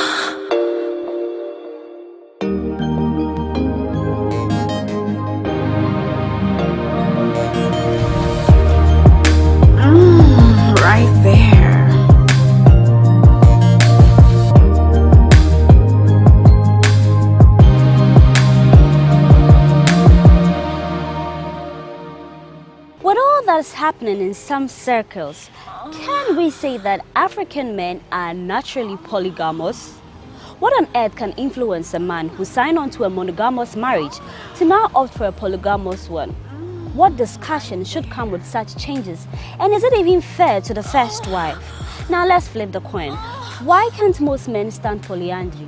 And is polygamy an antidote to side chicks? I've got 1,001 questions on this subject. This is Moons and Cuddles on GhanaWeb TV with Paula Amabruni. We'll be right back.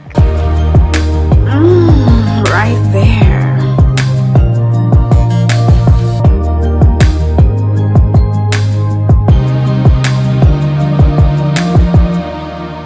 Welcome back to Moons and Cuddles. It's always a pleasure to come your way to talk about issues that usually affect our relationship and how best we can spice our relationship. Now, today's topic is very dear to me because recently it was trending. I'll give you the whole intro and why it became a big deal. But as people will say, it is normal. The big question is, does polygamy cure side chick? Once a man got all the women to satisfy his curiosity and all his pleasures, and you just name it, will that stop him from cheating?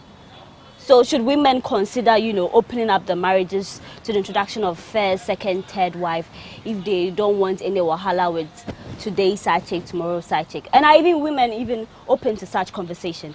We're just looking forward to answering some of these questions that are on your mind that we all want answers to. Today is special because I've got the finest people to help me do justice to the topic. I have here with me radio personality, my senior in university and also in the media space, Caleb Neboy. He's the host of Showbiz on Star.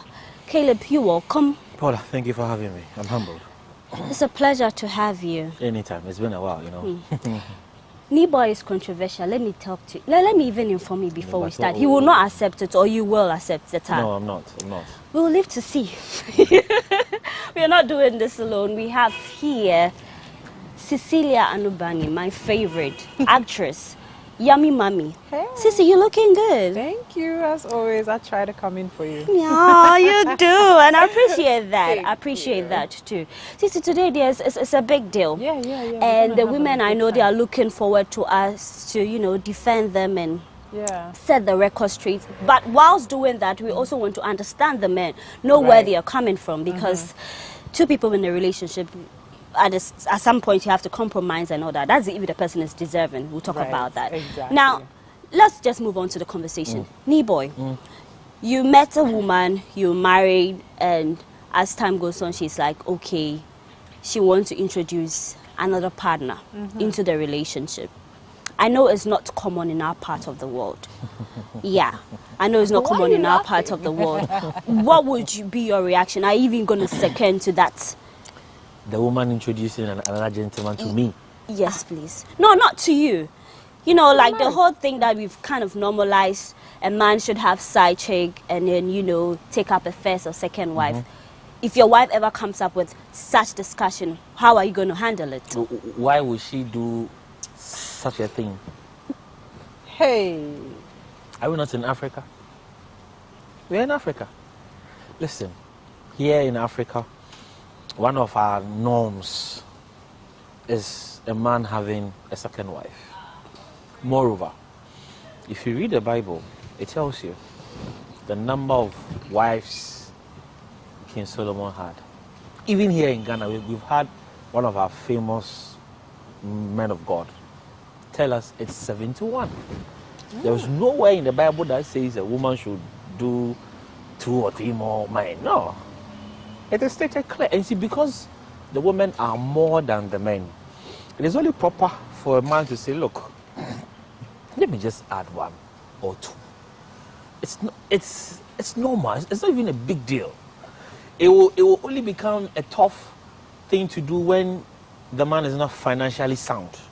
Because at the end of the day, you bringing somebody in to add up to your first wife, it takes a lot of money, going to a home to even seek for a hand in marriage. It comes with a lot of responsibility too as well. But if you are financially sound and you are good to go, having a second wife is not a big deal. But I don't see why a woman should go and introduce a man to a husband as I want to marry a second She husband. got nerves. Can you imagine? Hey, do you have nerves? No. So, if I understand where you're coming from, you signed to polygamy, but not polyandry. Well, like I said, I'm an African man, so full-blooded. I believe in our customs. I believe in our tradition. So, what I came to meet, what I came to, I saw my people do. If the opportunity comes for me to do same, and I think I have that strength, I have that financial muscle to do it, why not? It's not really a big deal. It's not really a big deal at all. All right. It will only be a big deal if the woman wants to do second husband. And with that, if it happens that way,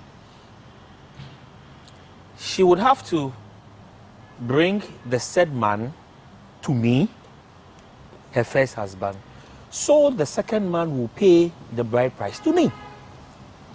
Because I had already paid the first bride price for her. Okay. So if you introduce a new woman, are you going to compensate I her? am going to pay for her bride price at her family's house and not my first wife's house. Okay. Niboy's submission is up for debate. But then Sisi, with women, they always say sometimes you've been taken for a ride. You meet a guy, he's not really established, but Odonti, you understand him. Let's start a life together. You help him build his brand, his company, whatever it is, whilst you're also doing something to yourself. It's 50-50. And then at the end of the day, when things are smooth, now you have the name, everything is, up there. You're living the best life. Then you want to introduce another woman. With a woman who finds herself in, I would say, such an unfortunate situation, how can the man start the discussion, and what should be the precaution he should take? Let's just say in cases like that, because we end up always feeling brokenhearted. It's like, how can you do that to me? It's sad, because at the end of the day, when you were broke and I was helping you build yourself, in a sense, I'm sure that's what, I think that actress and that whole topic we were relating to was about. Did you talk about having a second wife at that time when you were broke and didn't have anything? You see, that's what I'm saying. If you're going to go, it's about communication, and it's about keeping yourself and the relationship informed. Going into relationships, we've talked about this before, where I've said that, in a relationship or going into a relationship, you need to talk about your financials, you need to talk about where you want the relationship to go, how it's going, all of these kind of things. If it wasn't introduced in the beginning, I don't see, you have to ask the person's opinion. Or even when you're dating, it should be a question that you ask in your dating stages, that, what do you think about, second wives, and what do you think about this? You can't just spring it up on somebody and be like, well, I know you helped me, we'll build up a home, we got loads of money now, which you held the fort whilst I was doing whatever I needed to. Okay, now I'm just going to add another person to come and spend our money without contributing to the hardship that you've gone through. This is on the woman's back. Now some woman is going to be now coming to spend the money that she did not earn. Where was she? Where was she? Why wasn't she? If you're going to do second wife, let her come in. Let's all be here. Let's all work hard. Let's all build this brand together. You can't bring somebody in to come and spend money that I have built. And even in the cases that, women, when sometimes we get pregnant, sometimes you have to put career and stuff like that on hold. Be at home, a stay-at-home mom for some time, and make sure the kids are okay, take care of them. So imagine myself, for instance, I put my job on hold and all that, and then later on, you come tell me such a thing. I don't know how I'm going to react. But Caleb, in such a situation, what are the steps that a man should take so that the woman does not feel cheated, feel useless and all that? Because you are saying that it is kind of normal. Okay. So how can you handle it? How is it normal? Since when is it normal? Side chick has never been normal. It's been. No. It's been. No. Our forefathers and our grandfathers used to have it, but it was something that nobody talked about. If you have a child outside of your marriage, you used to call it a bastard child. And that child was always a bastard child, excuse my French, or whatever it is. And it is never, and some families have it now where, their fathers are dead and whatever, and the children are not really accepted into the first family, as you call them. We call them the first family. So when our grandfathers did it, it was never really accepted. It was known to be, but it wasn't normal. But then now in the case, when they go outside the marriage to impregnate another, okay, it's like normal, I'm taking responsibility, as they say. So I'm bringing in the woman, I'm going to marry her. So that into which room? Into whose home? That's the question. You see, answer the question. I actually have a problem with the way both of you have actually made it look like you met him, you have nothing, you helped him build Please, up. most of the time you have nothing. How is that possible? But you always have it all. Women too do have. So if you say you helped him build up, what did you do? Wow. Jeez, me boy, come on. Wow. Come on. Okay, Paula, I'll what give did you you an do? example, right? I'll give you an example of, you know, a family member that I know when, and this is the olden times. So, you know, the man was, you know, it was agreed that, you know what, he needs to go to university to get his, you know, his bar. He was doing a law degree and all of this stuff, while she works to take care of both of them, right? So she got a job and she was working, and then she paid his tuition and everything that he needs to get to get his law degree. He got his law degree, then he went to the bar and all of that kind of stuff, and then qualified to be a lawyer and everything else. At that point, I have helped you to get to where you need to get to. Has she not? So now, if you now introduce, and this same person, this same man, now gets a side chick and now gets another family, leaving this woman to now be, you know, now she has her children and everything else, and she's helped you pretty much establish yourself. Is that not help? Is that not men helping? No, men want even they take care of you in university, and then you're like, I don't want the relationship. You guys always say, and I'm a shell. Yeah, so why is it different? Yes. Why is it different? I'm not happy with the way both of you have made it look like, oh, then when you meet the guy, he has nothing, you did this to Let's help. say you had money. Let's say you had your money. So if I had my money, and I see you and I marry you, yeah, and tomorrow I want to marry another, what is the big deal? Did you sign up to a polygamous marriage initially, or you just have a taste, so you want to satisfy it? Am I not in that position to change my mind as and when I want to? What? No. So the woman, we cannot change our mind. That's what I'm saying, that you're the woman. Along the line in the marriage, when you want to marry a second husband, are you going to take the man to your family or to me, or come and introduce the man to me? Why should they come to you? Because I am your husband. Okay, no, but the woman you're not bringing to your wife. Listen. Okay, Caleb, now, you know, you see how we are reacting. For a man who found himself in such situation, how best can you calm the woman? Listen. So give us that reason. Like, I don't know how best you can. Yeah. You see, the best the man can do, if that zeal of you getting another wife comes up, it is only proper you will discuss with your wife, your first wife. Okay. But you and I know that when you tell your first wife, she won't agree. Yes. Good. So you're doing it against her. No, listen. So, at least make the move.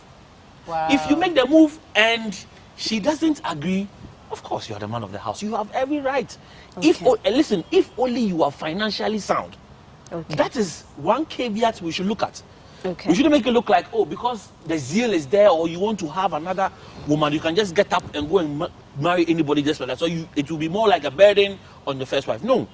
If the financial means is there, make it open. Speak to the woman.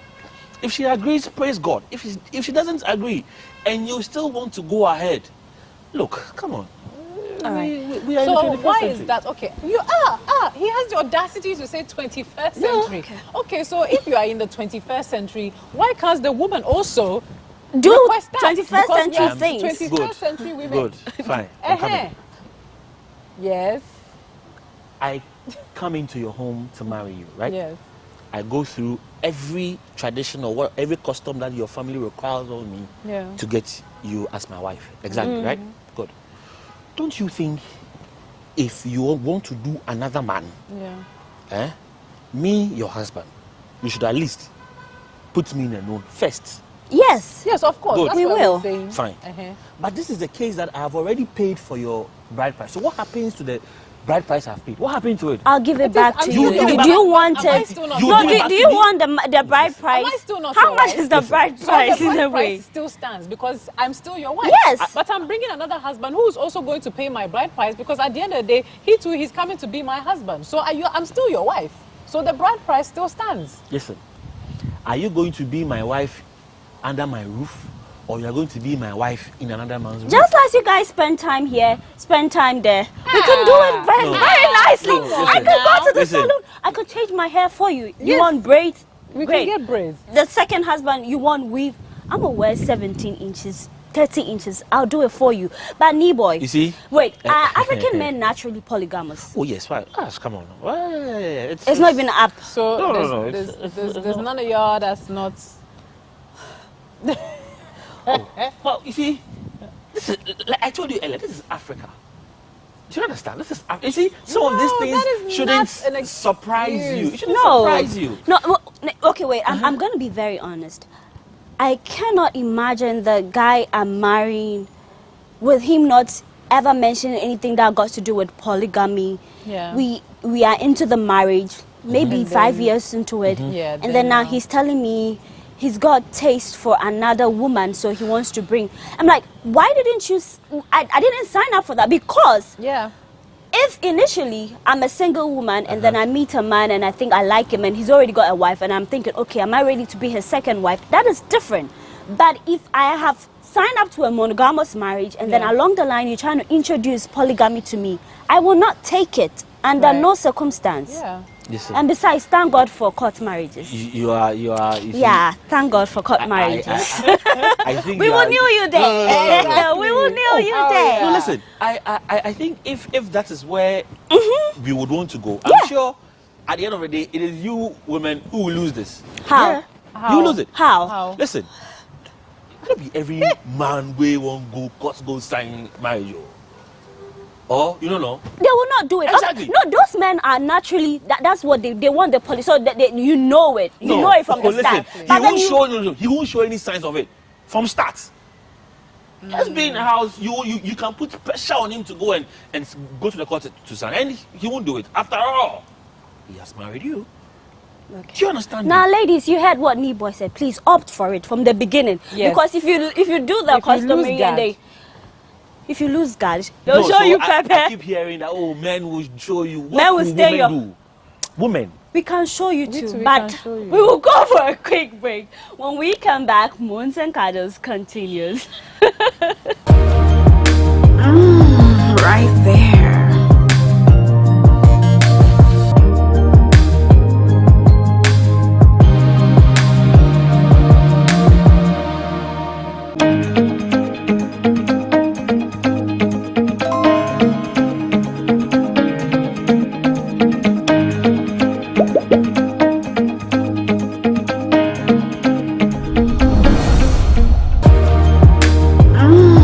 Right there.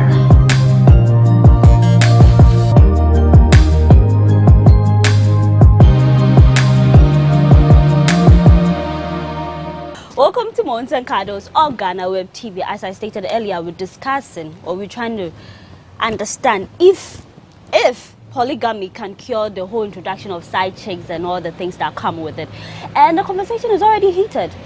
Yeah, Caleb is letting us know how the men think from a man's perspective. And then Sissy and I are trying to grill him, but you know, he always comes back stronger with his submission. But at the end of the day, we're gonna get. I just can't wait for the final part. If you get to a point where everybody will be satisfied. But then one question that really is on my mind: why is it that in our part of the world, men cannot stand polyandry? It's a no-no. Don't even mention it. Why? Because they're a cake. Why should it happen in the first place? Why should it happen? But you know it happens in some part of the world. No, but I mean. But it's not listen, really common. But then it happens. that's what Yeah, I'm that's saying. happening and it's welcomed and it's normal. Yeah. If you say some As parts you of the say. world, Yeah. I have been in Ghana for like 3 decades. Wherever I've traveled to, I haven't spent more than a month. I go there and I come back. So what I believe in as an African still lives in me wherever I go. And what I believe in doesn't expose me to that. Okay. So, I would be happy if you would limit the conversation to where you and I we find ourselves. Because if you go outside our borders, somewhere in Europe and the Americas, these things, I'm sure it's open there and it's being done. But here in Ghana... But I beg to differ. In Ghana, we always say we are against same-sex marriage, gays and all that. But then there are the minor... there is a community, so you cannot... Yeah. Right now, and what's the things response? are happening. What's the response? With LGBT, we know that they don't even want to hear about it. Exactly. Yeah.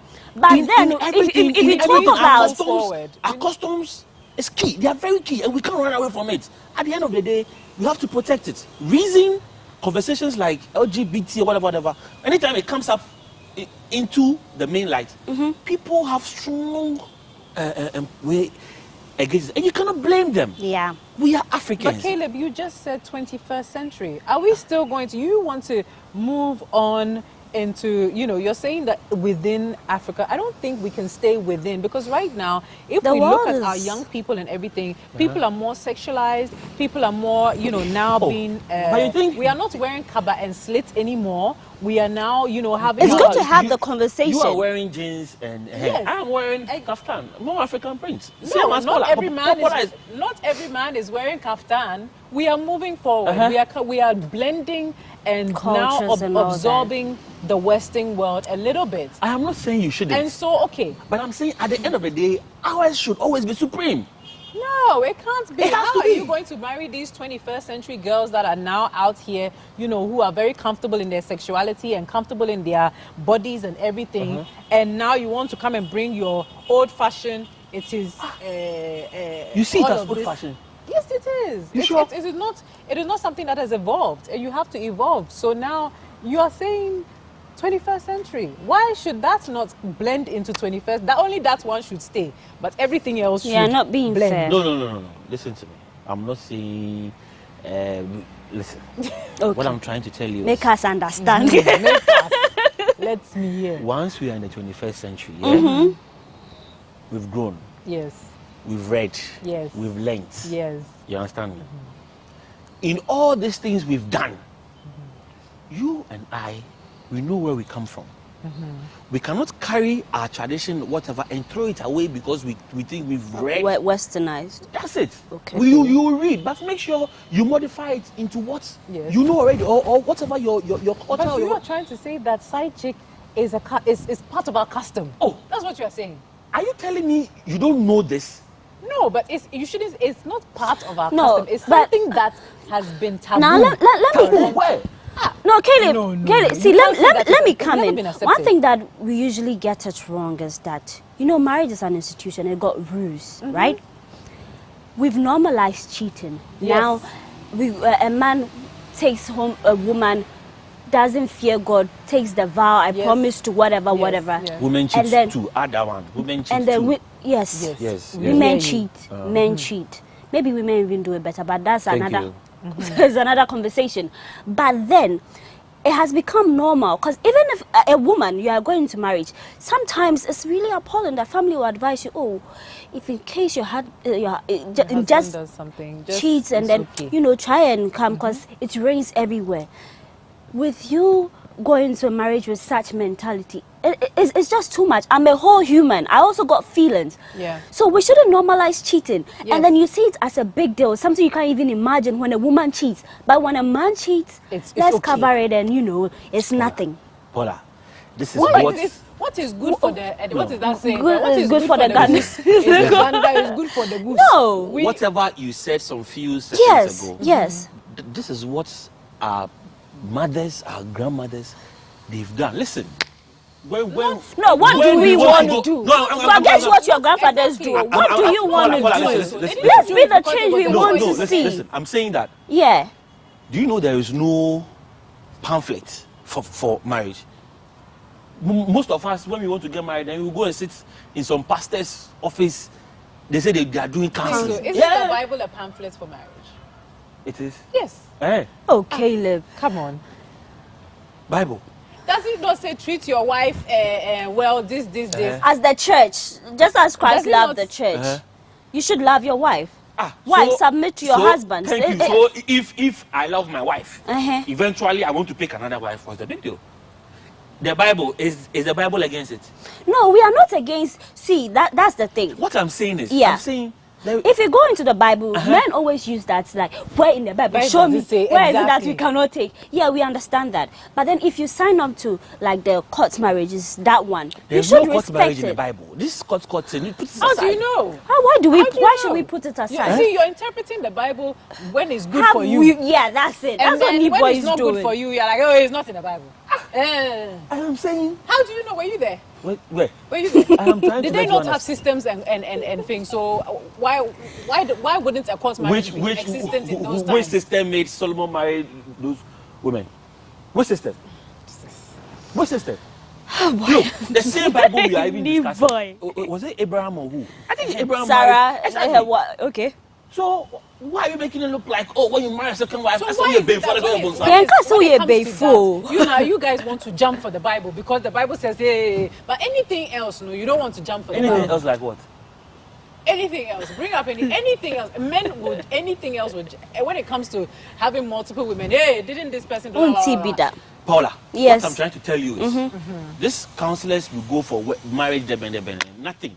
The first person to counsel you go into your marriage is your parents.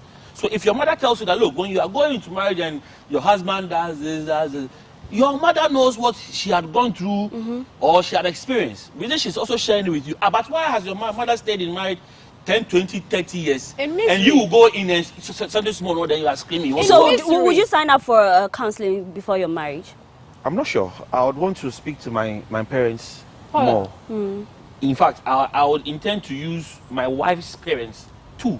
Okay. As counselors, than go and sit in front of a pastor to counsel. Even if I think that is a difference. Even the person is a pastor, the person should have between 20 years experience. Yeah. Fine. That's Even fair enough. That is a different topic. When you say our mothers, and you have to understand that our mothers went through a lot of trauma. And they had to endure it. Some enjoyed. Don't make it look like No, they were all we suffering. are not saying. Some Oh no, they enjoyed. did not all suffer. Relax. Of course. We are talking about the ones, the ones that were introduced, side chicks, and all of these people were introduced into their marriage. All of these women were introduced to trauma. They have a lot of anger that they had to They deal have a with. lot of, when you speak to some women, they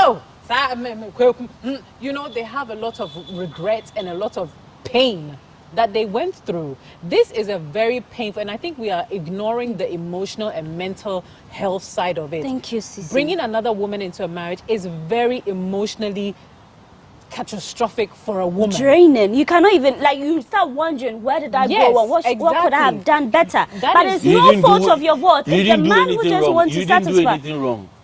Matters don't change. No, if you Time love someone, changes. see, let me tell you something. Sometimes people do cheat. It's chronic. But then for a man who loves a woman, you always have the sense, what if she finds out? I know she's not going to like it. Yeah. She's going to be heartbroken and all that. Sometimes you should have feelings. How would the other person feel? It's not all about you. Trust me, married women sometimes meet someone who is more attractive. Maybe an ex was sexually good. Yeah. But then you're thinking, what if my husband finds out I Exactly. You So don't all do these it. things should help you. But you will talk about that later. Let's move on to the conversation. We can go back and forth with it. But then you doing the watching, you decide. We can give our submission. By the end of the day, it's just to guide you. You get what I'm saying? All right. Now, I've heard stories where married men say it kind of looks like single women are attracted to them. And then you ask these girls, this man is married. Why are you following him? It's like, oh, married men are responsible. I'm like, sis. Yeah. Why is that so? And then even for women who are open to being first, second wives, third wives, whatsoever. But let me start from this point. Why are women attracted to married men? How? It's just a response. I've heard this before, that a side chick will say that, it's because, they look at what the husband is doing for the wife and they're like, he's responsible, he's looking after her. Oh, see, he bought her a car. Oh, see this. Oh, see that. So in a sense, they just want what the wife has. It's enjoying. Yes. Oh, yes. And they just see them as more. But when you look at it, this is not a responsible man. Because this is a man that's putting his whole family, his whole lifestyle, everything in jeopardy. He's in jeopardy of losing this because he hasn't discussed with his wife if it is okay to be having a side chick or to be having another woman or whatever it is. And in the case where this woman finds out, he could lose his whole family. How is that a responsible man? Now, Ni, why do you think we single ladies are attracted to married men? Why do we sometimes, not all the case, I must say, not all of us do that. At this point, I would be happy if we even change seats. I move here, you move there. You're a single lady. You should be telling me why you people love married men. You should be telling me. I don't do married men, so I cannot really You don't do married men? No, I don't do married men. You don't have friends who do married men? They do. And what do they tell you? Usually, sometimes the whole sponsorship thing, with them, they know that, financial. you know, maybe you satisfied their sexual, you just got wild sex. So then they just want to spoil you and all that. It's just like, okay, they're just spoiling you, stuff like that. So that is why they move to them. Now we need Sky and Robin movie to you. Do you know that, do you know that takes some kind of financial burden off the said girl's parents? Do you know? Oh, Radini boy, come on, me. Oh, goodness. Hola. It is true, but then that shouldn't be a reason why you're cheating on a woman. That shouldn't be the reason why you jump for another married. Listen, I've been married and I've always vowed, and obviously I'm not married now, but I would never, being a wife, I would never be a married man's side chick. I wouldn't do that because I've played. You've been there before, so you know. I've been the wife, so I know how it feels. So I wouldn't want to do that to another woman, at all, ever. What are you doing to another woman? You're destroying the woman. Listen, the woman doesn't know about you, does she? I know about me. That's enough for my conscience. The woman is sitting somewhere. The woman that she doesn't know you. It is the man you are dealing with. So what's the? So the man should play their cards well and never get caught. Why should you even go for a side chick and allow yourself to be caught? Why would you do that? Which means you're not smart. Tell us what a smart man would do. Please, let us know. Let us know. Let us see the smart ones. Listen. So we have to up our game or just leave you to do whatever you want to do? You want to up your game in terms of getting a married man? No, come on. I told you initially that I don't do married men. No, but I mean, like any smart guy who is married. Yes. How do you not get caught? Because you always get caught. There are so many ways. Listen, just set rules and regulations for yours. No, you see, that doesn't work. Oh, the side chick. No, side chicks. Sissy, now the side chick, they know role play. Like, they know their position. They see Madame is coming. Hey! Now they've upped it. Sissy, now their thing is serious because she knows what she's getting from you. So and then she's not willing to even create problems between you and your wife. They are for the weekends. The main chick is for weekdays. So weekends, master must go for master pa. Yes, a conference somewhere. 2-3 days conference outside. So supposing one weekend he's going with the main chick, what happens? Why is the main chick going for the I'm your wife. Say it again. I'm your wife. What do you mean? Why am I going for weekend? We are going for weekend. So if you are going for the weekends, who should stay home and take care of the kids? You have people to do that. People who? It's a wife made for just to stay home. Oh, listen. You see, this is why it's not even good to get married. No. People, let's not even do it. Listen. Because as soon as you get married, live your whole life and then you thinking that, jeez, I had a life. Nobody should come and stress me. Thank you. Hey, thank you. You don't go for this conference every weekend, do you? You don't. So the weekend that you're going, I'm coming. Why? Because it's a hotel. Who the hell doesn't want to stay in a hotel? I'm coming to stay in a hotel. What's so extraordinary? And you are my husband, No, so I'm coming with you. What was so extraordinary you stay in a hotel? So what's the whole extraordinary? But why would you take the side chick? Why would you want to take the side chick and not your wife? Where did she go wrong? Oh, listen. Sometimes when you go for this trip, sometimes you need fresh air. You understand? So you can get fresh air with me because I'm living in the same debt as you. So we both need fresh air. Whilst you're looking for fresh air, get your wife at a fresh air. So whilst you're away, can I have my fresh air come to see me? in our home. Would that be In fair? our home. Yes. Where else am I going Okay, to no, go? if you said don't I can't subscribe leave to my it, home. can I get fresh air outside the home? Oh, you can do it, but make sure I don't catch you. Oh, okay.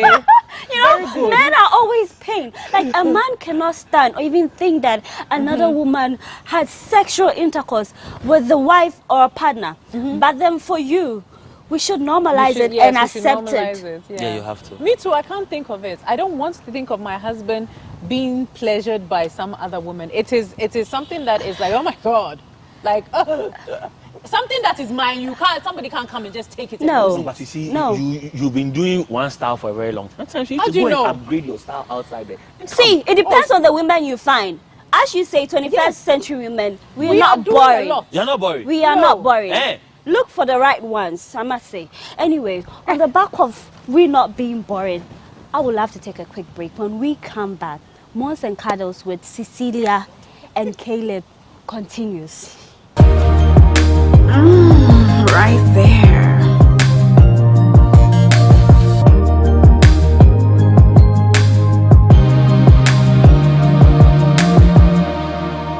Yo, welcome back to Mons and Cuddles on GhanaWeb TV.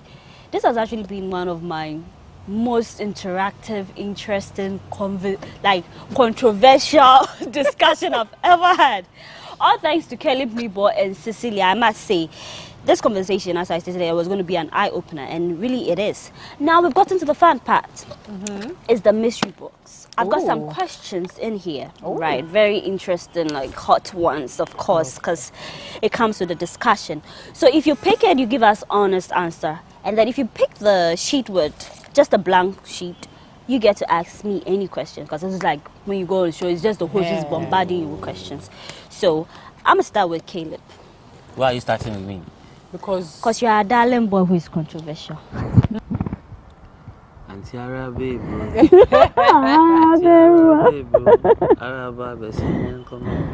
Okay. Should I give it to you? Yeah, let me just read it out to you. Thank you. Gang.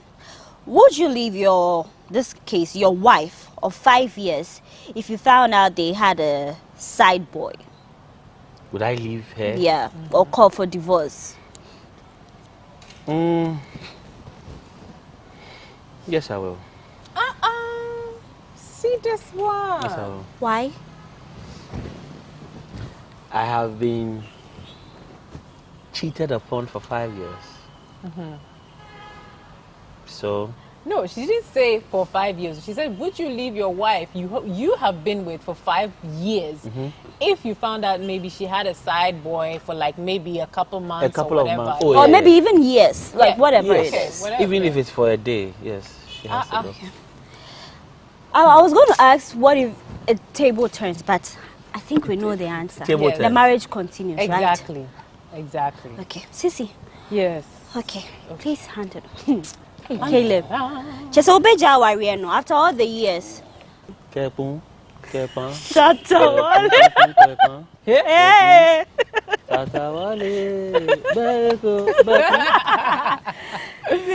Okay. I hope it's a good Much one. thanks. I hope so. Okay. Ha! Da.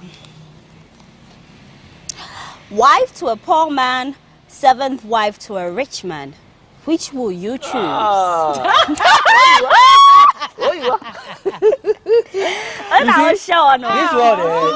This one. Okay, well, I have an answer for you, right? So again, I don't do second place. I don't do third place. I don't do fourth place. I don't do fifth place. I don't do sixth or seventh place. So I'm gonna take that broke guy and be with him so long as I can be first. This one there. This one there. You and I know. Do you know? Listen, that broke guy, I can build him. You can build him? Yes. I have done it before, tried and tested. I will build him. He will be a rich guy. He's not going to be broke for long. All right. I know I will not be anybody's seventh wife. Because of seventh. Can you imagine? when everything is being the world's provided. richest man was 7. Will you consider the world's richest man? The world's richest man. 7. Would you? What conditions are coming with that? Okay, no. What conditions are coming with that? How often am I seeing you? That's the problem. Because 7th, that means like you are in queue, long queue. I'm just there. If he's just giving me my money and I don't have to see him, then cool. I don't want to even know him. Don't even come. Like, bruh. I'm good without you. Your husband. No, don't come. What are you coming for? For what? If you're coming like once every 6 months, stay home. Great. Like once every 6 months. You come every 6 months, but have sex, so long as you're sending me my money every month. Wait. Like you come after 6 months, have sex, make you a baby, then you make go. Make you a baby. How am I having your children? Hey, 7th. Meme sounds so low. Hey, but all those that come usually. If I haven't had children already. If I've got children already, I wouldn't. If I haven't, okay, I mean, I guess 50 Cent said it, have a baby by me, be a millionaire. Okay. I mean, that it's up for a conversation or consideration. I'll be paid, so yeah. Anyway, let's continue. You said, no, but 7th, you want me to be in love with you? Why? No. What kind of love? What kind of love? 7th. At this point, what are you looking for, love? Exactly. Maybe you are wild by here. Head over heels love. 7th is not head over heels. 7th is not Cinderella love. 7th is somebody that. It is. Oh no, usually the men. Passing through, eh? Yes, you're passing drive. This is a drive-by. Some head boo. Bye. It's a drive-by. 7th is drive-by. No, like no. No, unless I want, then no. But me, I'll take it. I'll travel. I'll go around. I'll get my side nigga, and me and him will be chilling on your money. Then. No, you see how Nibo is coming at you because listen, you are trying to be a 21st century woman. If that's what you are saying, then you'd have to be in your father's house. Yes. You don't care. 7th wife. 7th. 1, 2, 3, 4, 5, 6, 7. 7. What am I doing for you? What do you want? Sex, enjoyment. Okay, you're coming. You're enjoying it. Yes. Bye. You make babies for me. How? Okay. This one can go on and on and on. But then, on the back of making babies, Caleb, you are married. You're in a committed relationship, monogamous. Something happened. Of course, you had sex with another woman, and then now this side chick got a child for you. How are you going to start the conversation with her? Or you want to keep it secret, like forever? When you die, and then they come, okay, you're claiming properties and all that. So for a man who is in that fix, okay, you see, I think every man knows his wife, yeah, and how she would react to news like this. I beg to differ. Men think they know their wives and how they will react to it. Most of the time, and from experience, the way you think the wife may react is never the way she reacts. And I'm very sound and sure that 80% of men would think that what they thought their wives would do, their wives didn't do. Oh, I'm saying this based on experience too. Okay. Yes. So I'm saying, since you know your wife and how she will react to certain things, that should be enough reason for you to decide to tell her or not. Right. Because you telling her can increase her BP. BP? I feel who dream me BP? Only the orange now on dream BP no. Yes, you telling your first wife Caleb. can increase her BP. In fact, the BP can shoot in a very high, commotion everywhere. So, I rather advise you lay low. Okay. Keep it on the low. Make sure you go and do whatever you have to do at the other girl's house. In secret? Yes. And you see, no. You are not doing it for the rest of your life. But eventually it will come out. But for the time being, manage it in a way that your wife wouldn't hear instantly. Ooh. You know? Okay, Caleb, I think I will agree with you. On the back that men sometimes find out, yes, that the child that they are having in their home is not theirs. Serve them right. So it means it's cool, right? From what you are saying, that, years later. So when we bring it to that scenario where we also give you a child that is not yours, when should we wait to Why should we tell Why you? should we When the have baby told is you? 20 years or never. Exactly. Wait, you see, because of what we've seen or we've heard in the news like some months ago, right now, DNA can't make like this bottle, like this glass, the glass of juice. Right now, DNA, right now, everybody can do DNA at any time. So, even if the person is your first wife, once the baby come, no, look sharp. Yeah. Hey. Yeah. You come to Like the baby insult me drop as well. You come to insult your wife as but well. what is insulting about It's it? insulting. Why, if she is in her a dedicated marriage to you, she feels that she's dedicated. I think to ask for DNA some women have shown men red colors. It's good because they too It's good. doing their It's good. side chick is good. No, but then, but that is one of the most painful experience a man will go through, taking care of a child. That is not his. That is not yours. Like, I can't even close my eyes. I don't even imagine or wish that for my worst enemy. Because the bond, you know, God. A child is a child, whether it's yours or not. If you have a bond with it, you have a bond. What did I pass today? Oh my God, some what? Please, can't because at the end of the day, if you are bonded with the child, you're bonded with the child, whether it's yours or it's not yours. So knowing, so hold on, you are bonding with the child just because you know it's not your child. Now you won't bond with the child again. No, some men will not.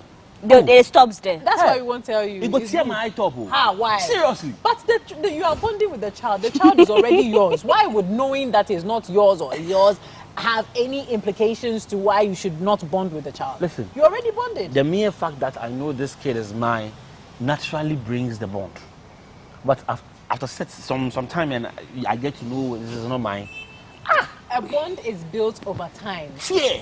No, a bond is built over time. If a man would build a bond with a child, let's say for 5 or even 10 years, the child is now 10 years, knows you as their father, you've built a bond and everything, and now you found out that the child is not yours, and now you are saying it tear your eye, then you don't love the child. Okay, so Sissy, let me ask you. So the question is that if a man who finds himself in such a situation, even though you were hurt, you feel betrayed, you should not take it on to that child. No, you shouldn't. So you should continue with the paying of school fees and all that. The child because the bond has been built asking you something. Pay school fees. Should you still take responsibility? It's still your child. It's still a bond that you've built with the child. Why not? Why would you say that now you are not going to be responsible for the child? A child that has been sitting on your leg and playing with you and all of that. To that child, you are still daddy, regardless whether, you know. So I think it's very heartless if you say that now. Heartless? Yes, it's heartless because you've built, it's a relationship. It's like building a relationship. It wasn't just like today and tomorrow. No, you built a relationship with this child. So it shouldn't just disappear. That's like men that come into already established, families, a woman who's already got kids and whatever, and he starts building a relationship with the child. He's not going to just happen. He's built a bond with the child. That's different. I'm saying, I know you already have a child. So when I come in and I know I'm coming in for you, yes, if I love you, I should love your child. It comes naturally. In fact, it's part of the package. So that is fine. But I will take care of somebody, like a child I know is mine. It is yours. You have been fending and bending for it. How it's not his. It is not his. Where is it? Where is the B? This conversation or this reaction comes because of the years of men taking advantage of women, and then you are just there, and then they just bring a child to you. Why do you always say men take advantage of women? Don't you have women who take advantage of men? No, but men have taken advantage of women far longer than women have taken advantage of men. With the examples that you are giving, if you are being real, one more you are saying that you can have a side chick and all that is normal. Who is taking advantage of who? Let's be real here. Who is taking? Who is at the receiving end? You taking a second wife doesn't mean you are taking advantage of your first wife. How is that? It is not taking advantage when you all agree. When I know what I'm signing up to. Now that brings me to my question: if you're dating a man who is filthy rich, he's got money and all that, should you be open? Like, should it be at the back of your mind that one time he's going to bring up that conversation, or he's going to bring in another child? Because now it has become like, this married man, sometimes they are trying to be decent and stay with the family, but these girls, knowing what they have, they're just looking for one opportunity. Knew you, I'm pregnant for you. So in such a woman, should you have it at the back of my mind, it's going to happen, which I don't want. I don't even want to close my eyes and imagine. Or you should trust your man that even with all the money and all the things he's got, he's still going to be faithful to you. Paula, I think with an African man, we have to pretty much say, let's put it with our,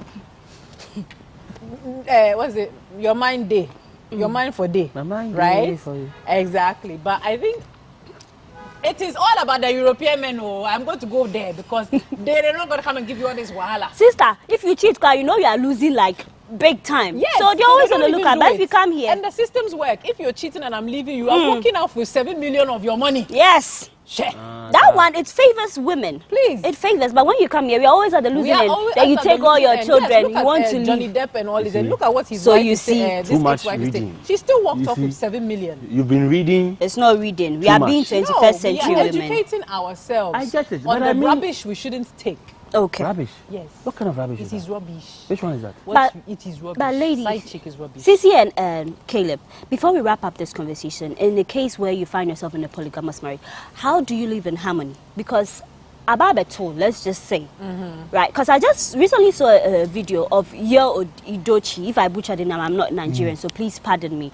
When his wife issue came up, taking in a second wife, we all jammed, and then I even participated. I was like, it was not fair because you come into social media to announce you have, what are you thinking about your wife? Just recently, some few hours ago, I was on social media and I found that he was sitting in a car with the first wife, Mary, and they're sitting. Tiwa Savage like them. They call me say my person, don't give person belle, and then they were just jamming. So for a woman who found herself in that situation, first maybe you were hurt, but now you know she's come to stay. Maybe he's paid her diary and stuff like that. Yeah. How do you live in harmony with such a situation? Or even the husband bringing in a child and like, this is my child that when I went outside I brought. How? When you don't want to leave the marriage? Okay, so it's happened to me. Okay. I have to say. The thought was never, I'm going to stay with the girl. Okay. The thought was, I made a mistake. And this has happened. I'm so sorry. Forgive me. Bah, cry, whatever he has to do. And in a sense, being a compassionate woman, I accepted the child into my bunch. Okay. So do I, in that sense, if it's a, I'm sorry, blah, blah, blah. But I don't think I would have been accepting if it's like, well, I done did that, or I'm going to do that. She's here to stay. We're all going to be chilling together. I don't think I would have taken that. It's the fact that he came and he apologized, he cried, he did what he had to do to say sorry. It makes it better. It cuts it off. I don't want to be with her. I don't want to be with her. It's a mistake. Boo-hoo-hoo. Okay. We move on. All right. Now, Ni, on the back of that, how can you as a man also ensure that your family is peaceful? Oh. Because Magdan, who is in a polygamous marriage, is like, they have their houses, they have their cars, different schools and all that. So how would you handle that? That's why I told you from the beginning that it is a very expensive venture.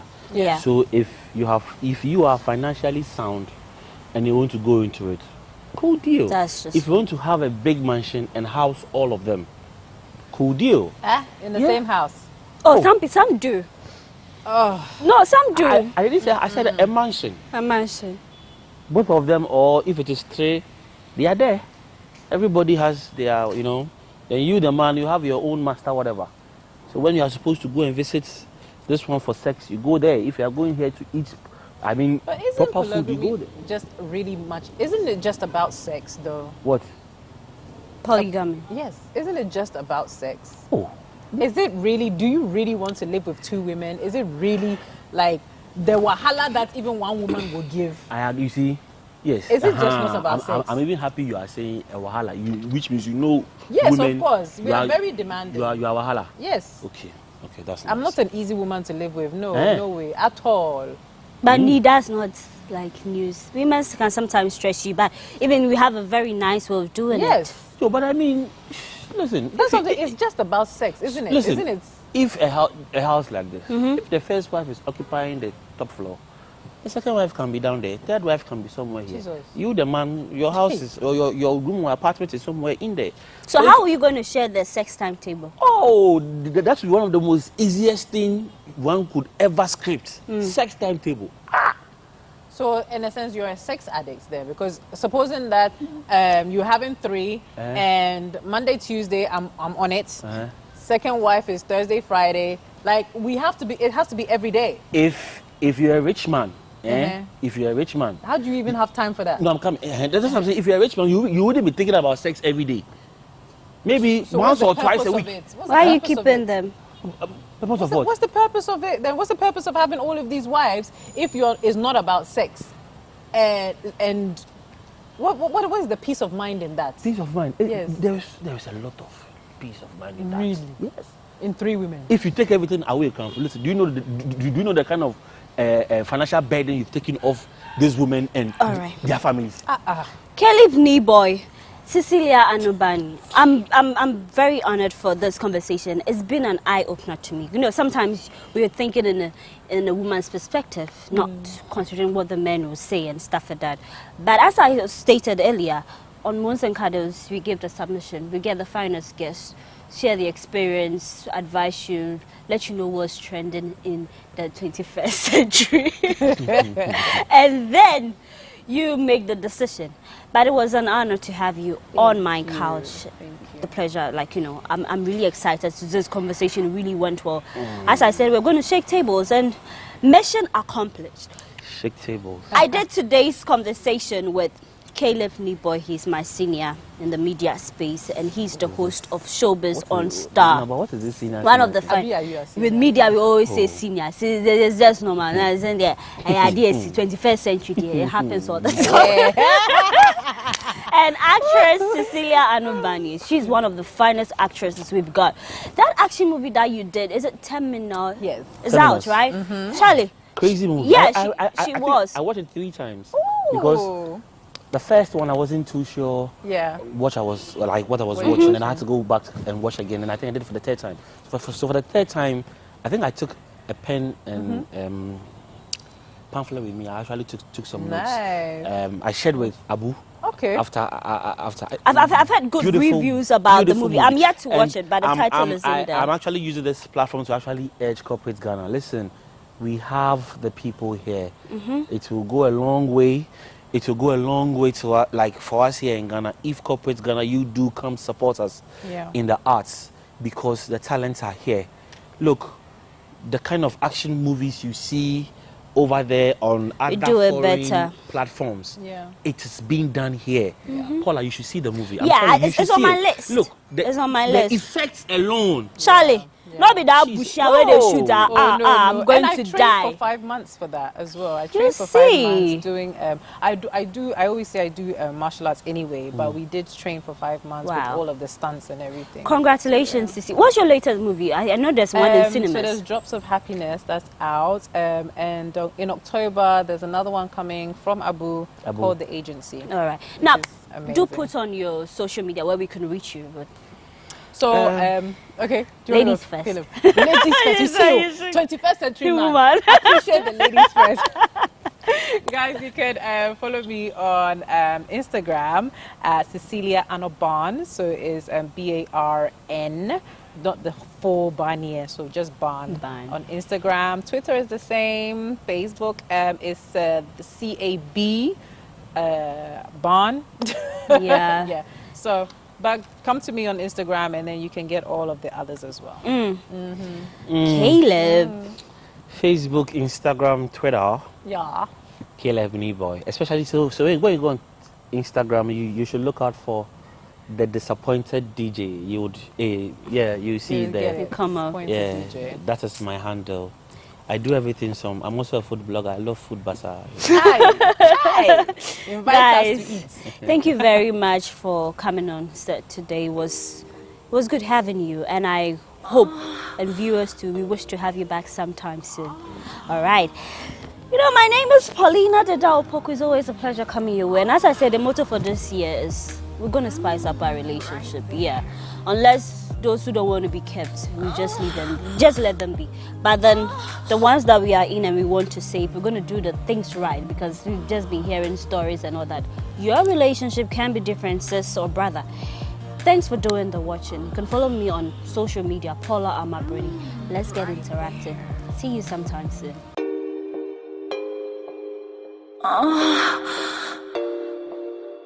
Oh.